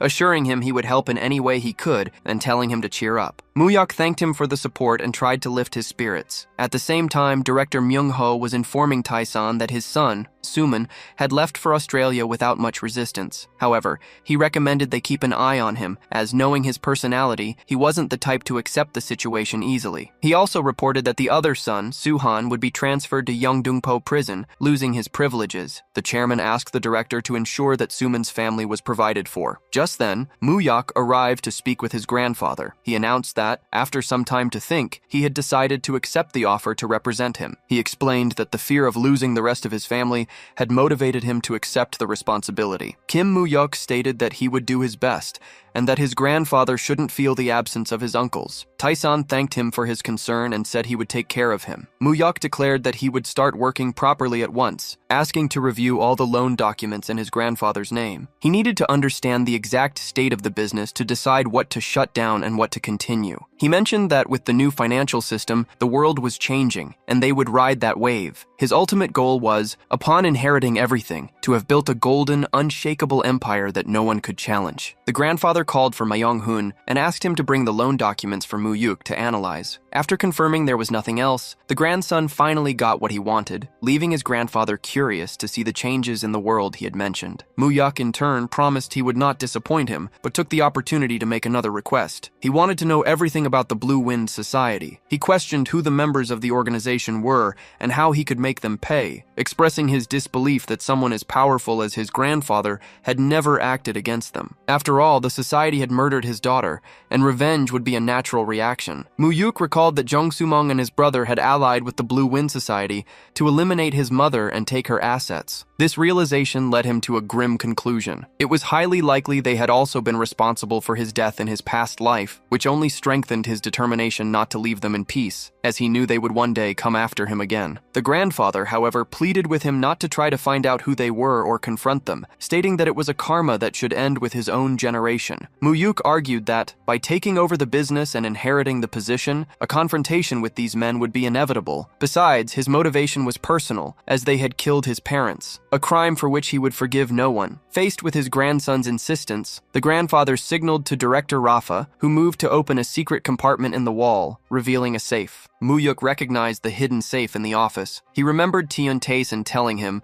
after his grandfather's death in the other timeline, that they had found it completely empty. This time, however, the director took out folders from inside and placed them on the table. The grandfather explained that those files contained spreadsheets with the names of all the Blue Wind Society members to whom he had lent money. The list was a true dossier of power in the country, including opposition politicians, military officers, judges, and even university professors. According to him, it was a group spread everywhere, capable of moving the country according to their will. Moo-yuk asked who the head of the organization was, but his grandfather admitted he didn't know, as he had never met him personally. He described the Blue Wind Society not as a cohesive group, but as a countless network of individuals and units. His strategy had been to feign cooperation when they asked for money, while secretly tracking who received the funds and how they were used. The record book was, therefore, a complete dossier of its members and activities. Moo-yuk thanked him, recognizing that he held a powerful weapon to destroy his enemies. His initial plan was to expose them for accepting dirty money from a loan shark, but his grandfather warned him that it was not yet time. Even with that information, he estimated the chances of victory at only 50%. At that moment, the grandson realized that his grandfather had never given up on revenge for his daughter. He was just waiting for the right moment. Respectfully, Moo-yuk asked his grandfather to lend him the book, but the request was denied. The grandfather explained that this power was immense, and once his grandson possessed it, he would never escape the underworld. It was a burden he would rather take to his grave, as he feared his grandson would lose his life in a fight he could not win. Understanding the concern, Moo-yuk thanked him and changed his tactics. He promised he would become strong enough to guarantee a 100% chance of victory. When that day came, he would return to borrow the book. The grandfather agreed to the condition, promising to hand over the record book as soon as his grandson had enough power to use it. Moo-yuk was confident that this day would not be long in coming, and then he would make every member of the Blue Wind Society pay for their crimes. Later, in a private conversation with the director, Chairman Tiun Tae-san questioned if he had made a mistake by telling his grandson everything, wondering if it wouldn't have been better to take that secret to his grave. The director reassured him, arguing that the young master Moo-yuk would have discovered the truth anyway, and would have planned his revenge alone. Aware of his grandson's determination, the grandfather asked the director to keep an eye on Moo-yuk to protect him, especially from the society's chairman, Lee Young-yun, whom he would not allow to devour his grandson. Alone with his bodyguard, manager Ma, Moo-yuk wondered why his grandfather had kept the leader's name a secret. He then instructed Ma to find out everything he could about the Blue Wind Society, its leader, and its key members. The bodyguard promised to report everything as soon as he had the information. To Moo-yuk, it became clear that his enemies were more powerful than he had imagined, which motivated him to become even stronger to avenge his parents and himself. Next, he contacted Kim Moo to ask about the company's management. Moo informed him that Sang was taking care of everything and thanked him for the opportunity to preside over the construction company, stating that the transition was going smoothly. He did, however, raise a concern. With the end of Ju Hyung's project in Cheongju, it would be difficult to get new contracts in the region, as most were obtained through corruption. Moo-yuk reassured him, telling him not to worry, as he would secure subcontracts through Daehan. The strategy would be to focus first on polar construction and then on Daehan, which was not illegal. He gave new orders to start taking over the territory of Yeongdongpo, an area with no major gangs, and instructed them not to worry about money, just taking what they could. Finally, he asked if they had already captured any of Jo Hyun-gu's men. Moo replied that he had retired the older members and recruited the younger ones, resolving the situation through conversation. He stated that if they needed money, they could call him, as he would give them as much as necessary. One of his men asked if it wasn't too soon, reminding him that they had just expanded into Seoul. Ignoring the concern, he instructed a subordinate to speed up the process as a war was approaching. In another part of the city, a group of friends was toasting in a bar. The results of the first phase of the bar exam had come out, and the list of those who passed contained the names of all 5 of them. Everyone was overjoyed, as they all felt their hard work and dedication had been rewarded. One of the friends commented, amazed, that Moo-yuk seemed to have done everything he wanted and barely studied, yet still managed to pass. Seizing the moment, Moo-yuk encouraged them for the next stage, warning that the second phase would be even harder. Then, to everyone's shock, he announced that he wouldn't be studying anymore, as he didn't intend to take the second exam. He explained that he had never wanted to be a lawyer and wouldn't pursue that career, as he'd rather not even try than do something half-heartedly. His friends were disappointed by the news, as they had imagined they would all pursue a career in law together. Moo-yuk reassured them, guaranteeing that even with each of them going their own way, their friendship would continue and they could still help each other. The conversation changed course when his friend with glasses, Oh-ryu Hyun-woo, revealed that his grandfather wanted to meet Moo-yuk. The grandfather in question was Oh Jong-seok, the former Chief Justice of the Supreme Court. Moo-yuk was surprised that such an important man knew his name, but Hyun-woo didn't know the reason for his grandfather's interest. Soon after, another friend, Yoon Jae-hak, added that his father, the head of a major law firm, also wished to meet him. Jae-hak's father was curious about his son's only friend whom he hadn't met yet, and despite knowing that Moo-yuk had abandoned a legal career, insisted on the meeting. Moo-yuk knew that rumors about him had spread in legal circles, which wasn't good news, but it was also one of the reasons he had formed that group of friends. Hyun-woo's and Jae-hak's families dominated the legal world, and his own grandfather had already tried to get close to them using money, without success. That's why he planned to meet with Hyun-woo's grandfather first, and then schedule a meeting with Jae-hak's father. His friends found it all very strange, as their families had never shown interest in their social circles before, and they wondered who Kim Moo-yuk really was. To change the subject, Moo-yuk asked if they intended to pursue careers as prosecutors. Hyun-woo explained that although his family wanted him to become a judge to follow in his grandfather's footsteps, he wanted to be a prosecutor and reach the top on his own merit. He didn't want people to say that he only achieved things because of his family's name. Seeing that his father and brothers were already judges, he felt less and less inclined to follow the same path. Moo-yuk supported him, saying that he would do well either way, whether as a judge or a prosecutor. At that moment, one of his friends, Han Ming-young, asked Moo-yuk to get some fresh air, complaining of a headache. Outside, she congratulated him on passing and said she was in his debt, promising to repay him in the future. He reassured her, stating that she would easily pass the second phase and should just focus on the exam. She thanked him for the advice. When he suggested they go back inside, she held him back and asked if they were just friends, wanting to know what he thought of her as a woman. He replied that he considered her beautiful both as a friend and as a woman,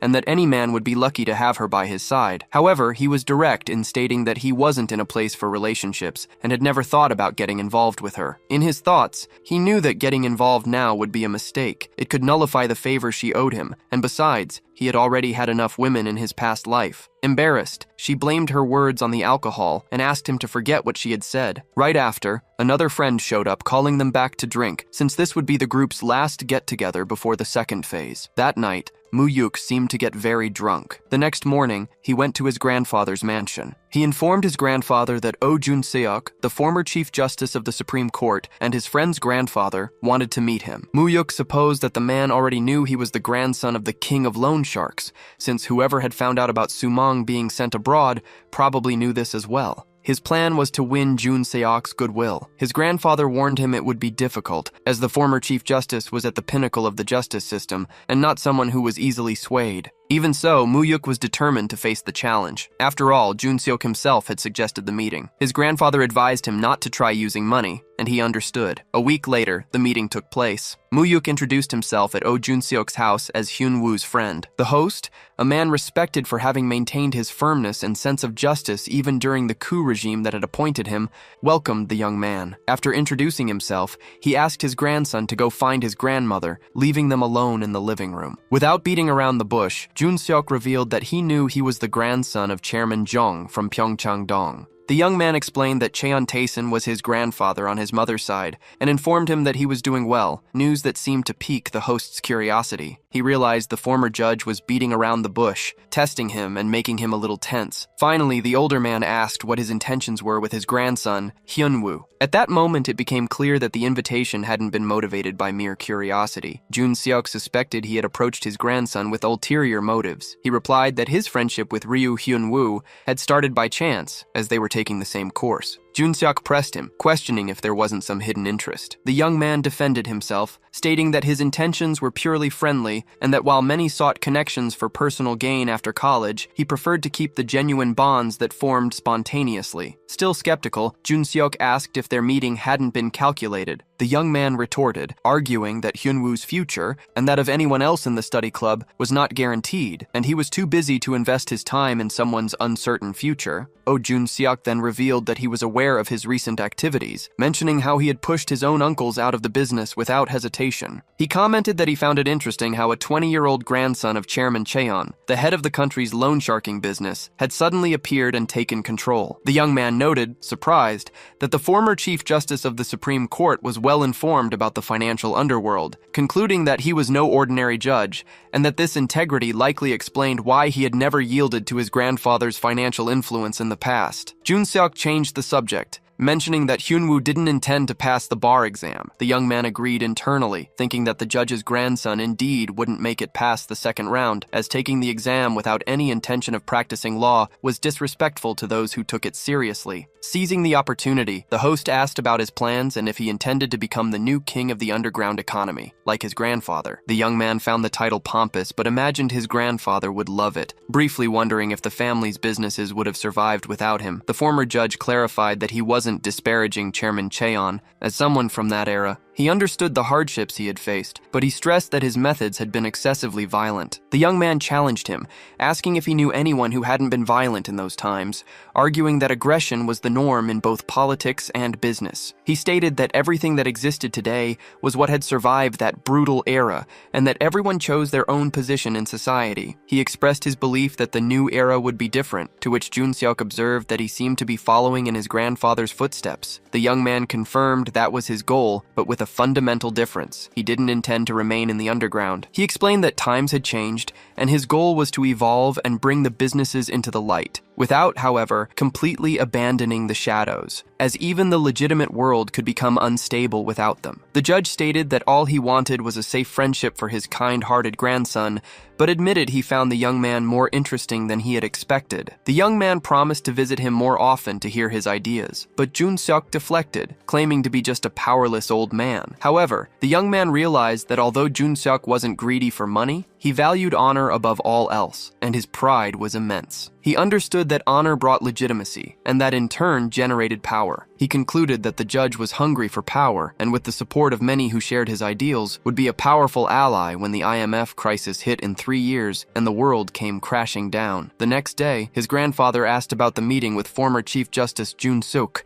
wanting to know if the man had spoken ill of him. The grandson replied that, under different circumstances, they might have even been friends, a thought that sent a shiver down his grandfather's spine. The conversation shifted to business when the loan audit was ready, and the young man, Mu-yuk, tossed the folder onto the table. His grandfather, impressed by his speed, asked about the results. Mu-yuk reported that most of the loans were high risk, with a high chance of becoming bad debts. He declared his intention to recover every last penny, as those who turned to loan sharks were already in unstable financial situations. His motivation came from the knowledge that, during the IMF crisis, his grandfather's bonds had become worthless paper. Therefore, he intended to collect everything he could. The grandfather, the king of loan sharks, understood that the plan was to collect all the debts at once, an idea he found absurd right after having expanded the company based on those very loans. Mu-yuk justified his strategy, explaining that loan shark debts were difficult to recover, and it was better to clean up the situation before the crisis hit. He pointed out that the currency crisis wouldn't be a sudden disaster, but the result of years of accumulated problems.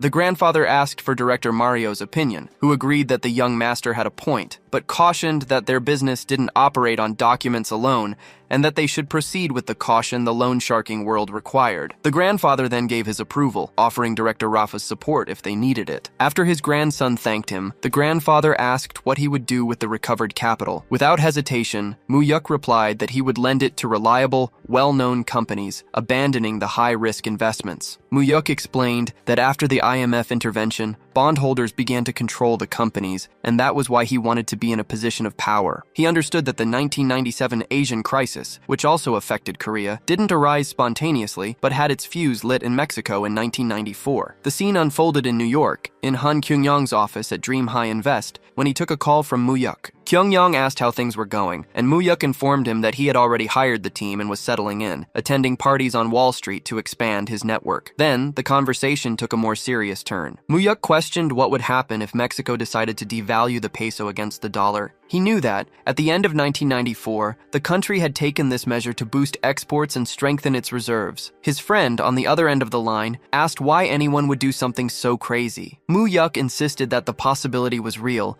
and that they needed to consider a backup plan. Kyung-yong replied that if that happened, confidence in the Mexican currency would plummet, causing a flight of foreign investors. The economy would panic, creating turmoil in emerging markets and a massive rush to the dollar. Mu-yuk remembered his past life, in which Mexico ended up needing a bailout from the IMF and the United States. This memory gave him an unshakable certainty. Han Kyung-yong began to understand the genius of the idea and realized he had been right to bring him into the business. Mu-yuk then stated that there would be 2 devaluations of the peso before Christmas that year and proposed that they leverage $300 million to the maximum to bet on this event. Kyung-yong questioned if anyone in the company would accept such a risky bet, but Mu-yuk was focused on building ties with major corporations. Incredulous, the man on the other end of the line declared that he was crazy and that no one would agree to the plan. However, Mu-yuk was concise and adamant, stating that the peso's fall would happen between December 20th and 22nd and that Kyung-yong should mobilize everyone. He made the risks clear. They could lose $300 million, but if they succeeded, they would make trillions. For them, losing was not an option,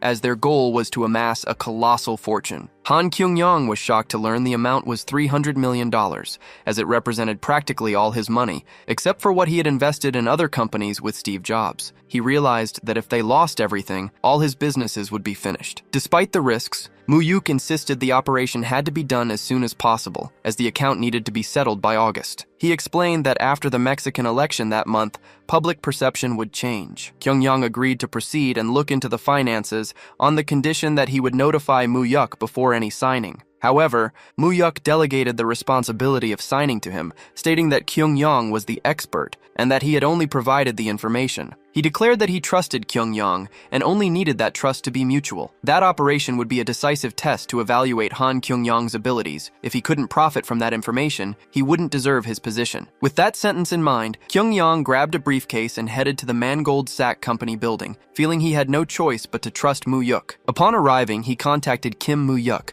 calling him a scoundrel and informing him in the middle of the night that the contract had been signed that day. He reported how the men at the company had reacted. The CEO of Mangold Sack, Tom House, had presented the contract, which consisted of a bet that the Mexican peso would appreciate from 3 to 5 per dollar by January, a deal that, in his view, only a fool would refuse. At that time, Mexico had joined NAFTA in 1994, and the market believed the country was on its way to becoming a developed nation. Foreign investment was abundant, and the economy was seen as stable and growing. Therefore, the proposal that the currency would plummet 60% in 6 months seemed absurd. Tom House even commented that it would be crazy to invest $300 million in that bet. Faced with this, Kyung-yong demanded maximum leverage, threatening to take the business to another bank. Tom House gave in, assuring him he would handle everything and that it would be a good deal for them, sealing the agreement with a handshake. The Mangold Sack team mocked them, considering them crazy. Later, Mu-yuk reassured Kyung-yong, telling him he had done a good job and shouldn't be shaken by the insults. He explained that the bankers were just salivating over the bonus they would get from what they considered an Asian sucker. The contract's expiration was set for the end of January. Moo-yuk asked if he had secured the leverage, and Kyung-yong confirmed he had obtained a 30-to-1 ratio. Moo-yuk praised the achievement, calling it monstrous. Han Kyung-yong had surpassed his expectations, turning $300 million into a $9 billion bet. It finally dawned on Kyung-yong that he had risked, in one go, a sum of money he might never see again in his life. He asked if he could return to Korea, but Moo-yuk stated that business was just beginning and he couldn't back down. He promised that when he returned, he would be treated like a god for the money they would earn. Time passed quickly. During this period, Kim Il passed away while preparing for a summit.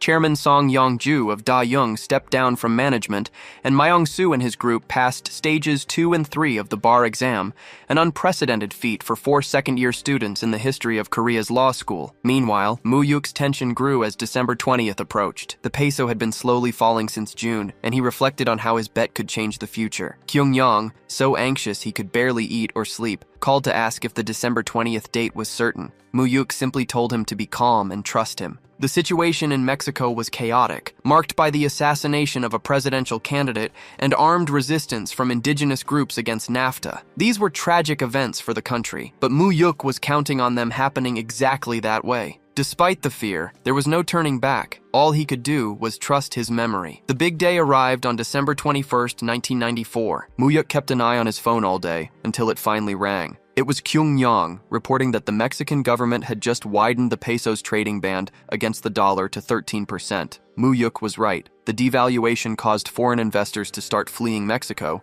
and on that single day, $6 billion left the country's central bank, and that was just the beginning. On the 22nd, the government devalued the currency again, widening the exchange rate band even further. No one on Wall Street expected the new government, elected in August, to devalue the currency so soon. Kyung-yong could hardly believe that Moo-yuk had been right all along. Moo-yuk, in turn, told him to wait until the following month, when the peso would hit rock bottom. Kyung-yong's trust became absolute. He stated that if Moo-yuk told him to go to Alaska, he would go without hesitation, and asked him to just let him know when it was time to pull the trigger. The year 1995 began, and as predicted, the peso continued to fall. In January, Moo-yuk gave the order for Kyung-yong to sell and liquidate the entire position. Everything was settled at the bank. Kyung-yong thanked Tom House for his work, expressing his happiness that their first deal with Mangold Sack had ended well. Tom House was in shock, unable to comprehend how he had predicted all of this 6 months earlier. Kyung-yong, following the script, replied that he was not a god and hadn't predicted anything. He just stated that everyone knew the peso was overvalued, and he had simply bet everything on it and won.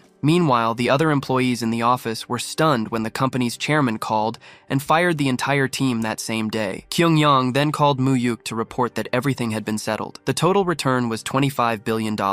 At the exchange rate of the time, that was equivalent to 20 trillion won. At the post-IMF crisis exchange rate, it would be 50 trillion won entering his account. Moo-yuk wondered if he now had more money than his grandfather, but concluded that this was just the beginning. For him, it was impossible to lose to an opponent who was merely speculating about the future when he already knew what was going to happen. He couldn't be defeated if he already knew all the cards in the deck. That was just one of the many opportunities that would arise, and the next one was already scheduled for 2 years from then. The protagonist reflected that the same disaster that had struck Mexico would soon reach Korea. Later, during a celebration for Myong-soo's second time passing the bar exam, a friend attributed the success to the protagonist, saying he was the one who had put him on the right path for his studies. The hero, in turn, announced he would be taking a leave of absence from college, as he couldn't be away. He recognized the importance of legal research, but couldn't ignore the prestige a degree from Korea University would add to his resume. He knew that for a prosecutor, class ranking was crucial. There was a tradition where,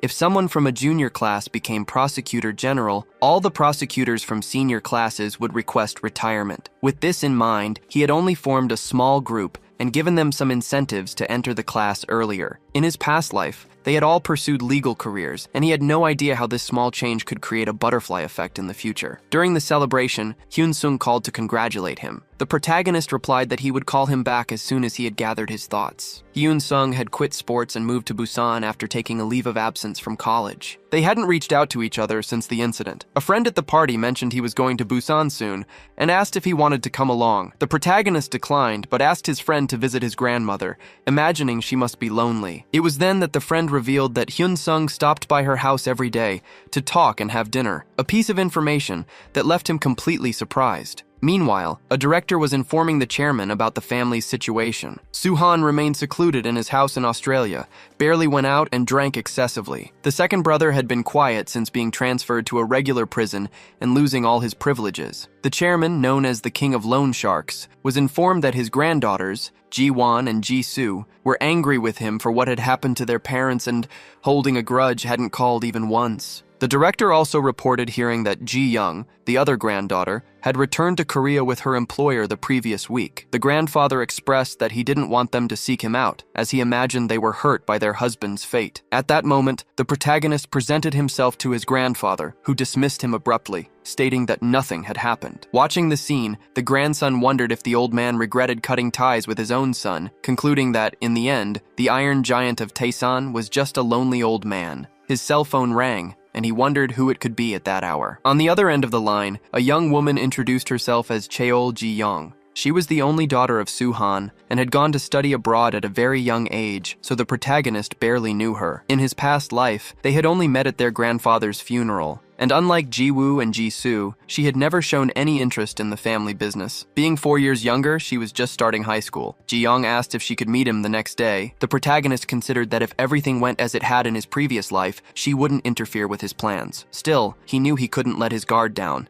as the Cheon family was not to be trusted. When they met, Ji-young started crying non-stop. Embarrassed, he asked her to calm down. She explained that she felt terrible for having discovered what her father and uncle had done to his mother.